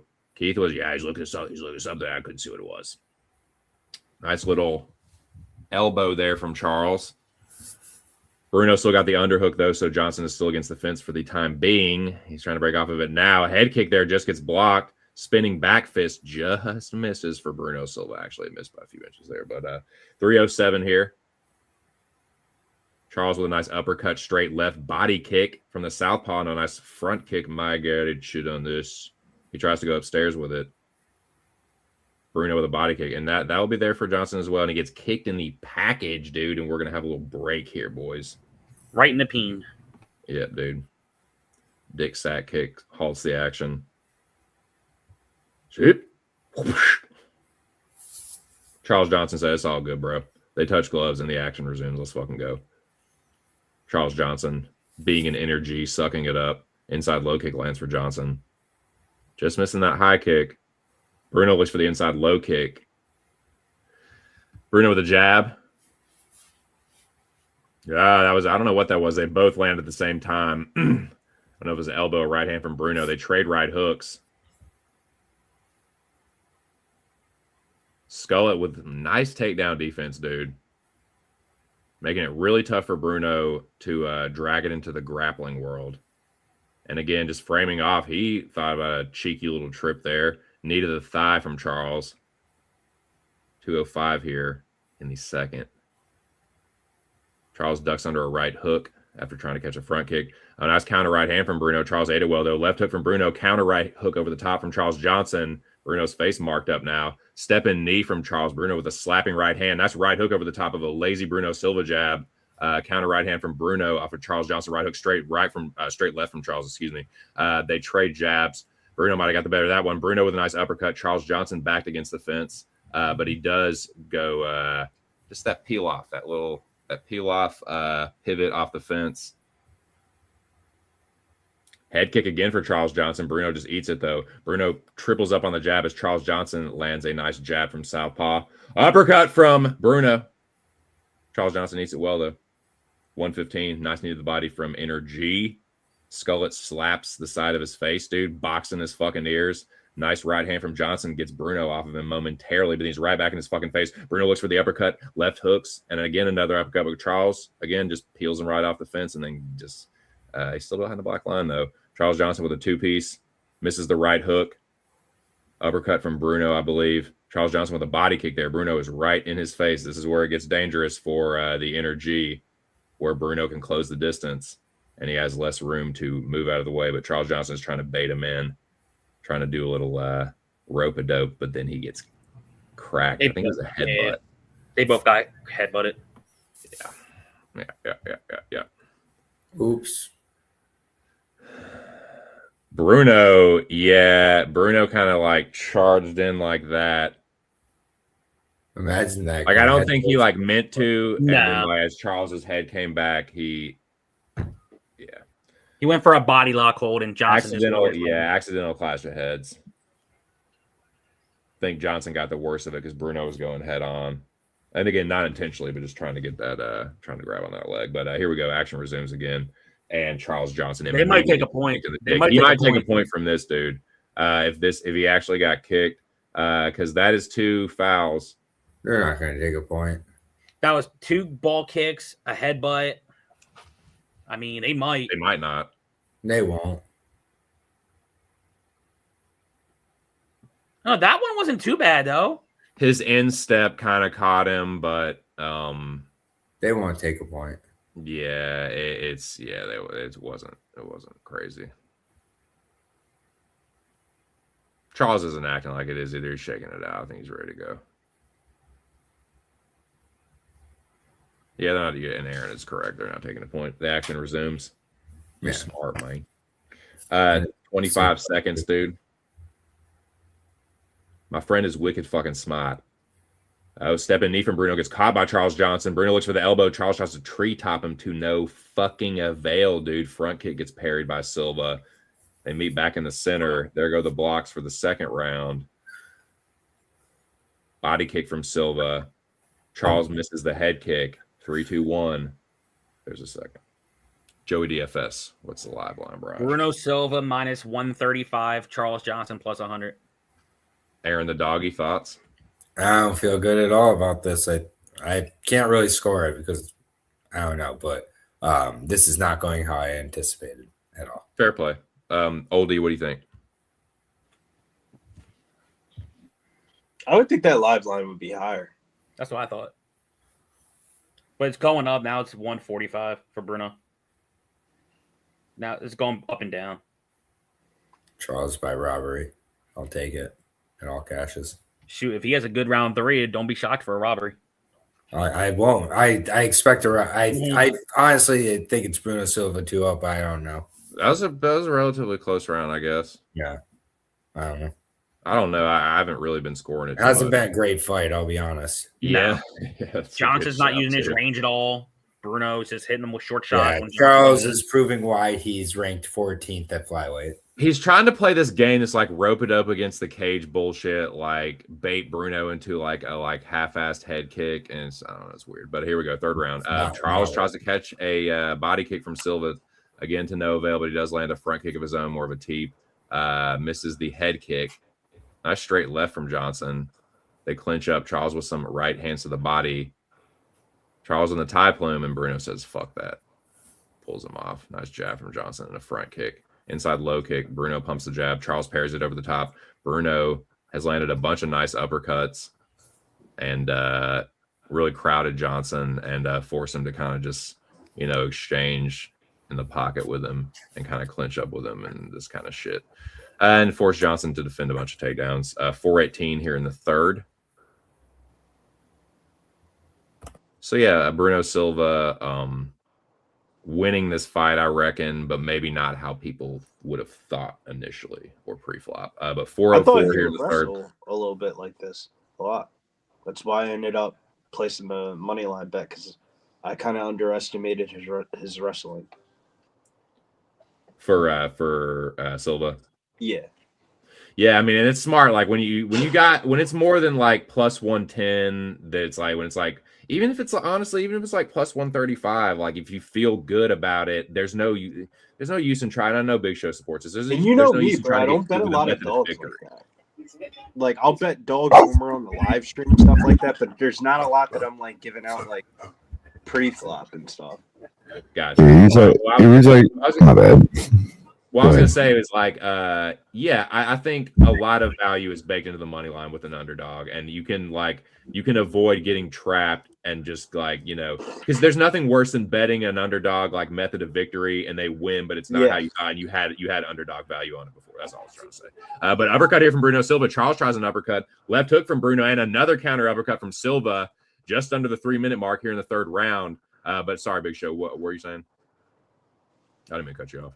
It's like right into the range where I'm comfortable. If I like a dog at that range, I will take it with one of my favorite, not the highest favorites, and just parlay and just try to get the extra value even more that way too. I know we were talking about that on one of the shows the other day. Like, yeah, makes sense for sure. Yeah, if your dog's gonna bark, you might as well tie it to something that's incredibly high probability to occur. Because like Bruno was like plus 160 for a while this week, and Bruno with a spinning back elbow. Charles has eaten these big attacks well, but it's like I know a lot of people thought Bruno winning meant he was going to like clip Johnson, and he has a couple times, but I mean he's kind of just like outworked him and just put the pressure on him. And it's like, you know, in rounds that are kind of close, you're going to give it to the dude that's putting the forward pressure on and still landing. But we'll see how it's scored here. But yeah, I think Bruno's winning this. He does clinch up, and that's okay with Peterson. I think he had his hands in the fence trying to like hold himself against the fence. He did it again, got warm for it again. You take a fucking point or what? Charles Johnson gets off the fence. Nice takedown D again. And maybe that's the reason. Like Bruno has tried to wrestle, and Charles just not letting him have it. But I guess that's understandable. Nice double jab and an uppercut from Bruno Silva. Charles clinches up. 130 here in the third. Charles with a nice short right hand, single collar elbow there from Charles Johnson, right elbow. They're off the fence. Charles with a nice high plume knee upstairs, dude, showing a little hip dexterity, knee to the body there from Johnson on the clinch break. It feels like Charles Johnson's been on the defense like the whole entire fight. He has been on the defense. He's been on the back foot a lot, dude. Even when he's landing offense, elbow there from Johnson. They trade jabs after a Bruno front kick. Charles lands the jab and misses the hook. They clinch up again. Right hooks to the body from Johnson. Bruno returns the favor. 50-50 here. 50 seconds. Charles misses a winging left hook. Bruno pushes forward, double jab, uppercut, right hand over the top. Johnson parries it for the most part. They reset. Nice jab from Bruno. Johnson with a nice jab in the right hand. Right hook to the body from Charles Johnson. Step in knee is blocked. Nice elbow from Charles and a right hand body kick under the armpit. They clinch up again. Some good work here from Johnson. Knee to the body. Very nice. Nice right hand from Charles. Bruno getting caught a little bit here, but too late to apologize. Right hand over the top from Charles. Oh, nice elbow from Charles. Bruno right hand, but you know Bruno looked a little shaky here at the end. Charles Johnson with a right hook. If this is a 5-round fight, he'd be fucked. Yeah, Bruno will probably get knocked out in the next couple of rounds if it was a 5-round fight. But I think he won that one. We'll see what happens though. Thoughts, gents? I'm glad I hedged out after round one. I'll be right back. I gotta change the bottom water. Yeah, I hedged out after round one with Bruno plus 118 or something. The crazy part about Bruno Silva is like, I don't know, like preconceived notion. You think he's kind of ass, but then you look at like who he's lost to, and it's just like, probably. No, and another thing is he wins fights like that, so that also keeps him from raising the stock. He does just enough to win, which there's nothing wrong with that. Like that's a skill in it of itself, but like props to him. But like this is also the Charles Johnson experience, man. He just constantly has these opportunities to show up.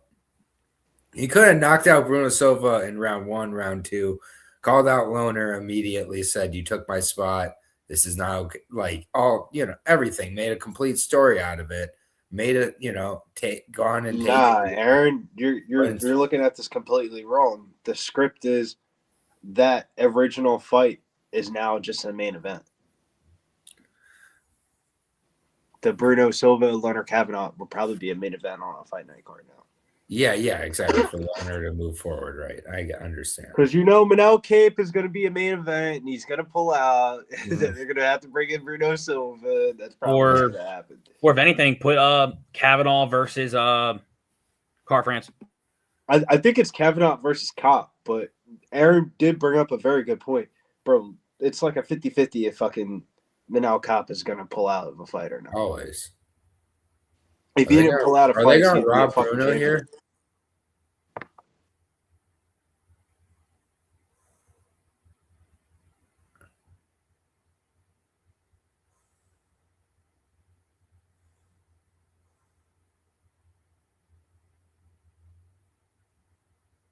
Oh my God! Oh, Charles Johnson with the split decision, 30-27 on a judge's scorecard. He didn't do shit for almost 2 rounds. Oh, a robbery! Shout outs to you, Aaron. You get one through the hoop there with the robbery. Goddamn! What a fucking robbery! I mean, that's crazy. I know that was whatever. I'll take it, but goddamn, call out Leonard Kavanaugh now. You don't call out. You don't get to call out nobody after that fight. No, you gotta just take the money and you gotta sell it a little bit. So I need to get rid of this blood money. So cash that. Congrats to you. Cash that Patrino Johnson parlay, everybody. No doubts in that one at all. No doubts in that Patrino Johnson parlay at all. I thought we were good, man. I thought we were good. I thought that we was going to get a nice little dog play in there, but nah, Vegas said no. God damn. Why'd they say no to Bruno? That doesn't probably because the money came in on Bruno. I don't feel like Vegas profited there. Yeah, they did, bro. Money came in on Bruno, where Charles Johnson was like minus 210 and he went down to like 170. That was a robbery and a half. God, that was a robbery. As someone who profited from that fight, that was a robbery. I need to get rid of this blood money, so I guess I'm betting more on Gillian. That's fine. That is crazy. Oh, like underdog plays. Jesus Christ. Do you know how often these robberies happen that when they happen now, everybody just Homelanders it? Who the fuck? We all just blink and stare through them now because it happens so much. It's just like, what judge 27 all three? The 30-27 though? Like how the Johnson didn't win every round? No, there's no world he won every round. Who's on Jan Cuțelaba with me? No. I'm not betting shit on this fight, but let's break it down. Tell us why you like Jan Cuțelaba. I just feel like Jan Cuțelaba is the better MMA fighter by a long shot between the two of these guys. Oumar is a nice, fancy sports car. It's souped up, but it's not very practical. And when this fight gets nitty-gritty, Jan Cuțelaba is going to keep going and probably pound him out somewhere in the second round, ground and pound finish. Sai is looking for the door every time. Jan Cuțelaba, you got to be pretty good to put him out of there. I don't know if Oumar is. Nah, you're definitely right. I mean, that's why I didn't parlay Oumar C. Yeah. Yo, Billy, they're showing the promo of Piper Adesanya. Yeah, it's going to be a banger. I don't know what's going to happen. I mean, I kind of lean Joe Piper, but we could be just like a fight or two away from like Israel Adesanya just retiring straight up. Yep. That's an interesting fight for sure. But goddamn, nasty. 30-27 Johnson is a card I would. Yeah, the 30-27. Damn. That's the we're not trying to hide it. But we live on. Oh yeah, I mean they happen.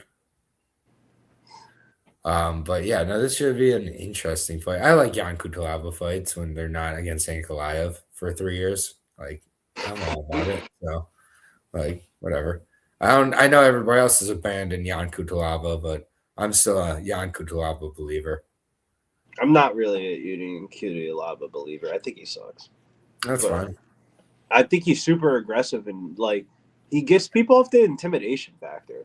But like I think he's like a level above sucks, to be honest with you. I think he exposes the fighters who suck, and he's a little level above that. Yeah, 100%. He's a good vet. I don't think he should get caught. And he's like a useful fighter for the UFC to keep around because with a guy like Omar C here, it's like if he can't get past a guy like Jan Cuțelaba, you don't need to keep Omar C on the roster. But like if he gets past Jan Cuțelaba, then you can start selling him as this like French prospect that he was supposed to be.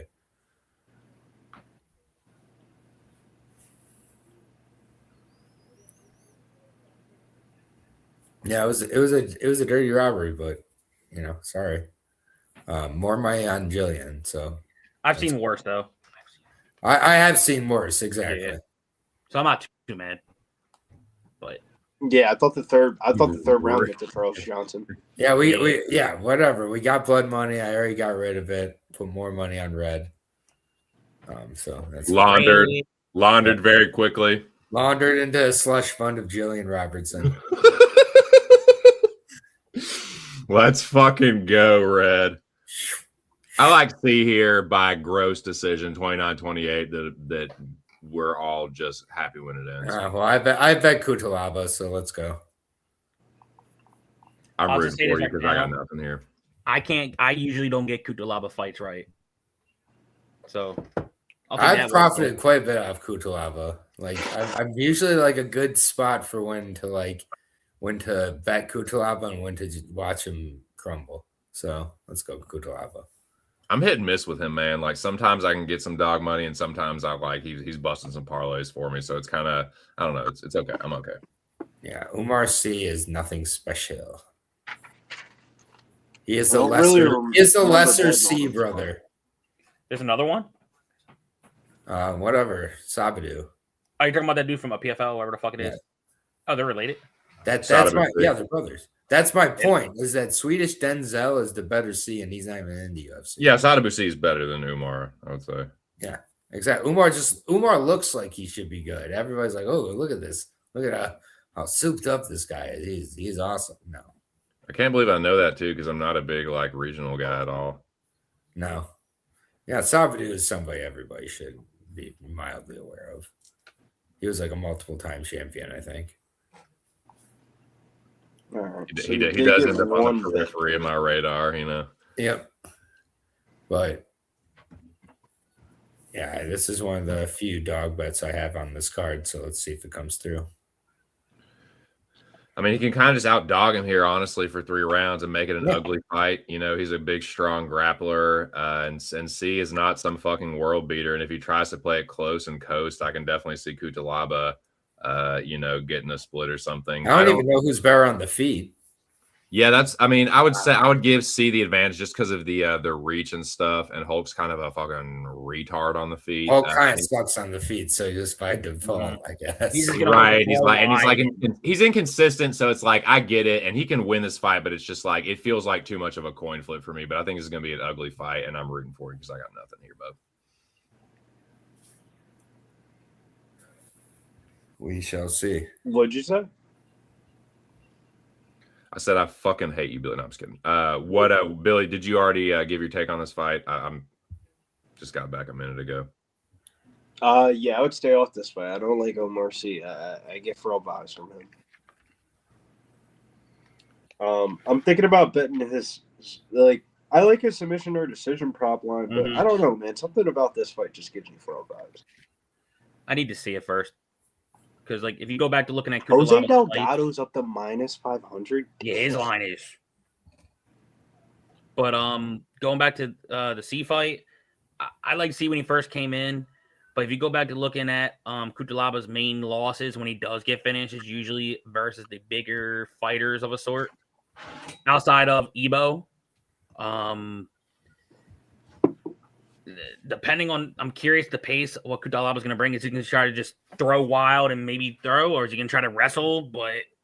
Which I don't think he's the better like grappler if it does go there. So I'm staying off the fight. I think I got like Oumar C in a DFS, but my line's pretty much over since the Bruno loss. But I'm just chilling what I got. If you're betting MMA in 2026 and you're not willing to get robbed, then don't bet MMA, Nick. Exactly. 100%. It's part of the game. Both sides of it. I am on the Charles side. I've been on the other side. Like, it's not always one side. That's the risk you take in this game. Holy, we got an SN1 P5 shout out and Jose! say hey to Jose Bouquet. Hey, Jose. What's up, buddy? How Hello, are you? gentlemen. I asked if I could come on the stream. No one paid attention, so I just jumped on the stream. You don't have to Anyways, ask for shit. You bring Like, your ass on here. You have my power, ass, dude. my You have ass is power. brought on here. Well, I want to let you guys know that I will not be watching the UFC. I was going to do a members only live stream for my Venezuela Japan game, but I'm not going to take away anyone from the boys here. I'm just going to watch Venezuela versus Japan right with the fellas here. And if I say expletives while you guys are watching this, then I'm sorry in advance. What are the bets in action fly, in that dude. game for Venezuela Japan? Venezuela has been having a good WBC run, but Japan's got the pitching. Yeah, well, Billy, I'm not gonna lie. I often speak in exaggerations, but I might not be exaggerating when I say this is the most important baseball game for the country of Venezuela in quite a while. Because if they win this ball game, they will qualify for the Olympics in 2028. And the manager of said baseball team has already said the WBC is all well and good, but our main goal in this tournament is to qualify for the Olympics, and this is the only shot they have to qualify for the Olympics. So if they win this game, they can do it. And I am on Venezuela, and I'm going to pray to all the gods that they can do this, because this line has only moved against me all day. I got plus 144. It is plus 196 now. Oh my goodness! I'm rooting for you, doggy. I am. So man. I don't feel great, but I'm going to watch with you fellas, and I'm going to believe in upsets and miracles. Venezuela. Here we go. It is 4:25 here in the first round. Oumar C versus Hulk Cuțelaba. Ewan, however you pronounce that name. It looks like Ion, dude, but I know it's not how you pronounce it. A front kick from Cuțelaba, and he switches back into southpaw momentarily. Two-piece from C falls short off the forearm of Cuțelaba. They trade low kicks. One goes inside, one goes out. 4:01 here in the first. Inside low kick from C. Outside low kick from Cuțelaba. Checked, lifted at the last second. Right hand over the top from Oumar. Oumar. Double jab right hand over the top from Cuțelaba, and they just clinch up. 50-50 position. Hulk pushes him into the fence. C digs the underhook. Good takedown defense so far. Tries to 10-finger grip to no avail. Knees to God. They're devastating. Knees to the thigh. Never seen such brutality before. 3:32 here in the first. There's been a lot of fence fighting on this card, and it has not made me very happy to call, but it just is what I see in front of me. Knee to the body from Hulk Cuțelaba. 10-finger grip from Iwan now. Trying to lean on C, trying to make it dirty, and then a little judo trip, little reap there, outside reap. 3:05 here in the first. Cuțelaba in the half guard of Oumar C. C reversing position. Cuțelaba having to defend the takedown now. Oumar C was on a single leg, switching to double. Cuțelaba trying to go Kimura trap. Bails on it. C with a body lock trip. Okay. Cuțelaba trying to reverse position, and he does. Cuțelaba with the sweep, dude. I know that's making the doggy happy. Cuțelaba with the overhook, dude. The Wizza Johnny. Sweeping him there. 2:25 here in the first. Cuțelaba with the overhook and the forearm frame. C tries to get busy with the leg attack setup, and Cuțelaba just sits down on top of him, maintaining good top position. C tried to go butterfly hooks. Cuțelaba almost got the full mount and then just stands up, lands a right hand, and sits back down into the half guard. Fucking leg attack here by C. With the long limbs, Cuțelaba decides to just rain blows down upon him, right hand and a left hook, respectively, and then some hammer fists to follow up. C does get a shield in there. He's got the left leg of Cuțelaba laced in an awkward position here, but Cuțelaba is just kind of crushing the distance, landing some short right hooks, and under a minute and a half here to work in the first round. Nice little short elbow there, cheeky monkey. Cuțelaba, 120. Oh, Oumar uses the leg attack to trip Cuțelaba to the ground. We'll see if he can take advantage of this, or if he just keeps trying to leg attack here, dude. What is it with French dudes, strikers? Like, Cyril Gane does this shit too. These leg attacks. Like, what's it's the French guys? They don't what's know. getting on? What's getting on? Or French fries. 51 seconds here. Just these like huge French strikers, and then they just like when they grapple, Fuck your like, fucking couches, bitches. Cuțelaba.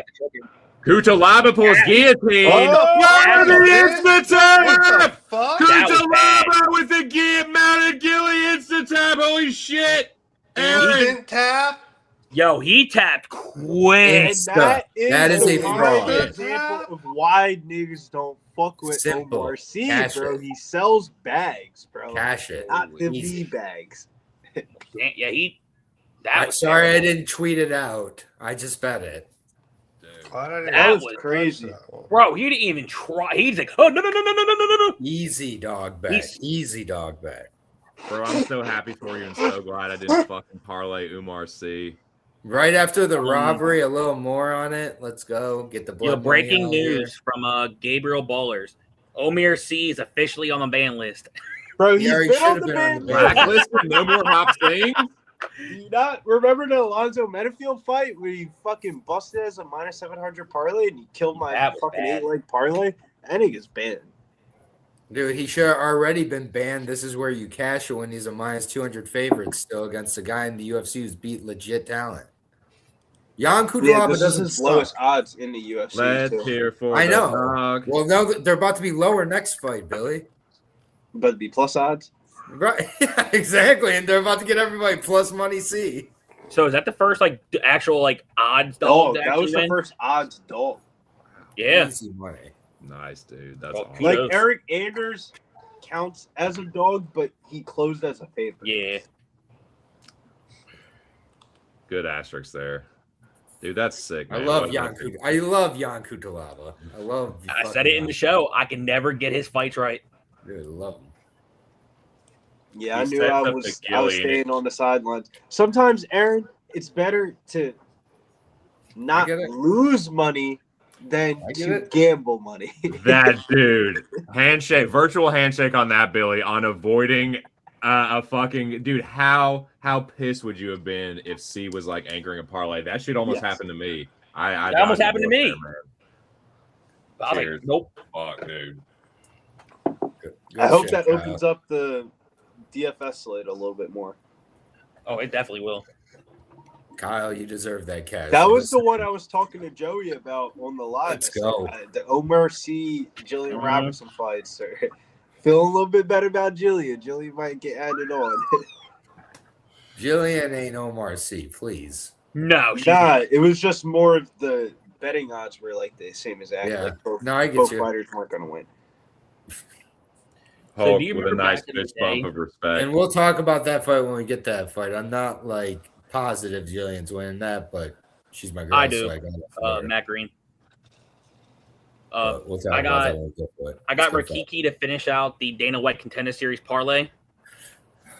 It's gonna be a sweat. Trust me. I saw Aaron I know. And then I have Rahiki in a favorite parlay with Jose Delgado, and then also Rakiki's my first leg for the show podcast. So yeah, so starting off some fire. I think projecting not even that far into the future, I think Rahiki is going to end up being a fraudulent shitbag, but he's probably going to win this fight. I don't think Hardwick is necessarily the guy to expose him, but he's going to get chinned. He's going to get sparked out, and he could maybe Hardwick could maybe get an attritional knockout. So I did say on Tuesday when we recorded the podcast that Harry Hardwick would be a potential live bet spot for me. If he's maybe stupid odds and he's still alive at the end of the second, maybe I look at it, but I'm just going to hang tight right now and kind of see what happens. He might get Rahiki does. He is good offensively. I will give him that. and he can maybe just like overwhelm Hardwick and get like a standing TKO against the fence kind of deal. So I'm just gonna hang tight and see what happens. Yeah, I got Rahiki with Kevin Vallejos in a 2-leg parlay. Yeah. Oh, go Yeah. ahead, buddy. Yeah, no, I'll make it quick. No bet. I lean Hardwick though to win this fight. All right, I like it. I like someone to go against the grain. Aaron's the one that would do it. And I give him all credit, man. So I'm so before Hardwick. Go ahead. Before I even knew who the Hardwick, I mean, I obviously instantly realized he was the guy that literally got leg kicked out of the cage or whatever. But if you remove the names from the fight and what happened in the past, the market is really strong to a favorite to win, round 2 to start, and you're getting even money on that offshore right now. But man, it almost seems too good to be true. Like I like things that cost, like why doesn't it cost more? Like if it's that easy, why doesn't that cost more? So that was the look, and I really do like it. If you remove the fact that dude got wheeled out from being leg kicked to death, which is like a crazy thing to have happen to you, but I don't know, man. He took the fight on short notice, though. There is, I know, and up a weight class. That's what I'm saying. This is one of those things like the books know more than I do. Halfway across the country, and that's my one take. All right, boys. Cheers. Cheers. I'm not ready to give up on the Hardwicks yet, but I also why is it that? Yeah, it shouldn't be that easy. The Hardwicks aren't that bad. That's why the Hardwicks aren't that bad. But I also thought that his style is a 5-round fight style. What, Marcus? Not conducive for 3 rounds at all. What did I say? Not 1-6. Oumar C could not be trusted. That was on the pod. You can go look at it at the tag. I said he could not be trusted. What did I say? What up, 916 Locks? What up, brother? I get the gay.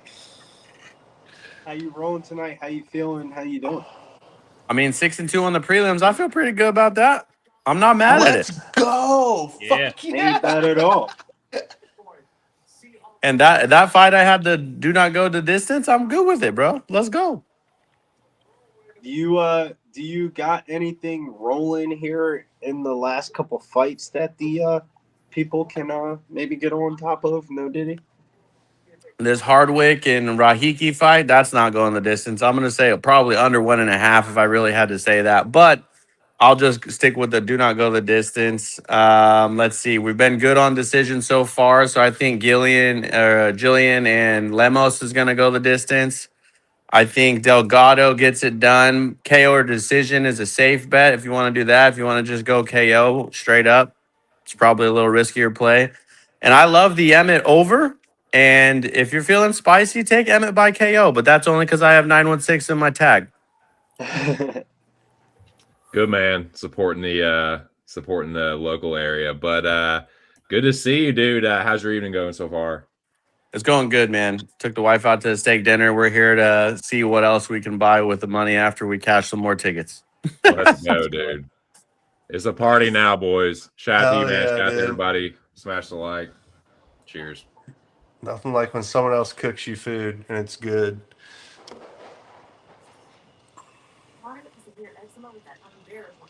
I'm not gonna lie though, I'm a little pissed because I was like, "Who's gonna win?" My wife was like, "Cuțelaba, easy, cool." I didn't bet anything on him straight up, and he got it done. So, do we have any downtime, real quick, for like a quick little minute spiel?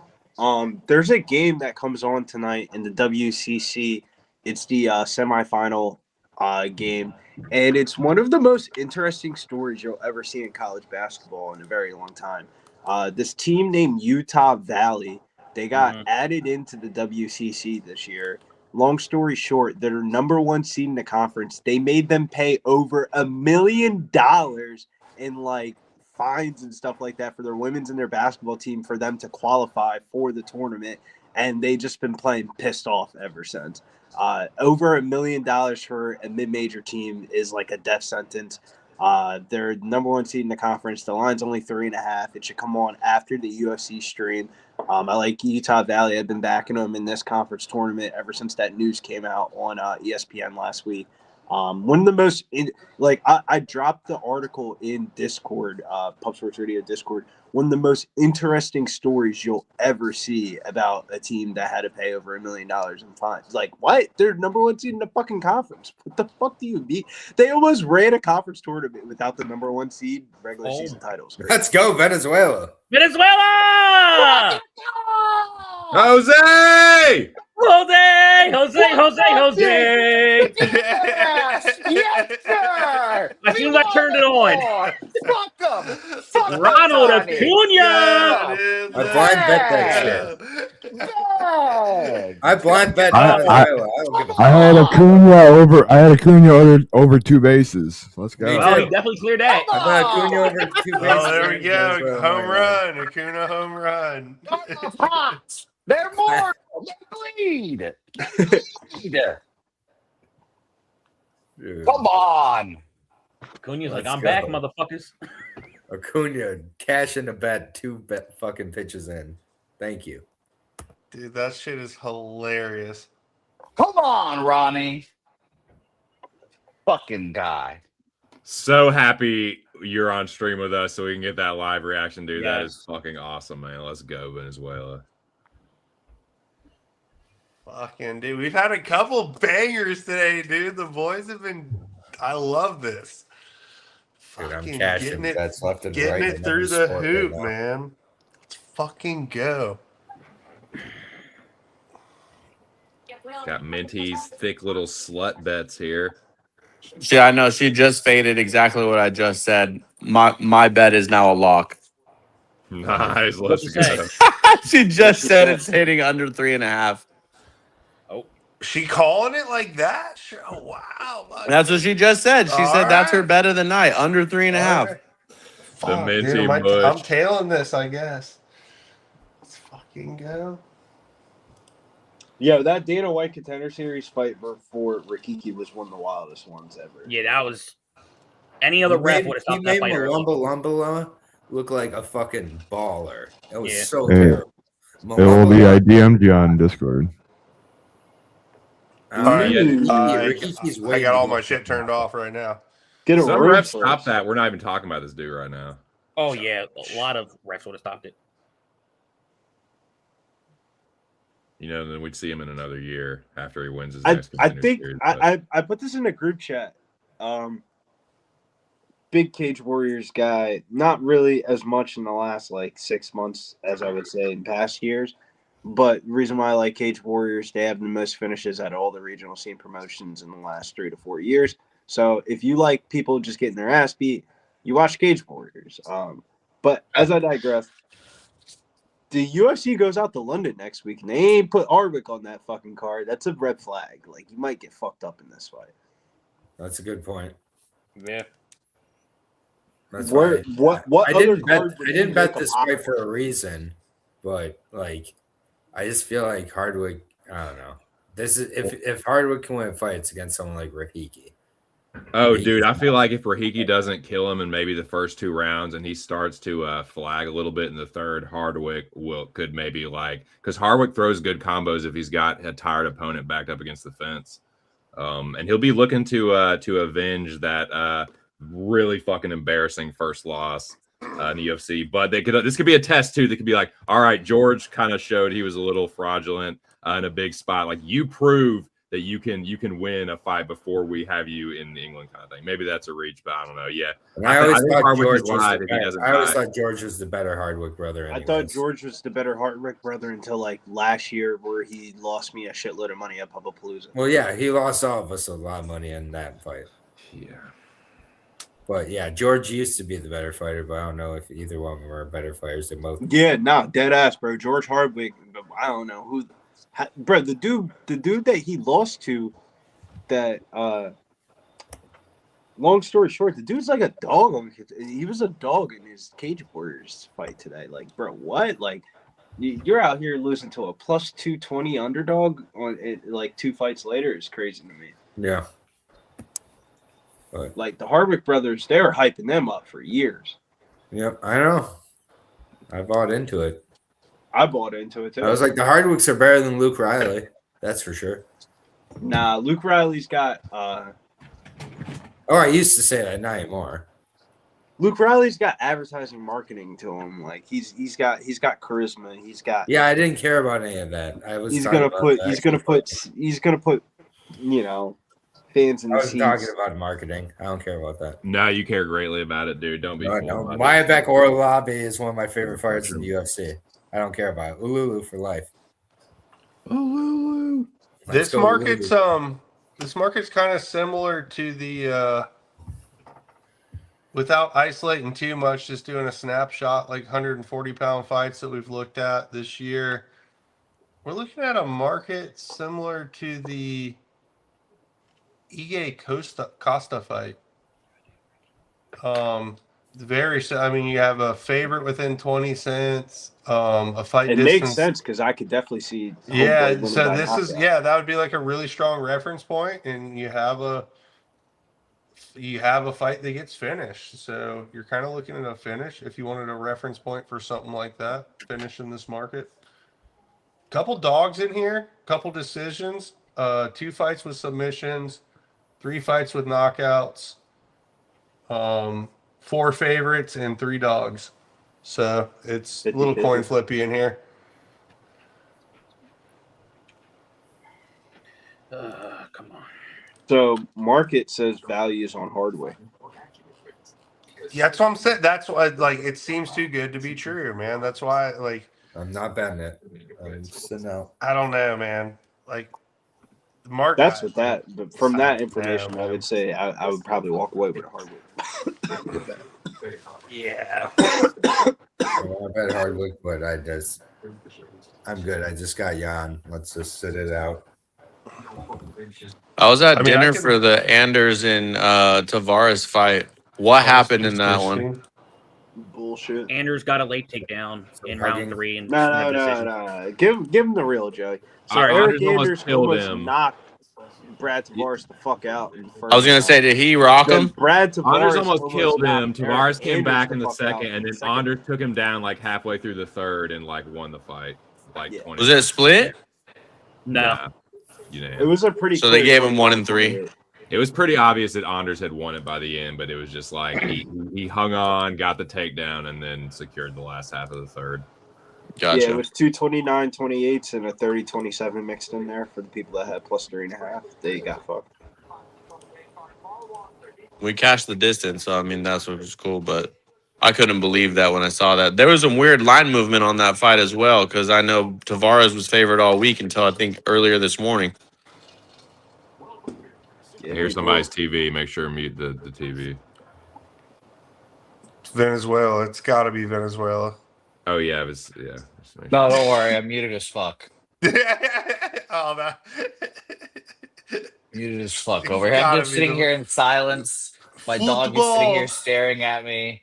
Yeah, no one has to There's mute no their mic. noise. Just mute the TV. Football. Come on, Rahiki. Oh, Good luck, Rahiki betters, because I don't Oh, got freaky you. Rahiki.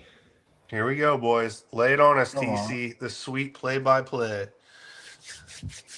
come on, I'll do my Ranger. turn to- Ranger Suarez versus Otani happening right now. That's a showdown. I could strike out Otani. Absurd things that I didn't expect to hear today. Yep. This is a clout chase. I could suck a golf ball through a garden hose if we're talking about things we could do. You know? Boomer pile. Anyone else? Anyone else want to tag And along? here we go. Here we go, boys. Yeah, that's that a nice Full Metal Jacket reference there. 4:55 here in the first. I didn't know I was Hardwick referencing. eats a low kick early. Left hook over the top. He's just Just bragging. PC. Yeah, we're just. He hasn't Oh referenced my it. god! Outside low kick from Harry Hardwick. Oh, no! Right hand over the top from Rahiki. Sorry. Head kick just misses. Front kick from Rahiki. Hardwick pulls him down. Hardwick pounces on the back. Hardwick, like a spider monkey, jumps on the back of Rahiki, gets the body lock. 425. Early It's all right. attack It's a tie here in the game. first from You're not Harry losing. Hardwick. Harry Hardwick will pounce on the back and go for the submission real fucking quick if you're not careful. I've seen it in a couple fights of his when I did a little tape study. Another reason I didn't fucking parlay Rahiki. But we'll see if Hardwick backers can get it done here. Harry moments early to again. But 4:05 here in the first. Rahiki does the right thing, goes 2-on-1 baseball grip, pulls his fucking arm over the top and then throws him down to the ground, dude. The leg attack doesn't do anything, and they're back to square, back to their feet. That is 3:50 here in the first. Harry Hardwick slips the right hand, looks to land his own cheeky little left hook, but it misses. Front kick gets blocked, and a nice right hand counter from Harry lands. Right hand left hook attempt from Rahiki does not land, but he does land a right hand after a nice Harry jab. Body kick by Marwan. Yeah, I would like to see more body kicks and leg kicks here. Front kick, Absolutely, front kick returned by Harry. The low kick lands, but then Marwan does do a good job of evading the counter by Harry Hardwick. Nice double jab right hand to the body from Marwan. Counter right hand from Harry Hardwick lands, snapping Marwan's head back. Scrap. He just misses the head kick. Jab from Marwan. 3:08 here in the first round. Harry parries the body kick and eats an outside low kick. 3:02 here. Hardwick stepping forward. Left hook gets ducked by Hardwick. 2:55 here in the first. Body kick lands for the Englishman. 2:49. Right hand lands for Hardwick. Marwan slips the 1-2 to the outside. Nice body kick from the Oceanic fighter. He does block the body kick with his left hand. Right hand to the body, or left hand to the body, excuse me, from Hardwick from the southpaw. Outside low kick lands for Marwan. And again, Hardwick laughing. He tries to catch the kick and land a left hook as Marwan gets back down to the ground. Stabbing oblique kick by Marwan almost makes Harry switch stances. He misses the right hand over the top. 2:14. Marwan slips the jab. 2:11. Another oblique kick. He pops Harry from southpaw with the jab. Piston-like jab from Rahiki. Hardwick returns the favor with the broomstick. Hardwick leg kick knocks Rahiki's feet out from under him. He's back on his feet, though, and he lands a nice knee and a right hand, same side attack on his fucking English ass, dude. Harry pumping the jab. 1:49. Jab to the body gets parried away by Harry Hardwick, and a counter right hand by the Englishman. He jabs Marwan in the chest. Catches the leg kick and lands a nice right hand of his own. Almost lands the right hook, and then he circles back to the center to try and meet Marwan there. Harry working from the southpaw, pumps the jab outside low kick from Hardwick. 1:30 here in the first round. Double jab, left hand over the top from Hardwick. Starting to put some boxing combos together. Landing the double jab in Marwan's face and slipping the jab of Rahiki. Freaky Rahiki. Hardwick misses the low kick and the right hook. Tries to go right jab to the body. Excuse me. Outside low kick knocks Marwan off balance. Right hand left hook lands for Rahiki. Double jab, left hand, right hand on a stance switch. Left hand, right hand for Rahiki. He's starting to put it on Hardwick, but then Harry Hardwick cracks Rahiki. Dana White Contender Series all over again. Marwan getting hurt in the first round. They're trading hooks. Harry Hardwick starting to put it on him. Left hand here at the end of the first round. Marwan stepping forward, though, fighting fire with fire. It's a damn firefight at the end of the first. A right hand, left hook from Hardwick. Marwan circles off the fence. Harry slips the jab. Marwan misses the right hook. Marwan checks the low kick, jab to the body from the southpaw from Rahiki. Body kick within a low kick from Hardwick. Hardwick tries to counter with a 2-3. Outside low kick does land for Hardwick that time. Now he's fighting fire with fire. Head kick for Hardwick just gets blocked by Rahiki. Right hand, left hook, and then Hardwick tries to counter. 15 seconds. Hard low kick from Marwan makes Hardwick do the old stance switch. Marwan pushing forward now. Hardwick misses an ugly spinning hook kick. Marwan just misses a 2-3. Might have landed the glancing 3. Spinning back kick will bring him into the first. Joey DFS, what's the live line on this? Rahiki minus 220. Hardwick plus 165. I'd be tempted to take that Hardwick line. Ooh. I'm staying off it still. He's thudded, man. Dude, they're both. I don't know. I'm staying off it. Someone's gonna get clipped in this round. Bad. If Marwan gasses, he's fucked. He's good. That's what I was gonna say. I think Hardwick, if he puts the pressure on and keeps him outside that black line, and he keeps putting the pressure on, I think it's his fight to win. I'm just worried about how immediately Hardwick was reaching over the fence trying to catch his breath too. I don't know if he can do that either here. He looks tired. They both look fucking tired. We might see it. We'll see. Good luck. I mean, that was a crazy pace. Yeah. Exactly. I don't know. This may be around both take off, exactly is my point, where it's just like both need to kind of recollect. And one of them is 23 and the other one's 31. Here we go.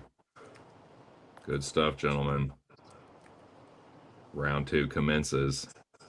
Hardwick from the southpaw. Body kick goes off of Marwan's bicep, dude. Body kick from Marwan, inside low kick Hardwick. Marwan trying to do some measuring with the lead hand. Hardwick smiling, says, "Don't poke me in the fucking eyes, dude." He didn't say that, but I can only imagine, dude. That would not feel good. 4:37 here in the second. Outside low kick lands for the Englishman. They trade left hands. Hardwick got the better of that one, I think.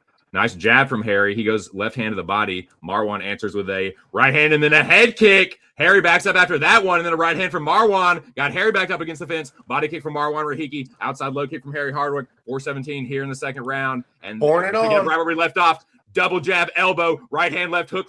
Right hand, left hook from Marwan. Hardwick's getting cracked against the fence here. He does slip the right hand finally and then lands a head kick to get Marwan's ass fucking off him for a second. Marwan now working from the southpaw. Right hand, left hook, and then Hardwick lands back on him. Hardwick's bleeding. I think he got cut open for one of those elbows, I can only imagine. And then another head kick for Marwan Rahiki. That's what changed the outlook of things. But now Harry Hardwick pressing forward. Marwan spent some energy there, and he's taking some big, deep breaths now. Harry Hardwick with a two-piece right hook over the top. Harry Hardwick got cracked by a left hand. He's wobbled against the fence. Marwan putting it on here. Right hook, left hand, left hook from Marwan. Right hand, left hook, right hook to the body, and then a left hook. I can't keep up. He's throwing so many fucking punches. Right hand, left hook. Counter right hand from Harry Hardwick, though, temporarily stops Marwan. 3:18. He's fucking fast, dude. Holy shit. And he was bearing his attack up so much I couldn't keep up with it, dude. 3:09 here in the second round. Spinning elbow from Marwan, but then a right hand left hook from Harry Hardwick. He slips the jab. Marwan don't look so great now. Hardwick pushes him into the fence inexplicably after he hurt Marwan. I don't know what the fuck he was thinking there, but Marwan with a counter left hook and an elbow over the top from Marwan Rahiki. Right hand left hook from Rahiki. Hardwick tries to get off the fence with a two-piece, but he is getting jacked up. His face is starting to get a little kirk, dude. 2:40, excuse me, here in the second round. I'm about to lose my fucking voice, dude. 2:35 here in the second. Hardwick trying to pop Rahiki with a jab, doing a good slipping, but he's cracked there with it. Nice jab from the southpaw from Freaky Rahiki, dude. This has been a fun cracker of a bout, ain't it? Left hand to the body goes Harry Hardwick. Rahiki blocks the head kick. Nice jab with the trade jabs. Hardwick might have thrown a left hook. Spinning back kick to the fucking liver. Hardwick reverses temporarily, but then, oh man, Marwan almost full mounted his fucking ass. But he is in the full closed body lock guard from bottom of Harry Hardwick. 155 here in the second. Rahiki now in a favorable position. Harry Hardwick says, fuck, dude, let me lock this shit down. And that's exactly what we're trying to do. Hardwick on defense, to say the least. 140 here. Bleeding, dude. He's bleeding from his fucking face, dude. Marwan landing some big old strikes. Offensively, he's a pretty good hammer. 130 here in the second. Marwan.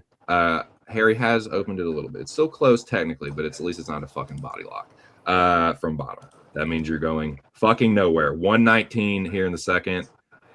Right hook to the body for Rahiki, and another one. He got them long limbs. He can generate a little bit more torque on that than a shorter limbed barrage. But Marwan now Gable gripping behind the back of Harry Hardwick's fucking head, dude. Just under a minute to go here in the second. We're keeping him there with that close guard. Yeah, I mean, exactly. You ain't going nowhere. Like, you know, he's like literally like accepting the loss. It is so a little glad bit. I stayed off Hardwick. If I would have bet that, I would have felt just like such a dumbass.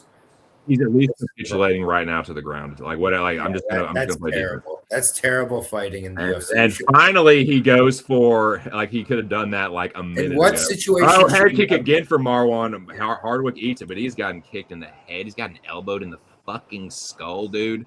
Marwan can definitely string it together offensively. There's Outside no low situation in the UFC you should be closing your guard from the bottom. Yeah, it's just not exactly. It should never happen. 20-minute jiu-jitsu match. It's fucking. That should happen in IFFC when you're an amateur. Right. Like it's fucking amateur That's hour. some like white belt shit my dumbass would probably try and do. Like it is literally just like not something that any pro fighter should do, and this is why you stay off Harry Hardwick. Rahiki's minus 1,600. Hardwick plus 7. Man, well, That's crazy odds, though. might be another dodge bullet here. I don't know. We'll see. Or a We will robbery see. if they want to. This is the round, though. Again, like I said before, the last round, if Rahiki just spends the last of his energy, Hardwick is live, but Hardwick has been he's getting hurt with a lot of these big strikes, so it's like and that saps your gas tank too, so I don't know. Is his jaw hurt by any means? Because the lap throughout the fight, his mouth was like wide open the entire time. I just think Hardwick doesn't like pain. Are they calling the fight? Not in the pain. Or the He doesn't have sunshine, like dude. a high pain White as threshold. fuck. Are they They're calling, calling the fight? Wait, what? They're calling the fight. Let's go! Dana Rahiki White gets the contender series knockout? parlay. What are they? What is You're happening? lying. They called the fight? Yeah. Yeah, that was a knockout. They're I think Harry hugging- might have broke his jaw, maybe. He broke I his ain't never jaw. lie. The way he was pulling at his jaw, you could tell it was broken. Yeah, he got no jaw. He just said that his jaw is fucked. Yeah. Now he's saying, So yeah. one parlay down, baby. Let's fucking go! I hope Dope. I know they're going to isolate the strike that did it. I mean, Hey, Hardwick's that's tough as a fuck. finish. Count that as a cash again. Let's go. Yeah, that was the market did the market. The favorite one in round 2 started. I mean- if you just another one through the hoop. I'm not blaming him for calling off a fight with a broken No. fucking jaw. And I was But seeing he's that. out of the UFC, right? He's done. No. I don't know if Yeah. you call him out of it. That was a good ass fight. I think you give him one more, Yeah. but maybe not. Yeah, I think they give him another one. Especially that was his first fight at 145 at his natural weight. That was a good fight. I'm Broken interested. jaw. I can't wait to fade Rahiki though. Harry Hardwick, very understandable no moss after a broken jaw on the stool.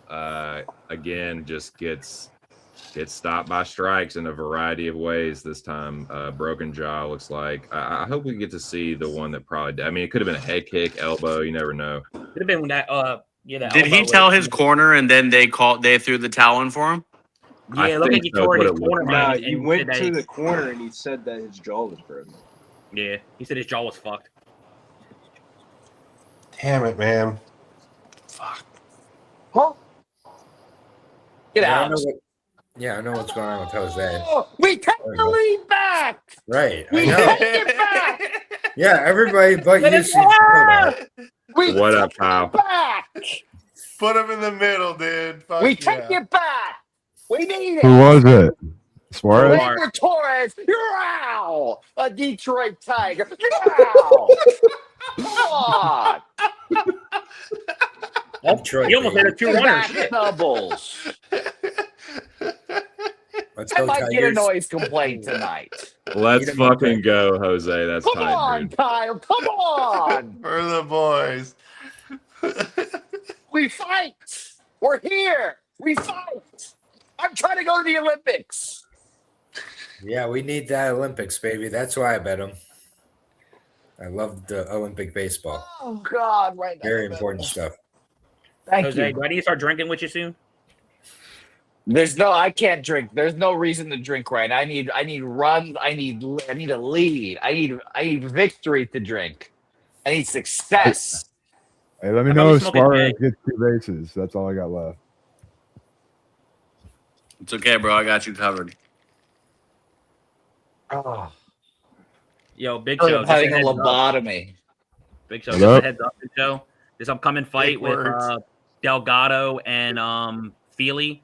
If Delgado wins, I go 5 and 6 out of I my plays. can't hear Joey. I There you gotta go. bounce out. Let me Hey. refresh. Joey, you mean when Delgado wins, bro? Yeah. We don't want no ifs there. Yeah, I need Delgado. And that's my last leg. I have him in the favorite parlay, the KO parlay, the 3 favorites I placed. Yeah, I have him in all types of parlays. Yep, and the Blocker Room podcast minus 142. So let's get this shit, Delgado. I know you want to come back with vengeance. One more play through the hoop. Let's go. I know. Need Delgado bad. Lock of the week. Riding on him.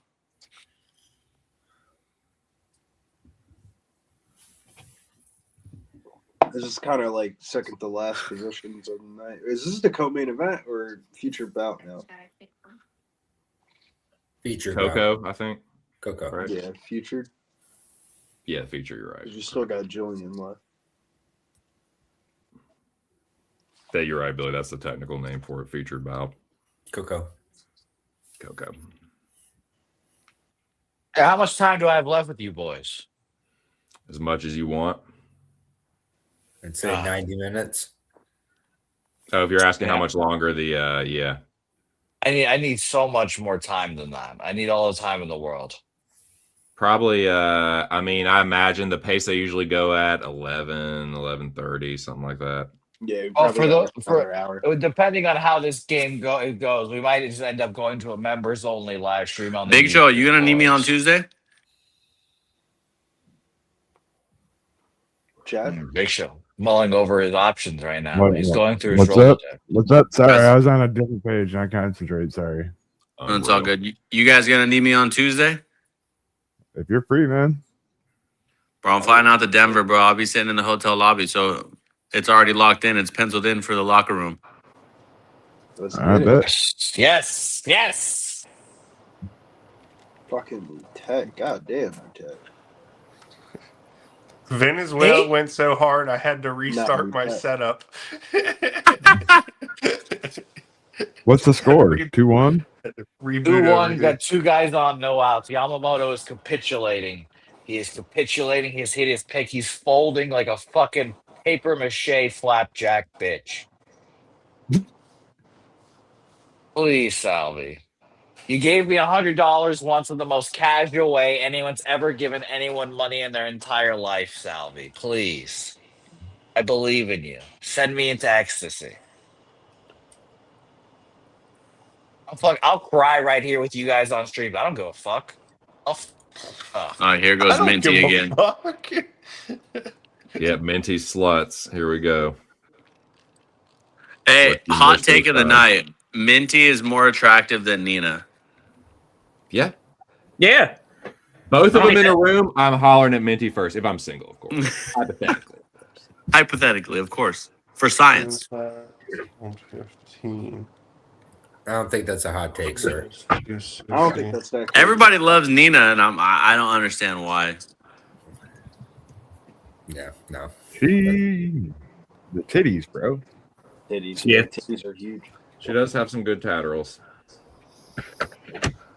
Like her face, she got a decent face, I guess, but like she's just so like She ain't no walking bets, though. nasty, dude. Like She definitely ain't no walking Here's a bets. question though. for you. I forget who was interviewing who. We were talking about alpha male. Someone said that Danny Castillo was an elite fighter from Sacramento. Absolutely not. He has He some said- all right brawls with people. interesting. I want to say it was Luke Thomas when he was talking about alpha male, but I'm just like, Holy shit. That's- That's fucked up.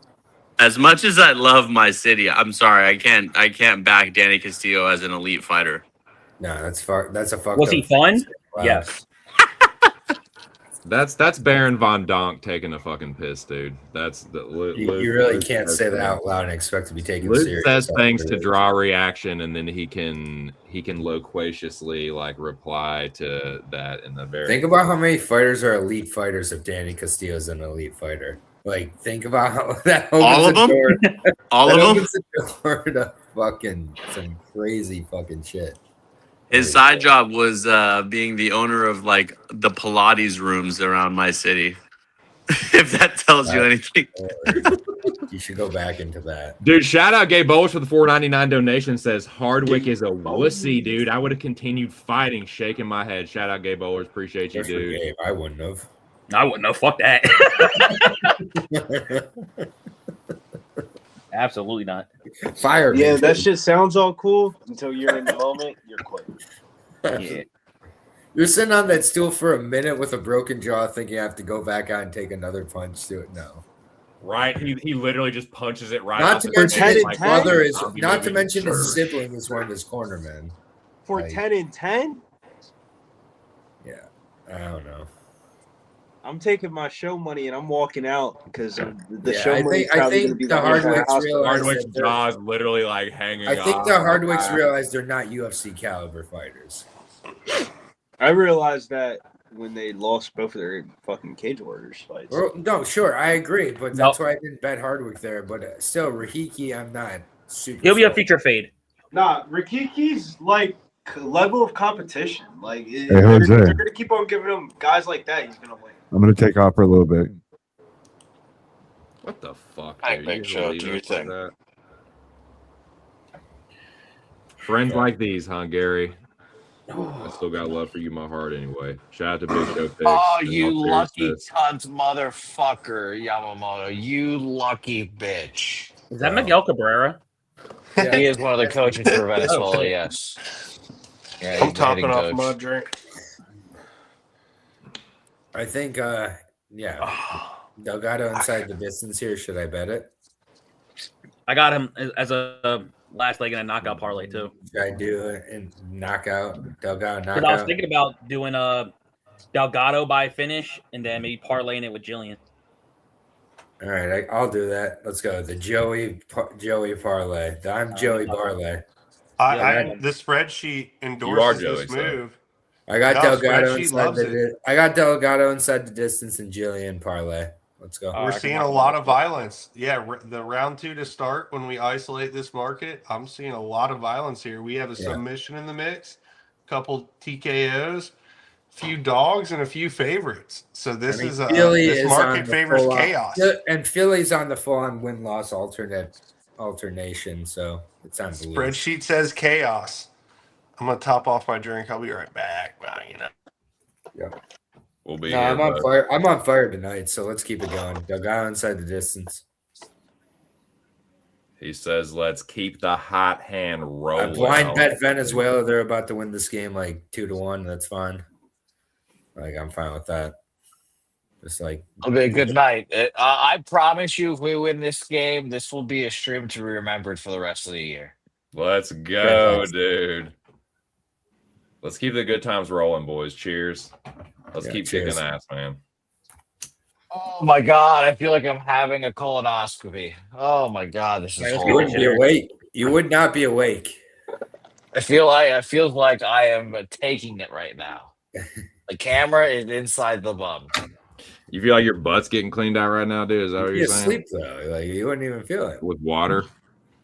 Just not a fun time. I'm watching a commercial as intently I've ever watched a commercial in my entire life. Oh,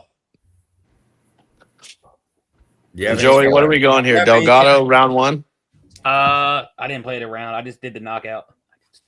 What But inning is it, Jose? I think it could happen round 1 if he gets aggressive, like he did with Hyder. He can do it round 1. bottom of the second. So we just started. Like this is. Oh, Accidentally clicked it. Clincher already. God. Ranger, I believe in you.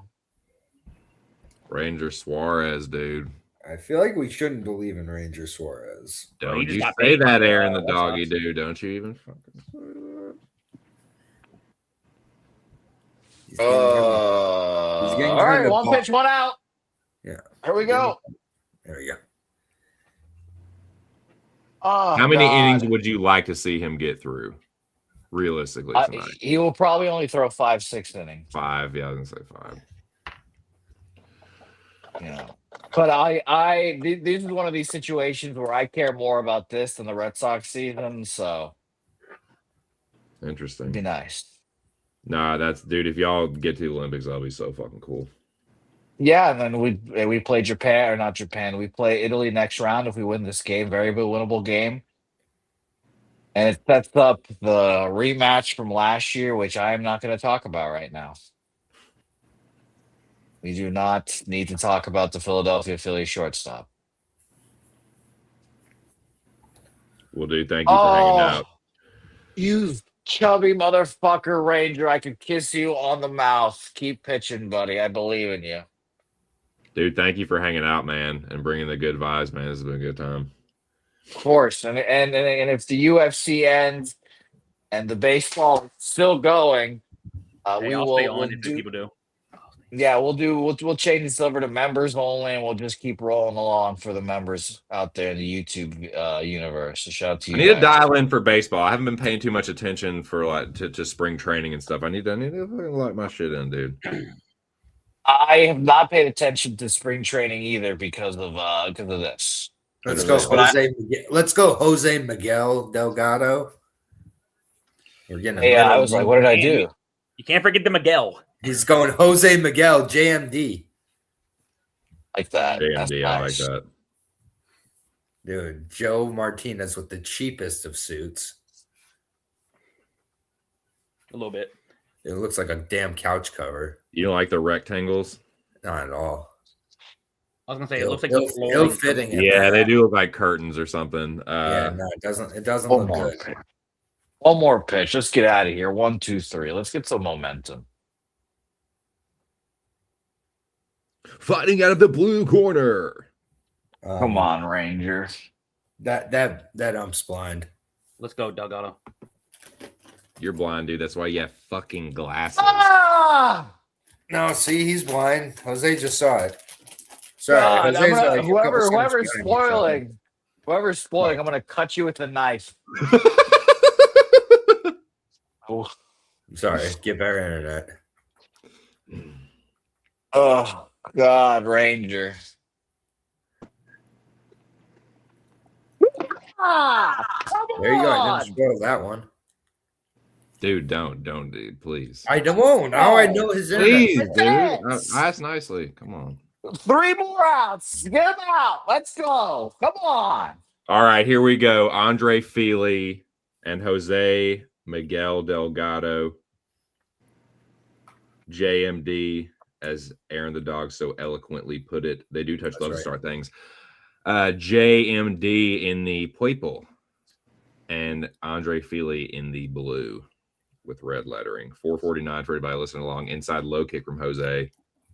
Fili goes jab to the body. Jose check left hook on the counter there. Fainting 2 pieces inside low kick from Fili.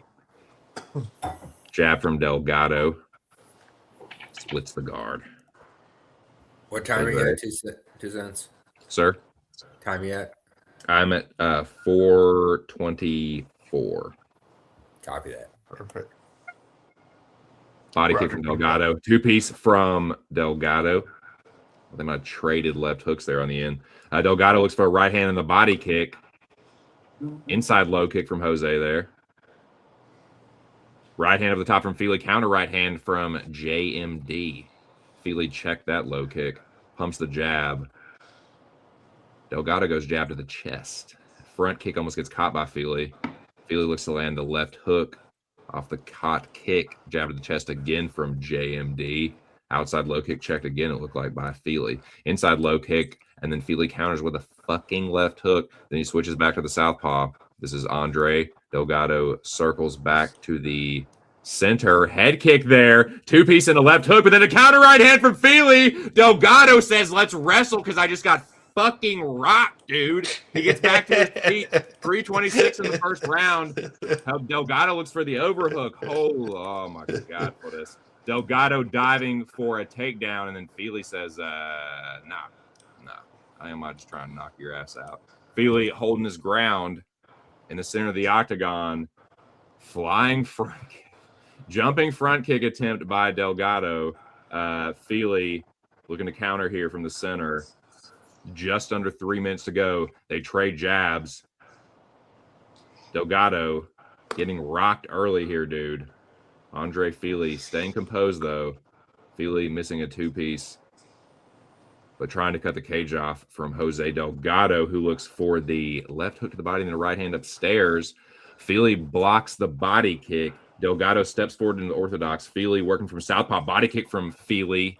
Lands to the open side of Delgado. They trade jabs. 2:30 here in the first. Delgado lifts the knee, trying to cut the cage off on Andre Fili. Right hand, left hook from Fili on the attempt there. Delgado gets the fuck up out of there. Outside low kick. Couldn't tell if that one was checked or not from the camera angle. 2:15. Delgado switching stances and moving. Circling on the outside. Switches into orthodox just in time. Misses the left hook. Meets Fili back in the center. 2:04. Outside low kick from Fili. And he just slips a big old right hand from Jose Miguel Delgado. It's 156 here in the first round. Fili goes jab to the body. Left hook attempt upstairs from Delgado, who switches into the southpaw. Outside low kick. That one did not get checked. That one Get the fuck out of here. Get the fuck out of here. Okay, we'll take a double. Sorry. Nice, dude. Nice.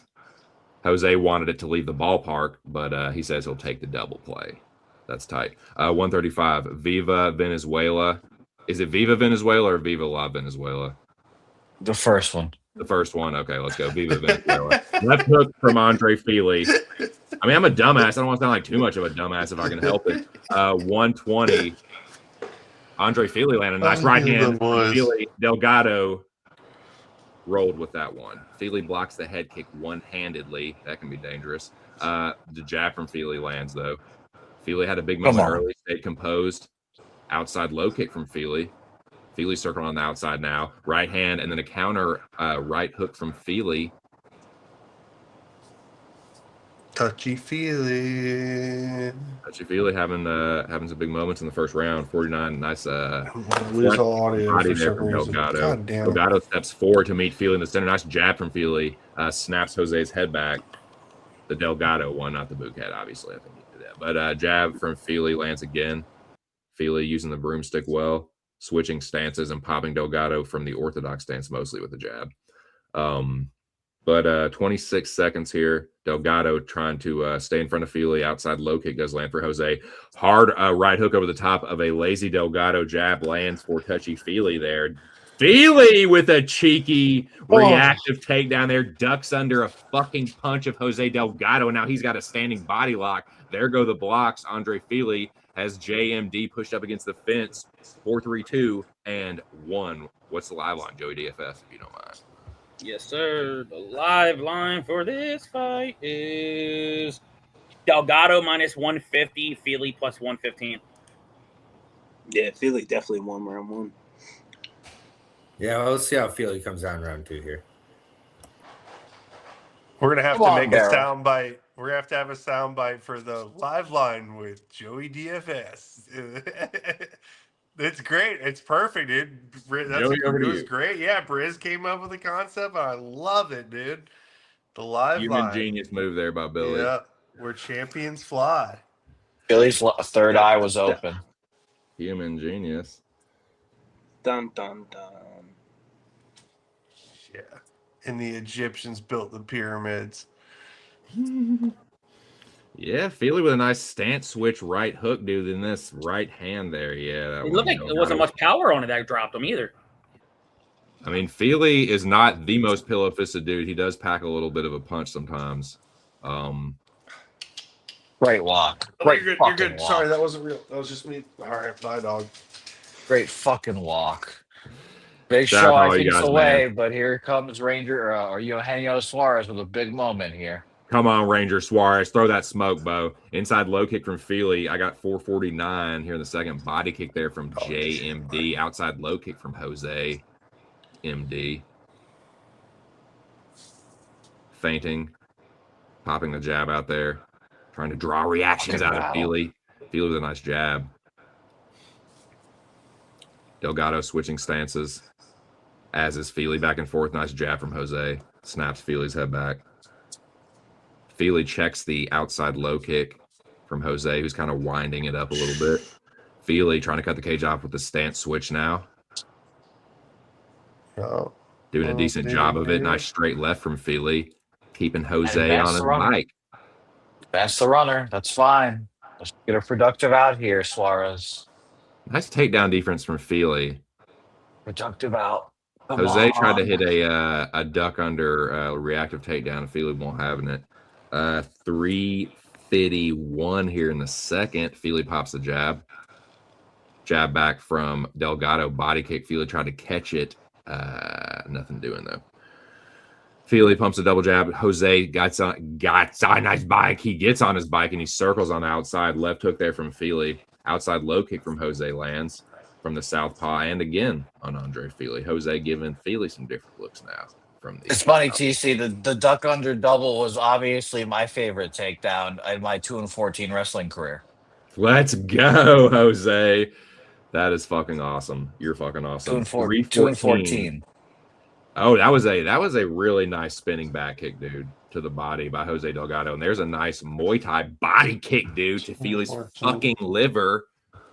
Fili put the pressure on Jose Delgado. Now they trade left hooks. Jose gets the best of it. Head kick from Jose. Fili covers up, but he ate that pretty well, relatively speaking. Straight left counter or straight, from Fili on a stance switch. It's hard to tell. They're both switching stances so much, dude. Nice right hand, left hook, right hand over the top, and a nice flying knee from Delgado and an elbow, couple elbows from Delgado. Strike out right there, hand. You fuck! You can't strike out there. This is so awesome having Jose on. No, this is awesome, dude. Motherfucker. Just hit the ball. You score a run. You cannot strike out there. God, it's unbelievable. Big whiff of fan in the place, huh? Giving him a little AC. You know, it's starting to heat up a little bit. It's March. Left hook there from Fili. Jab to the body from Andre Fili. Jose Delgado bouncing, circling, getting on his bicycle a little bit. He ducks under the left hand and the right hook of Andre Fili. Little head movement there. He does not move his head and pop that Fili jab though. 155 here. Fili trying to hold his ground. A head kick. Delgado rolls with it and hits Fili in the fucking guts with a nice body kick there. Oh God! Left hook, right hand from Fili gets countered or attempted to counter by JMD with the right hand. JMD pumping the jab out there. Fili looking for the left hand on a stance switch. But, inside low kick lands very well for JMD. He misses the two-piece. Fili steps out of range for that one. 121 here. Head kick gets blocked by Andre. He tries to catch the kick. Nice left hook from Fili there, and he evades the counter from JMD. Fili done some good work in this fight, dude. Nice right hand from Andre. 110 here. Delgado telegraph takedown attempt, but he gets it. He just pretty easily just takes Andre Fili down on a single leg. Makes you wonder why you weren't doing that a little bit beforehand if it was that fucking easy. Delgado in the half guard of Andre Fili here. He drops a nice elbow. He's got under a minute to work here.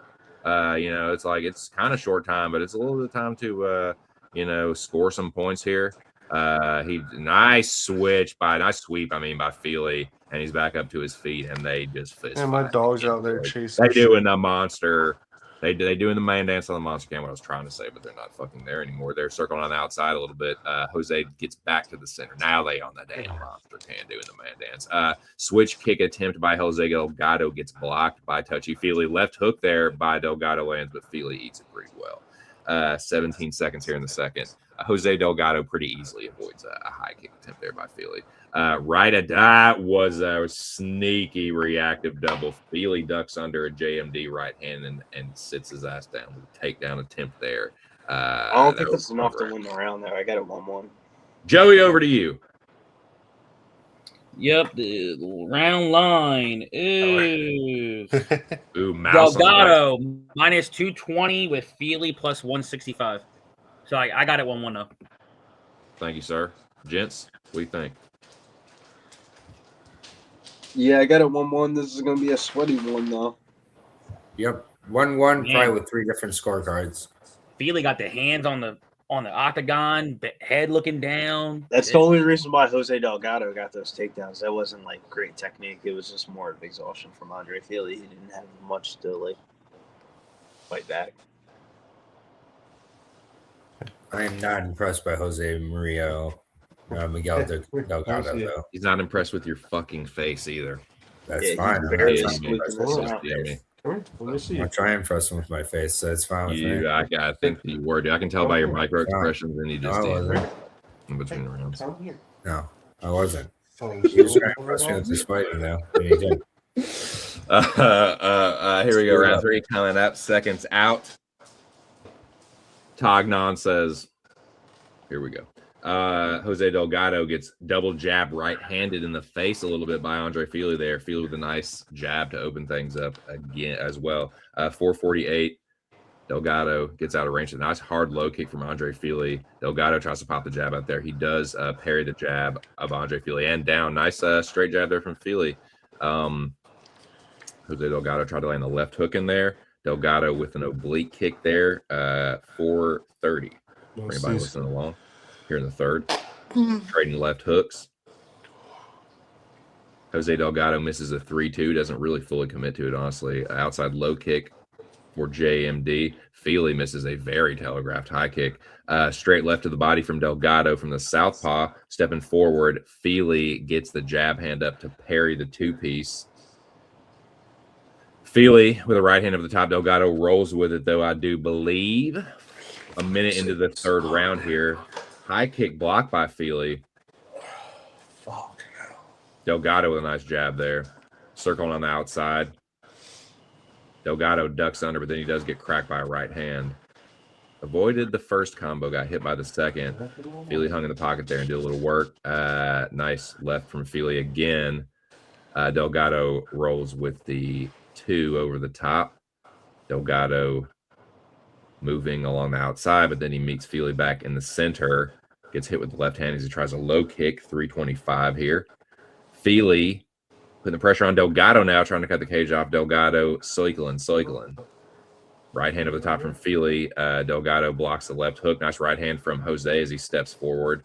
Pushes Fili off the monster can. Hard outside low kick lands for Jose and a nice front kick there. Nice jab from Fili. Delgado gets cracked with the right hand over the top. He does, absorb some of it. Nice straight left counter from Jose after got hit with a Fili right hand. Just under 3 minutes here. Front kick lands for JMD. Fili pumps the jab. Jose Delgado pawing with the lead hand. He ducks under a Fili combo and stuck his own left hand in there and scored a strike. Head kick from Delgado. Fili ate it, though, and lands a two-piece on the counter. 237 outside low kick for Jose. Fili got cracked with a jab, and then Jose Delgado rolls with the two-piece. Just let it slide right over the top there. Delgado circling on the outside. Nice right hand and another one from Delgado. Little right hook there. Rear right hook. Candy and right hooks. Outside low kick for Fili. Got checked at the last second by Delgado. 210. Right hand for Fili. Delgado again rolling with it, but that was glancing. Delgado doing a good job of just parrying and just rolling with these strikes at the last second to absorb or straight up slip the strike. Left hook to the body from Delgado. It's countered by a nice Fili knee. Nice crisp right hand over the top from Delgado. Fili got cracked there. Nice knee and an elbow from Delgado, but Fili just pushes forward, pushes him to the fence. Delgado spins him, reverses. Nice elbow from Jose Delgado, but Andre, showing some toughness. Eats the elbow. Jab to the body from Jose, then to the chest. 130 here in the third. Left hook right hand from Delgado. Fili misses a high kick. Excuse me. Nice kick to the body from Jose there. Steps forward into orthodox, trying to cut the cage off on Fili now. Right hand over the top lands for Delgado. He's landed some crisp punches, some good power punches here. Nice left hook over the top of a lazy Fili jab. Outside low kick does land for Andre as Jose looks to land one of his own there. Jab to the body from Jose. He pairs the right hand from Fili, meets Fili on the monster can. Inside low kick to the body, gets a big reaction out of Fili, and Jose lands a left hook for Andre's troubles. Front kick to the body again from Jose. Fili with a nice right hand there. Jose circles back to the center. Andre trying to hold it down, pointing and stuff, and eats a body kick. Jose looks to land the counter right hand as I think Andre snuck a right hand in there. Front kick from Jose. Miguel Delgado. Andre Fili again ducks under a Jose Delgado telegraphed right hand and hits a nice takedown, but Delgado goes belly down, gets to his knees. Fili Jose Delgado tried to grab a single there, but he does hit a nice whizzer and then switches sides temporarily. But then Fili runs coming. the pipe. And then Andre drops Jose Delgado to the mat. And some elbows, right hands. Right hand lands for Fili, and that's the third round. What do you think, Jim? I gave Delgado 2-3, but like, that's a split. He was throwing volume. Hopefully, I don't get fucked over another split, but could be a splitty. We really haven't had two splitties in one night. When was the last time we had two splitties in one night? I don't know if we have yet. Oh yeah, February 21st, we had two splitties. Piera and Delgado was doing a lot of good work at the end of that round. Sorry to cut you off. No, I was good. It's just I thought Delgado had it on the volume, but I don't know. I don't know how you rate the takedown. Yeah, I don't think that takedown was enough to steal it. Like Delgado was starting to crack him with some right hands. I gave the third round to Delgado. I think it was 19-19 going in, so if you give him Delgado, I'm kind of with you. Although it's not clear, so you're taking. No, he was doing a lot of backing up. He was doing a lot of circling, and Fili was putting the pressure on him, and Fili was landing a lot of good counters too. Fili was landing a lot of good straight left hands and landing some good right hooks of his own. And yeah, good fucking lesson though. The guy paid 15 minutes to go out there and play a solid bet. A guy that's. I mean, Andre Fili's nice, man. Andre Fili fought towards his optimal. For sure, and if it's 29-28 Fili, I'm not going to be like pissing. I didn't fucking like parlay Delgado. Like Fili, is a tough vet. He's a decent action fighter and a solid you might call him a high end jabron, but he's always there, man. He's tough. We'll see. It is a split screen. We'll see if it's a split decision. I'm gonna go on mute. It is a split. God, Bell, dude, Mike Bell, great.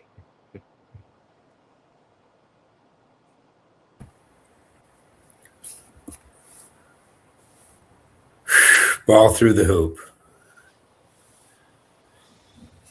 Let's go! Huge.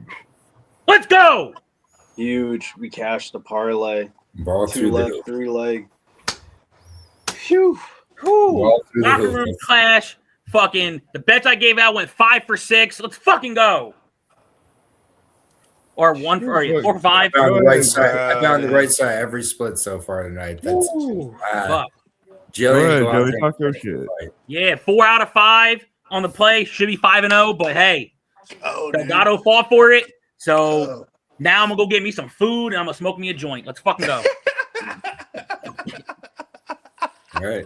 Good for Joey. Let's fucking go, Joey. He needed a week like this one. It's been a rough 2026 for Joey. I'm glad he got it on the ground. Right, it has. Yeah, I'm glad you got it on the ground on this one, buddy. Oh yeah. Joey. Fuck. What was that? Graphics win bets? What'd you say? Epic.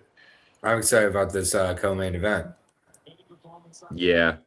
Come on, Red. They ain't gonna need no damn scorecard here. Amanda is gonna knock her out, or Red is choking her or GNPing her. Red inside the distance. So hey, Big Show, would you mind throwing my graphic sheet up there? Just to make it official. 2 cents. You don't think there's any lay and pray possibility? No. If Gillian gets on top to a dominant position, she's gonna be pissed and prioritize the finish. My bad, TC. It's hard to remember everybody. It's all good. It's unacceptable, but I do. I'm not going to forget it, but I do forgive you. She also I think Gillian also knows with a finish here, she can get a realistic shot at fighting Mackenzie Dern for a title, which is a realistic shot at winning a title for Gillian fucking Robertson. That's ridiculous to me.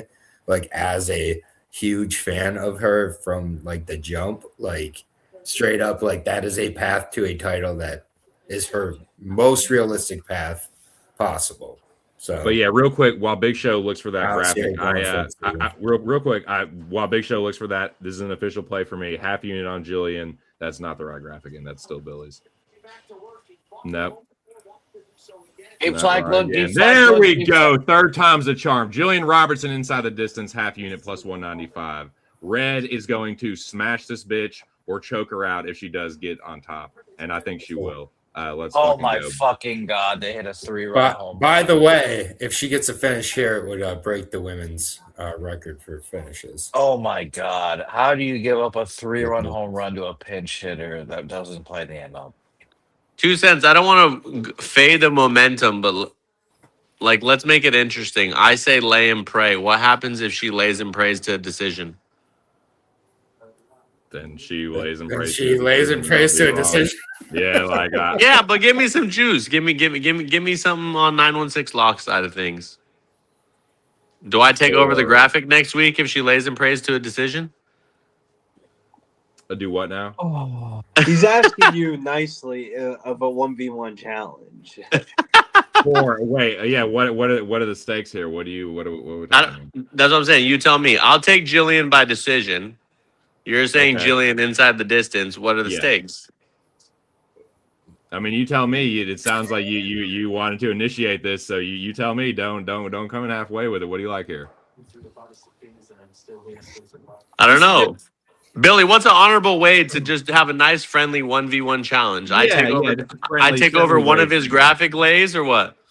I think that's like pretty even. I mean, there's no money involved. Right. Just- Yeah. what Just the fuck something, is going something on interesting here? for the show. I like it.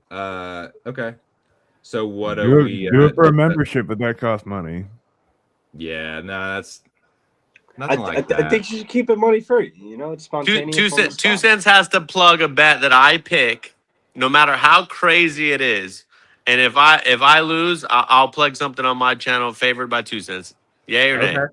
That's fine. I think that sounds very even. I mean, I'm happy to do that anyway, but yeah, that's that's fine. Okay. This is just terrible juju for Jillian. She's gonna straight lose now because you Fuck. She gets starched in the first Straight up, round. you guys are just Hold like, on, there's man, no it's gonna chance you fuck lose. Is there anybody not I on was- Julian? Like Lemos is some bum. Lemos is very good. Like I'm nervous about this fight. I'm not gonna lie. I'm I worried just, old E's got something cooking and it's not like I like just something we're can't hate cooking my with. girl at this point. No. I think I told everybody on the pod, I said, we're gonna know within the first, 2 minutes, or maybe I might even said 1 minute. If she stops the takedown, if Lemos stops the takedown, it's gonna be a long ass night. I mean, it's like most Jillian losses. You'll know within 2 minutes if she's gonna lose. Yep. I agree. Because I referenced the Lucinda fight with Lemos. Everyone thought Lucinda was going to ragdoll Lemos, and Lemos did the opposite to her. Yeah, I took Lemos there, but we'll see. So with this one, it's basically like I don't feel like Amanda will win a decision because I feel like if Gillian isn't having grappling success, that she's probably going to get knocked out. Right. But like, I guess I mean I can see a world where Gillian, like, Amanda just is like stingy to the submission and maybe like gets smashed on but rides out a decision. But I just feel like Gillian, I feel like if she does get to a dominant spot, she's going to be pretty fucking violent with Lemos here. And Lemos, she's been, but sorry, Big Show, what do you like here, Bo? Hit him with it. I took everything you guys are saying on the podcast. We thought Lemos could KO her early, and then we always thought Jillian can get a sub at any time. So I got the under 2.5 here for plus 135. Like, I feel like if Lemos plays jiu-jitsu here, she's going to get fucked up. And I feel like if Gillian tries to play with her on the field, I'll know in the first 2 minutes if I'm live. Right. Like Aaron said, like. But yeah, little myself for a little bit, but good luck. Best of luck, everybody. I'm gonna have a little friendly wager here with 916 for a little episode thing for the episode next week. We'll try. It's for the clips, doggy. It's for the clips. Yeah. That's a good time. I like it. Best of luck to you, Billy. Where are you at on this? Give me 2 seconds. I'm trying to get this bet in, and I'm having problems with it. No worries. I'm trying to get Gillian Robertson over on takedowns. Nice. Oldie, what are you liking here? I'm not gonna force anything in this. I just kind of try to do a couple quick looks. Nothing's jumping out at me. If you got any questions, I could tell you what happens in a certain set of conditions, but for the most part, I mean, we have a women's fight at 115. Sample size is going to be small, and then when we look at the market, yeah, just market going to be minus 230. The dog, it's on the edge of dog barking statistically. You know, you're right on. You're kind of in the sweet spot for the dog, but definitely not enough things coinciding for me to.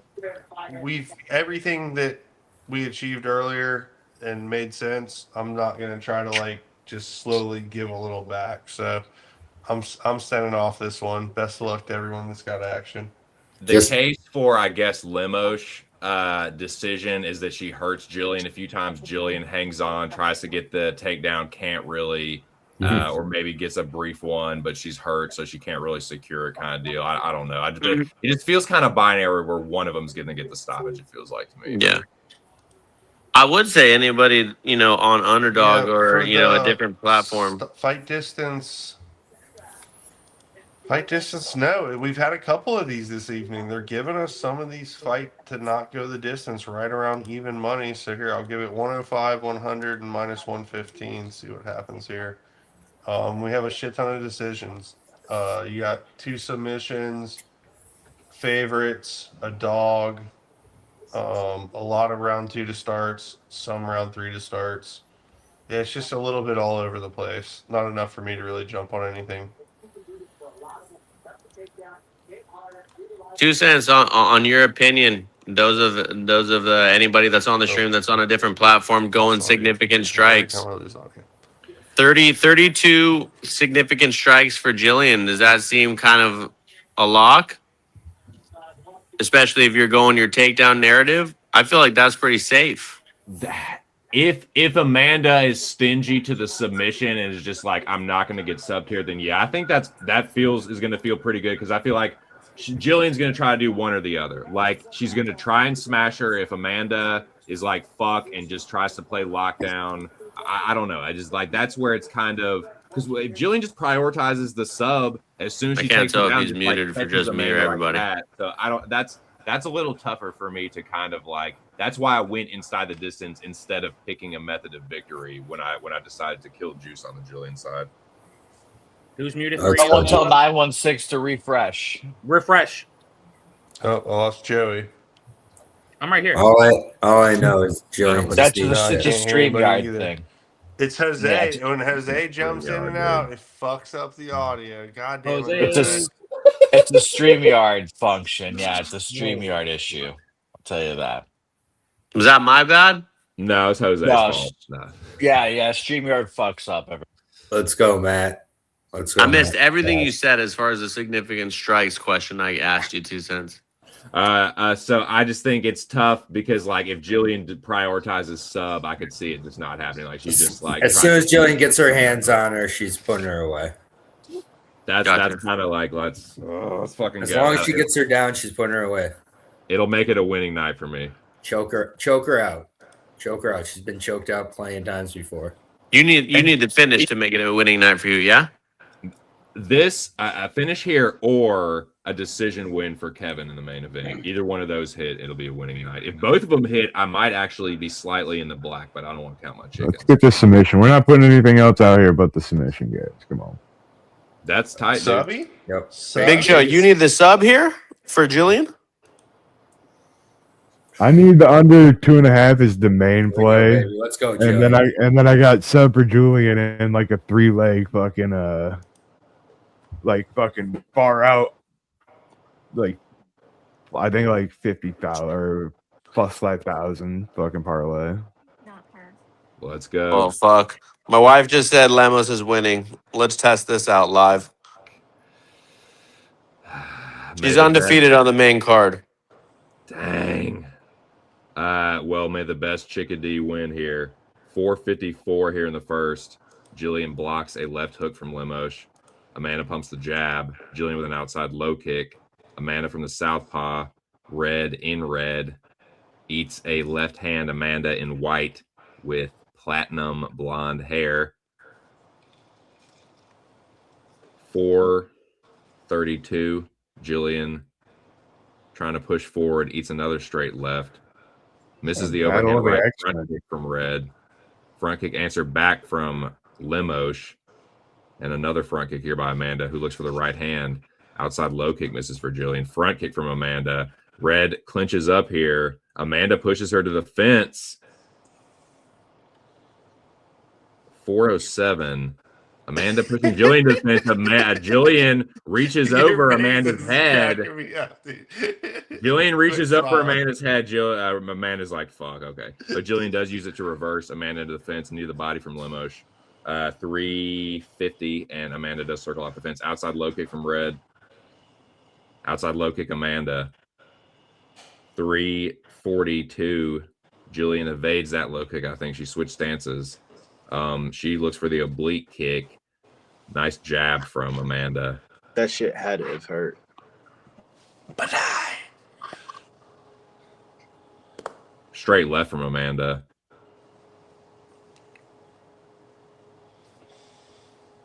They trade jabs there. Right hand to the body from Amanda, and then Gillian uses it to push her to the fence. Knee to the body from Lemos. 310. Gillian dropping down here, looking for a single leg.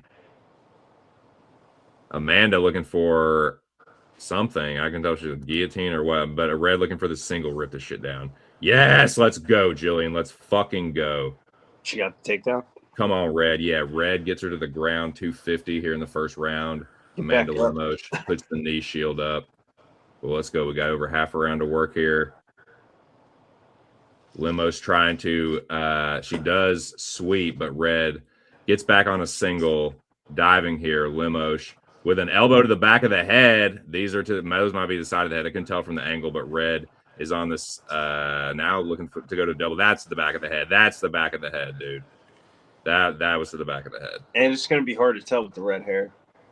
Right. Especially if it starts bleeding. Oh, great battle strategy. 12 here. Amanda.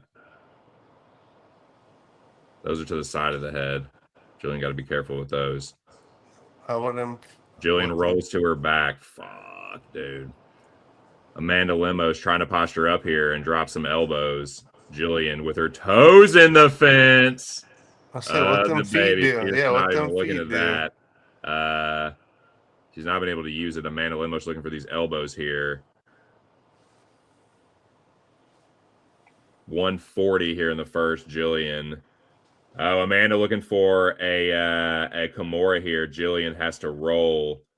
Scissor me, and Amanda Lemos from Amanda. Gillian got to be careful. She don't want to get crucifixed. Amanda's still on this arm attack here. Gillian Robertson is going to use it to turn into Amanda, though. That might have been a mistake on Amanda's part. Amanda looking for a choke here, but Gillian is turning into her. Oh. And that was a bad decision there by Amanda. Gillian Robertson uses it to get back on top. And now she's trying to drag Amanda down. Amanda does get back to her feet, though, to her credit.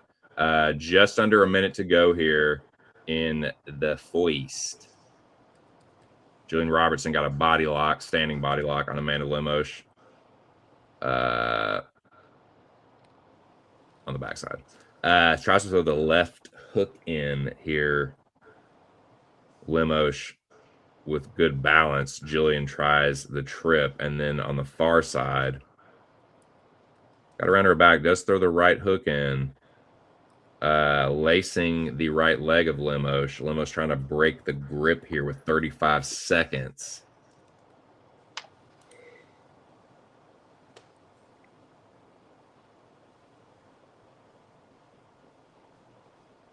Gillian, not a lot happening here. Amanda this one was spinning back fist. Gillian up. Gillian got rocked there. Right hand over the top from Lemos. Fuck, dude.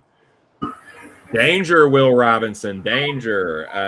There goes the blocks. Head kick there from Lemos. Gillian says, what? The fucking Brazilian bitch. Those words exactly. Right hand from Lemos, and that's the first round. TC, refresh your. I would recommend maybe trying to refresh for you, at least for the stream. So you Because you're like, what, like 10 seconds behind, 15? If you don't I would care. recommend you shutting the fuck up. No, just playing. Yeah, How about Joey. fuck that, Joey, Joey? I'm always going to be behind you. You know this. How about that, Joey?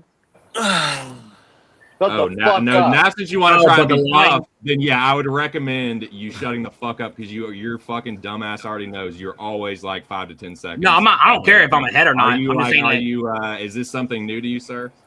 No, I'll just give you a recommendation. Well, I'm just saying I can't refresh it any further. If illegal blows are allowed to happen, we're in trouble. Hughes says, would you count that round for me or would you count that round for you?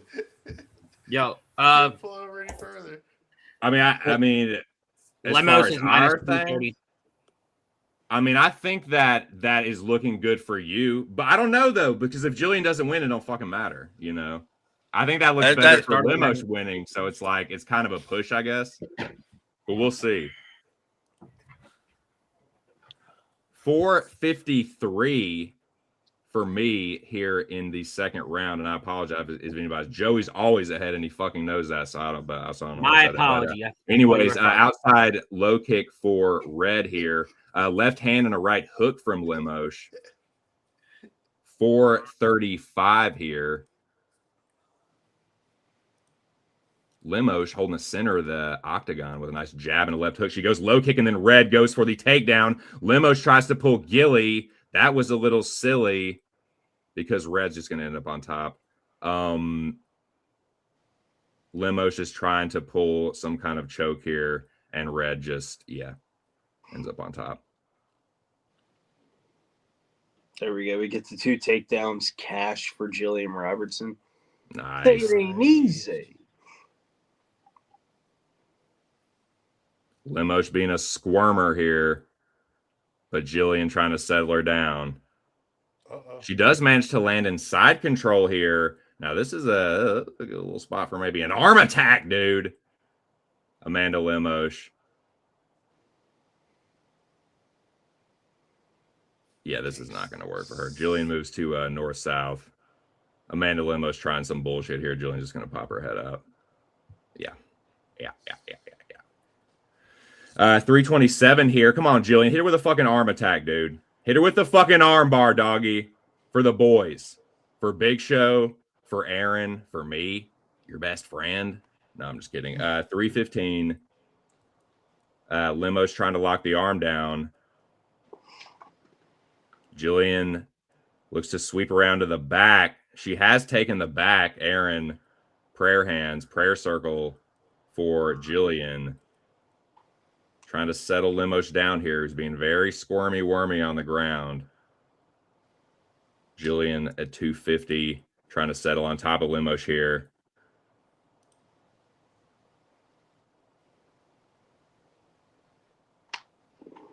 $240. Red working from Amanda's half guard. There we go. There we go, Gillian. Some nice forearms there in Amanda's fucking cheekbone, dude. Little back elbow there from Robertson. 220. Yeah, dude, arm attack.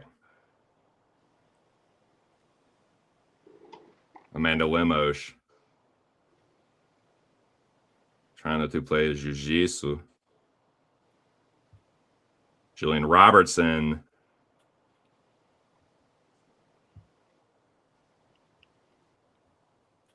Unfortunately, boys, we're at the popping pill stage of the night. Take the ibuprofen and keep playing. Oh boy. Tough it out. Just rub some damn drink dirt on water, dude. Just grab yourself a bottle of water. Ibuprofen for what? Full mounted Lemos here. Dude. Lemos trying to get squirmy.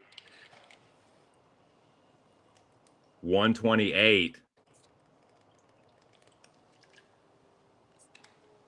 My screen went fuzzy. There it is. 120 here. Shout out to water.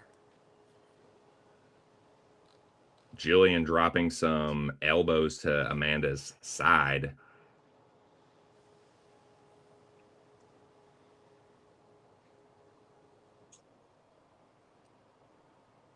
Gillian in like 3/4 mount, kind of.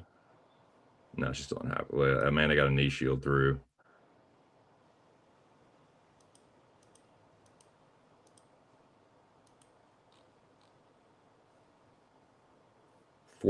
Sorry, they took the graphic down, or had the graphic up. 39 seconds here. Come on, Gillian.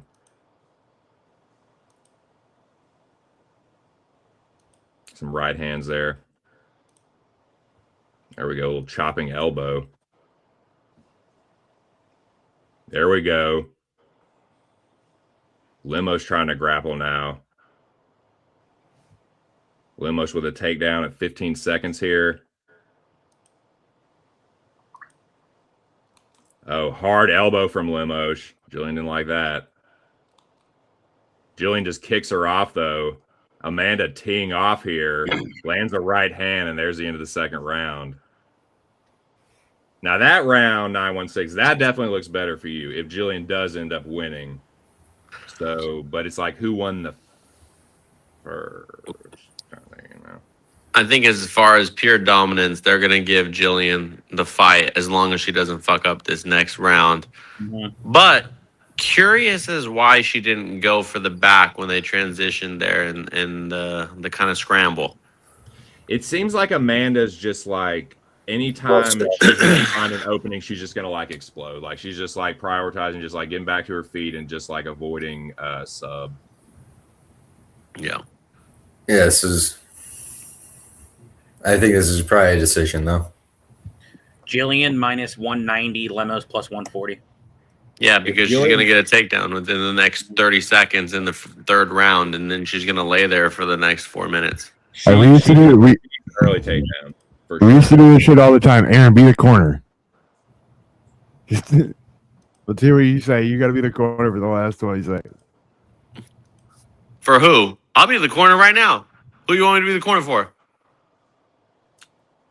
Gillian Robertson. Shoot a takedown immediately. Single leg her, transition to a double, take her down, lay there for the rest of the round. The end. You win the fight. I mean, you don't have to listen to that last part, Gillian. When you take her down, smash her fucking skull into the canvas, and or look for a submission for a big show, I guess.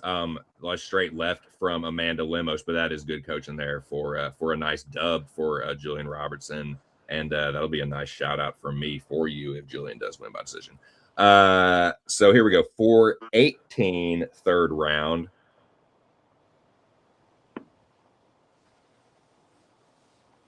Gillian with a nice elbow. Amanda with double underhooks and just pushes Gillian's head into the chain link fence. They feint left hooks, both of them. Gillian avoids the jab of Amanda Lemos. She eats that one and eats that one as well. Gillian misses the right hand here. Lemos looking for a counter. Gillian pushes her to the fence. And Gillian gets the fucking takedown. Let's go.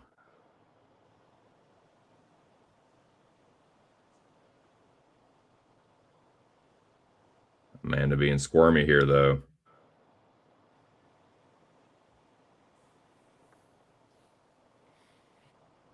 Amanda does get back to her feet. Eats a couple little half-ass knees from Gillian. 3-14. Amanda trying to break the grip here and get off the fence. Gillian with a left hook on the clinch break. Right hand over the top of a Gillian jab. Just under 3 minutes here. Amanda pops the jab. And Gillian again pushes her to the fence.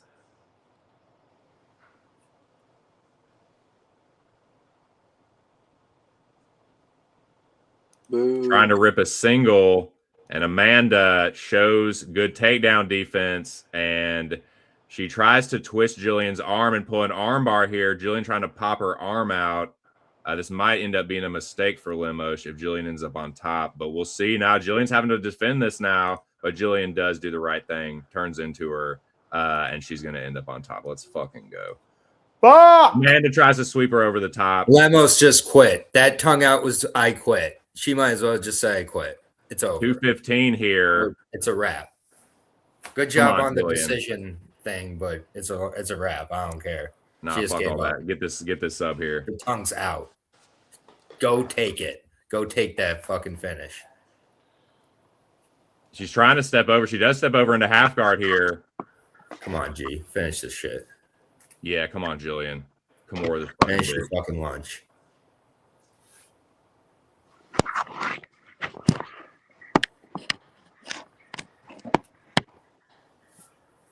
Finish your fucking lunch.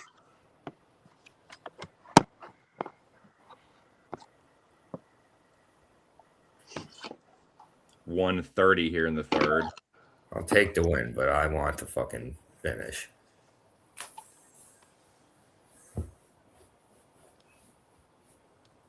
Well, Gillian clearly prioritizing.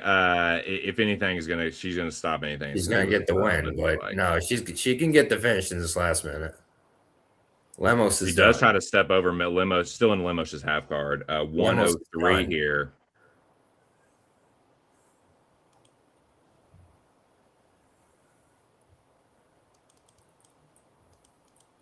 $53.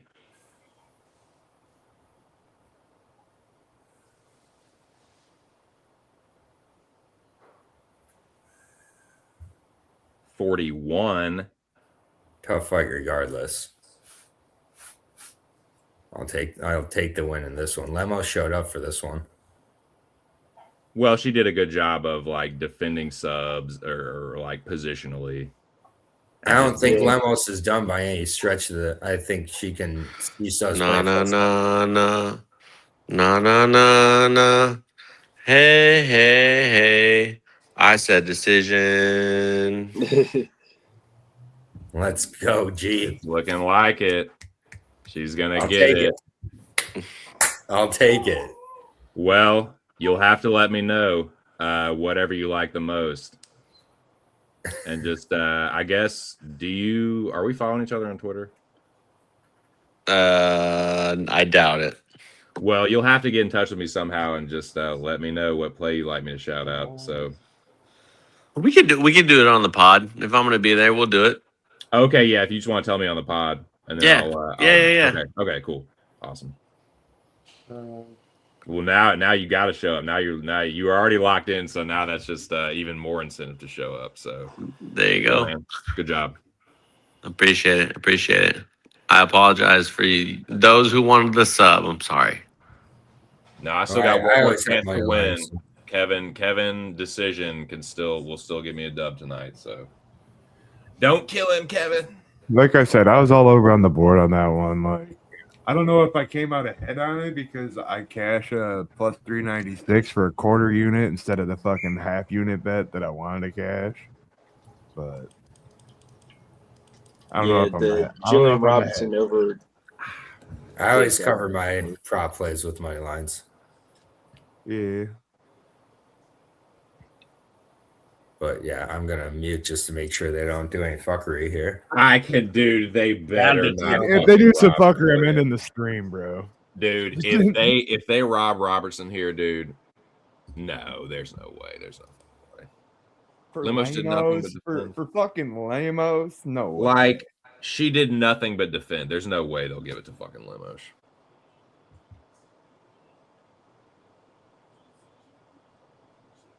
Let's go. Old red.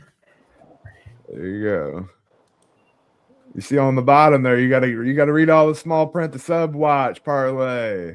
Robertson by sub or decision. Lacerda by sub or Sosa by decision, which that's the one that cast. Mesquita by sub or decision. Got there. That was crazy. Yes, sir. Big shot. You get the takedown prop cash. That was huge. Unfortunately, I lose the prop on the top of the under 2.5, but shit happens when you play with plus money. That should go on a t-shirt. 85%.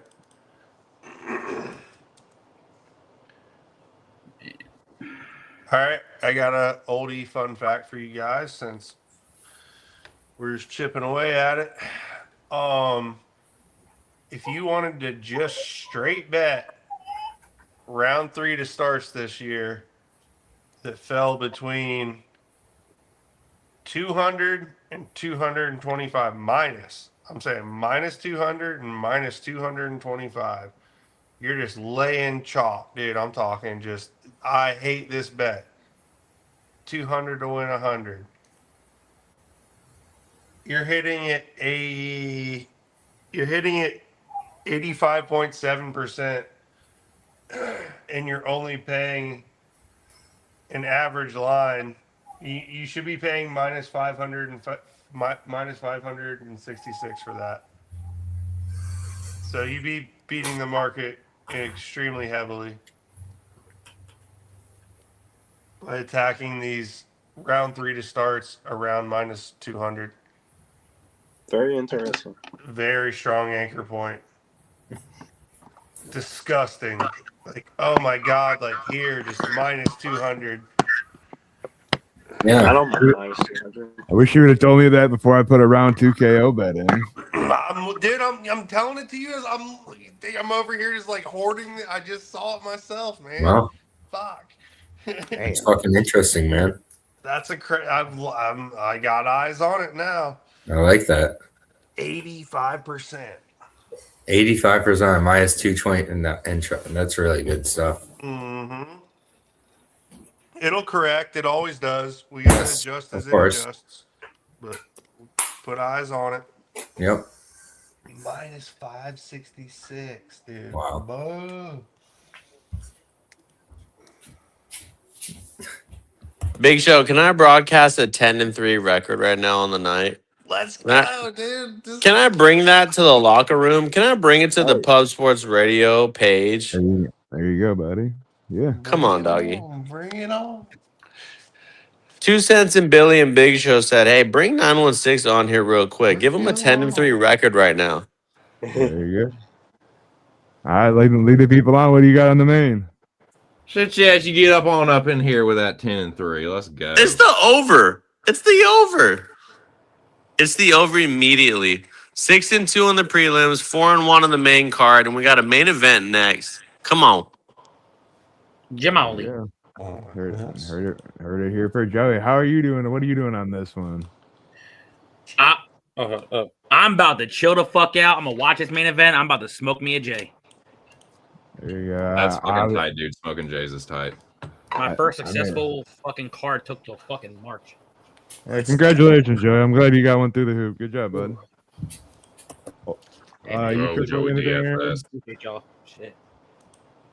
Nah, I don't have anything on this main event. I loaded up on Gillian. She was. Hey, who wants to take a piece of my action at Emmett KO in rounds 1, 2, or 3 plus 2,100? That is nice and juicy. That, dude, I'll be happy for you if that fucking hits. Those are fucking sick odds. So you got the under and everything under. Or you got the over and everything under at the same time, huh? On the image. No, I have the over. I did not, for the record, I did not place the KO 1, 2, or 3, but my nephew asked me, hey, if I want to be risky and crazy, what should I bet? And I said Emmett 1, 2, or 3 KO. So if he hits that and I don't, I'll be upset. You're gonna be giving out one of his plays. Yep. 2 Cents will sponsor my play. I'll sponsor my nephew's play, who doesn't even have a page. Nice, dude. Jose, how's it going over there? Maybe that's the spark that creates the fire. None of us are watching, I don't think. It's 5-2. I want to blow my brains out. No. He took ibuprofen, and I have no idea why, other than his background. I just need to numb the pain of this.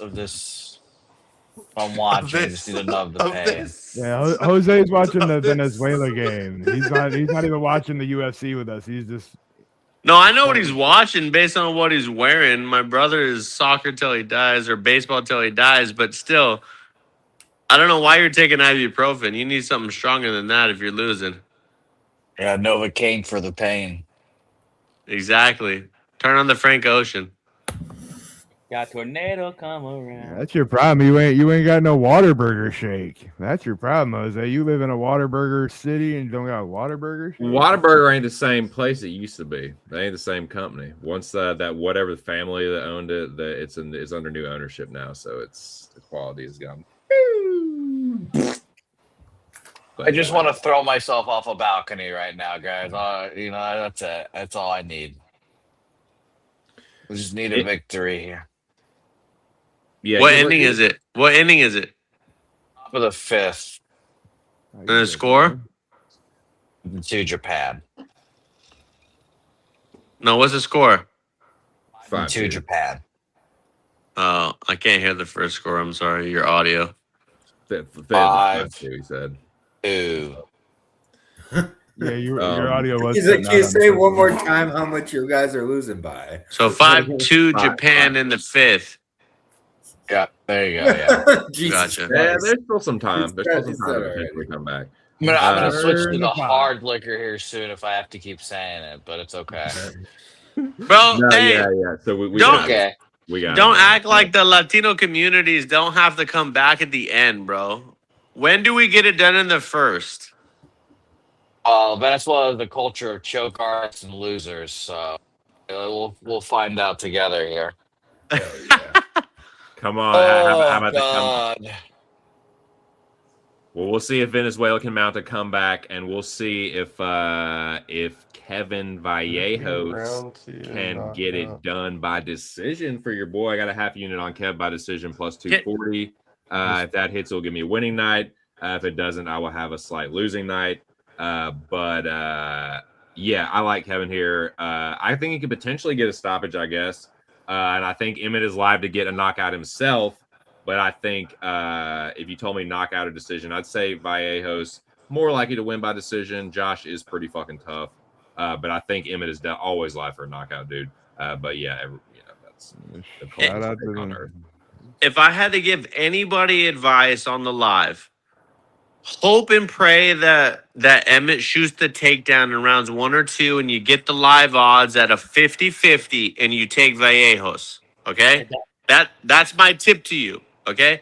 Now, I would like to get a poll vote on how real do you think Vallejos really is? Get out. Get the fuck out. We're not fucking dead, boys. We're not fucking dead. I think he's real as fuck. 5-2. Come on. Come the fuck on. Shouts to We're Kyle not Kearns in the dead. chat. Who is it? Let's go, Jose.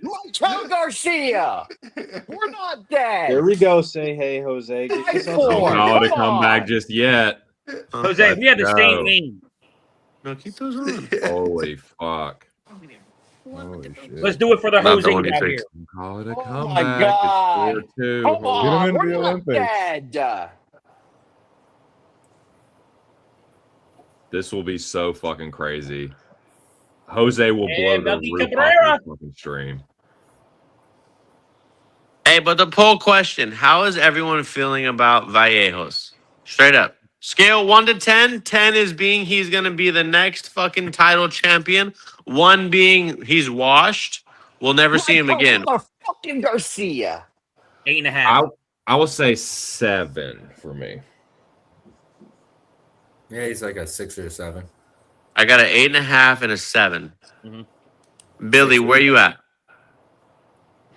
I got, yeah, that's about right. I can't hear him. What was your I'm He number? said that's about right. Yeah, I can hear Brizzy. Sir. Okay. Yeah, it's just a StreamYard thing on the mobile bullshit. When people leave and come back, they can't hear people sometimes. It's weird. Do you want me to leave? If he says 7, okay, so we're what, at benchmark 7 probably then? Yeah. No, he needs locks. Can you refresh your bullshit? Yeah, then hold up. Stand by. You want me to refresh too? No, you're good. You're fine. Shout out Does 916. anybody really think this is a main event though? No. Out of all the main events we've had this year, I think this is like the one that's like, Yeah, This but is the main a event's pay-per-view. more every other for, main events have been all right this year. I think. This is a even though the previous main era event is pay-per-view to opener. promote I Kevin think Okay. the co-main event was more of a main event than this was. So I agree. main Billy event said is Billy, really- you said 7? Yeah, I think the main event is really the Josh Emmett name. Like they're trying No, to no, give no, no, no. Vallejos more notoriety. No, I'm saying Vallejos as a fighter. Yeah, 7. I would say 8.5. Yeah, I mean, I don't think he's beating Gene Silva, but I think he can beat damn near everybody else. Okay. I would say 10 through 15 would be how I would rank him in the division. Okay. Okay. Dude, shout out Josh Emmett for having one of the coolest walkout songs, in my opinion. What? Shout out Revolution. Revolution, 100%. Yeah, I saw them last year for the second time, and it was a blast, dude. They fucking rock live. And Josh Emmett just signed a new contract. He ain't going nowhere. No. Nope. I remember watching Emmett knock out Michael Vallejos Johnson is live. nothing special either, so I don't mind the decision bet either. Like the Vallejos, I honestly think is more like closer to a 6 than a 7, but that's just me. I would agree with you, Aaron. So No, I would. You guys are tripping, bro. It'd be like a 6 is 6.5, yeah, somebody 6.5, that yeah, shouldn't even 6, be in the 6.5. UFC. There's What? definitely decisions. What do you- There's Wait, decisions Billy, what'd you in say? sample What are you size. talking That's about? not No, what- 6 is like somebody that you're No, it questioning isn't. that should be in the UFC. No, Like, it But isn't. Omar that's like sees a saying 6. anybody in the, Some outside of the these top decisions 12 have should won be it. in No, the no, no. It's UFC. amongst UFC people. No, Yeah, so but let I'm me saying Omar sees like a 6.5. let me Omar let me repreface my question. I wasn't saying does he No, I belong in the fucking UFC. care, buddy. I was saying on a scale of 1 to 10, from like nobody to upcoming champion, we're gonna say his name when he has a belt around his waist. Where do you rank him? Like That's what I- projecting him, yeah. About 7, 8.5, but I it's, think 6. I think 6 is fair. 6 I is think too low. 8.5 is like above Okay. Sean Bro, O'Malley. 6 Billy. means you lost a fight in the UFC so far. in the end. 8.5 You is think above so? Sean O'Malley, Yeah. though. I would 100%. Bro, say no if lower you- than 6 If for you sure. were I'd banging say a 6 6, is. Even If worse, you he were lost the banging fight in the 6, Contender Series. Fuck Okay, Fuck Billy. those guys. Billy, I'm gonna ask you Worse, this. he I'm lost gonna the ask fight you in the this Contender question. So, Series. okay, Extra Shout out on- Godfather, what up? You too, man. maybe I'm crazy, but if you're disagreeing with the 6, I would take that and I would say that he should finish Emmett. Do you agree or disagree? Yeah, I mean, yeah, I have him in a parlay and I have him to close out my daily fantasy line. Hey, very Okay. nice. All right, And I'm gonna- A 6 I'll go gets 1v1 with your ass too, since 2 cents already went 1v1 with me. If he doesn't finish Emmett, he's a 6. Nah, I don't care. I don't care. Six, dude. Cash the decision. Let's fucking I don't care if it's a decision. I don't care if it's a knockout. I don't care if it's a submission. As long as his hand gets raised. All right. Hey, first of all, you kind of got to give a baseline though, Billy. What Hey, what is can we Sean agree O'Malley? if Vallejos gets slept, he's not a 6 or a 7? Yes. Do the hand motion. About a Yes. 5, maybe. something like Can that. y'all hear me? I Mhm. can hear Chef. Billy, what's a baseline? What's Sean O'Malley? All right, 916 Locks is here to tell you the over 9.5. is live. So Vallejos is just under Sean O'Malley.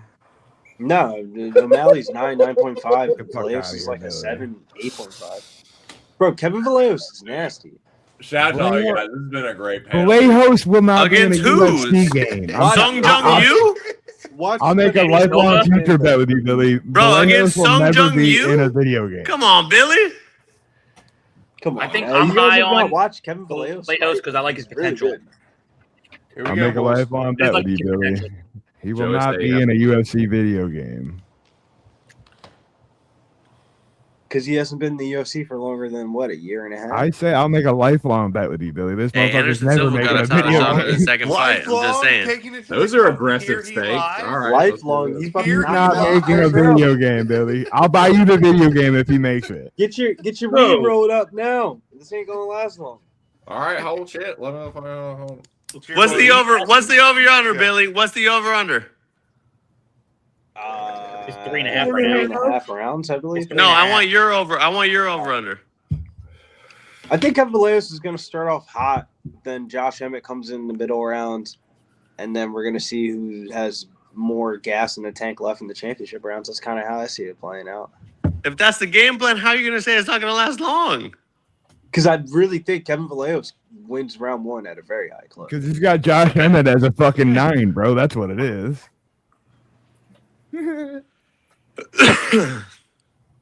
I mean, Josh Josh Vallejos Emmett's to a win. highly Round two talented start. fighter. I have no money on this fight, and I'm so invested now. This is great. Nope, I'm just chilling. Me too, Joey. I'm gonna take my winning night of the year, and I'm just gonna shut the fuck up.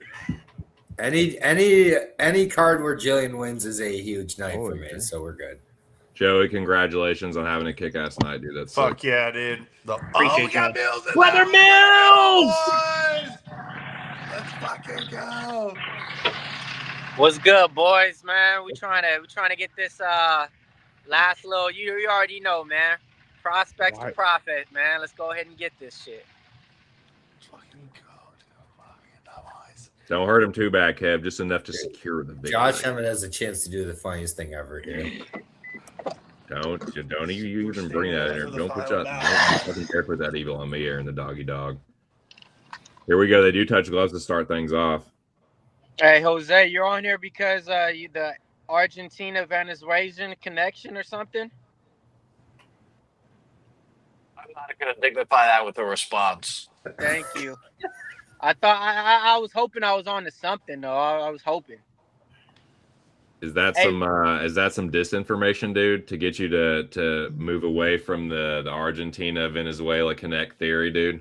F USA, we taking Dominican Republic tomorrow on the money line.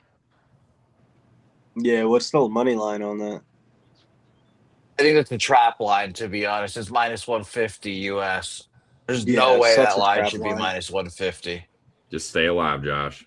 Don't kill him. Survive. Stay alive. Take a whooping. Wrestle. Survive, dude. Only the strong survive, Josh Emmett. Survive. You just take you 25 Six minutes might whooping. have been too high for Vallejos. I didn't even know Vallejos was 14th in the division. Don't kill him, Kev. Don't hurt him, Kev.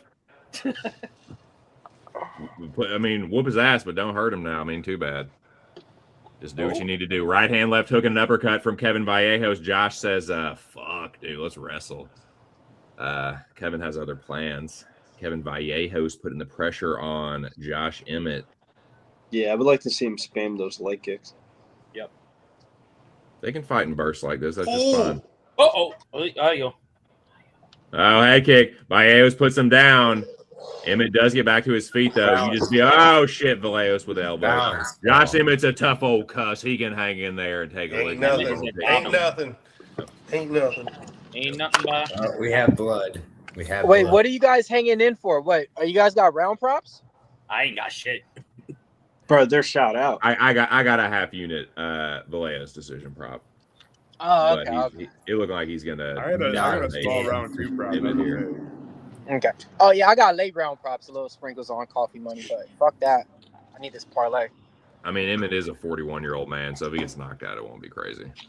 2:39 here in the first. Vallejos landing some big old bombs early. Emmett's still with it, but Kevin's been cracking him here. Now this would be beneficial if Kevin perhaps slows down, secures 3 rounds, and slows down. Emmett wins the last 2. But anyway, we've got a lot of time left. A lot of ifs before that. 2:20 here in the first. Josh Emmett bleeding, dude, from his fucking bald skull, circling on the outside. 2:13. Josh pumps the Lord jab. have mercy. Oh, Oh! Whoa! Kevin Vallejos drops Josh Emmett. He's pouring it on. Kevin's not fucking around, dude. Holy shit. Josh Emmett trying to lock Kevin Vallejos down and trying to get back to his feet here, but Kevin is just pouring it on. Dude. Oh, he's letting off the clip. Trying He's letting off the clip. to survive. Yes, get up. What the hell was that? come on, Herb. Let off the clip. Herb, stop this. Nap. Stop the fight! Oh my god. God damn, dude. Oh, Herb, dude. Oh, bro. Let's go. Kevin Holy Josh fuck. Emmett. That's why I said 8.5. That's why I said 7, 8.5. Drop him down like a fucking bunch of socks. Let's go, baby. We back at it. We back Yes, at it. sir. Back at it. Locker Room Talk Podcast Parlay. We gave this out on Tuesday. Listen and learn. Prospects to profit. We put the video series out and we put numbers out, man. Let's go. Maximize Big Show already had a better number. He got it at minus 150. Minus He's 180, we still cash it the same way. Let's go, baby. It's the cat in the hat, fox in the socks parlay. Mills. Let's go. Let's go. You already Cat. know once you coined it that, it was always gonna cash. Cash the fight. 100%. KO. The bars follow with Dr. Seuss himself. Come on now. Let's go, baby. Let's go. Stand up. All right, well, 619. let's go around the 916. panel. All right, You, Billy. Excuse the fuck out of me. I love y'all. You can Go find ahead, me let over them at know where you're Getting at. Bills over at Getting Bills on IG. You know where you can find me. Till next time, I'm fucking tired. Yeah, it's only 500. Come on, wake up, times doggy. we've done this. 916, where can they find you? Marcus, where can they find you? Hey, 12 and 4, 916 logs. You find me on Instagram or wherever you want. Pub Sports Radio, The Locker Room, next Tuesday. I'll see y'all later. Oldie, where can they find you? Parts unknown. You either know or you don't. Aaron, where can they find you? Likewise. Joey, wrap up your good night, Find me. buddy. Yeah, you can find me at Joe DFS Betting on X, and I'm gonna start doing those videos weekly. So definitely stay tuned. Subscribe if you haven't. Become a silver gold member today. Join the Discord. We're always releasing plays in all channels. We have amazing cappers all through, and make sure to hit the like after this video too. I want to see a bunch of likes on this video. And hit the fucking... Hey, Jose, for all the luck in the world, send us out of here, buddy. Send us out of here for a win for your team, man. Yeah, and boys, I'm sticking around here, boys. I'm gonna grit it out here. You're just gonna keep the Keep it stream live. going? I'll roll with you for an extra second. Yeah. You guys can bounce. I'm gonna make this a members only live stream right now. Shout out to the members only. You guys do not have to stay at all. I will be here I'm by watching. myself. Well, Yeah, I'll still close got it out. half a I'll close drink, it out dude. for I'll sit around and fuck around. I'll close it out for this show here. Jose will keep her going for the members only. But it was a great night for the Locker Room Talk podcast. Shout out to 916. You will see him next Tuesday, and he will let me know which bet I'm going to shout out for him. And congratulations to him on winning the wager for Gillian Robertson by decision. But yeah, the boys kicked ass tonight. We got a new episode of the Locker Room Talk podcast coming out Tuesday, 6 p.m. Eastern Standard Time on Pub. And man, for shout out to everybody in the chat. Y'all kicked ass tonight. Make sure y'all smash the like, and we'll catch you on the next one, dude. For 2 cents and everybody else, see you at the pub on the next time. Get out. All right. Yeah, I'm gonna stay here and watch the game. We are officially members only now. So shout out to those Members who are members. By the way, I saw our guy. Who was it? I saw someone give 10 gifted memberships away. Dreams Dope. Shout out to you. Dreams Dope here. Officially going to switch this all to members only. So if you're a not member in here, congratulations. But I think I have the capabilities of kicking you guys out of here. So shout out to you guys. Hey, boys, we fucking. I'm about to go smoke though. We killed it tonight, boys. Good shit. Just wanted to say it before I get out of here and go smoke. Yo, Big Show, maybe I need to do those plays like I did for the fucking background. Graphics win bets, Joey. Graphics Hell win yeah. bets sometimes. Mills coined it, and look what's happened. It got there. Yeah. Well, I had 5 hours sleep the last almost 48 hours, so I'm going to hit it. Y'all have a good one. Kick ass, and I'll catch y'all on the next one, man. Congratulations, everybody. And yeah, let's keep the good times rolling, boys. Till next time, man. Go, dude. Shout out to you, PC, my man. We'll see you hopefully. You too, Jose, in man. I'll catch the y'all on the next future. one. Peace.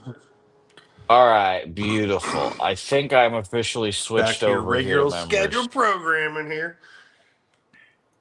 So those in the chat, thank you guys for sticking Now I around. can't hear Jose. Dude, this I swear. Yeah, this is what happens when the stream. StreamYard's on the mobile here. People leave, you gotta refresh, you do the whole thing. So we're in here now, and we've got our boy back here. Welcome back, oldie. Yeah, the iPad, it's whatever, dude. When people jump in and out, sometimes that shit don't work. Yeah, I don't know why StreamYard is sucking dick and balls nowadays, but it's whatever. Of all the things I had to deal with this week, the fact I have to jump in and out for a microphone to work on an internet show is the least of my concerns. Respect. Facts there. True story. Your All right, I'm trying to get the old Venezuela.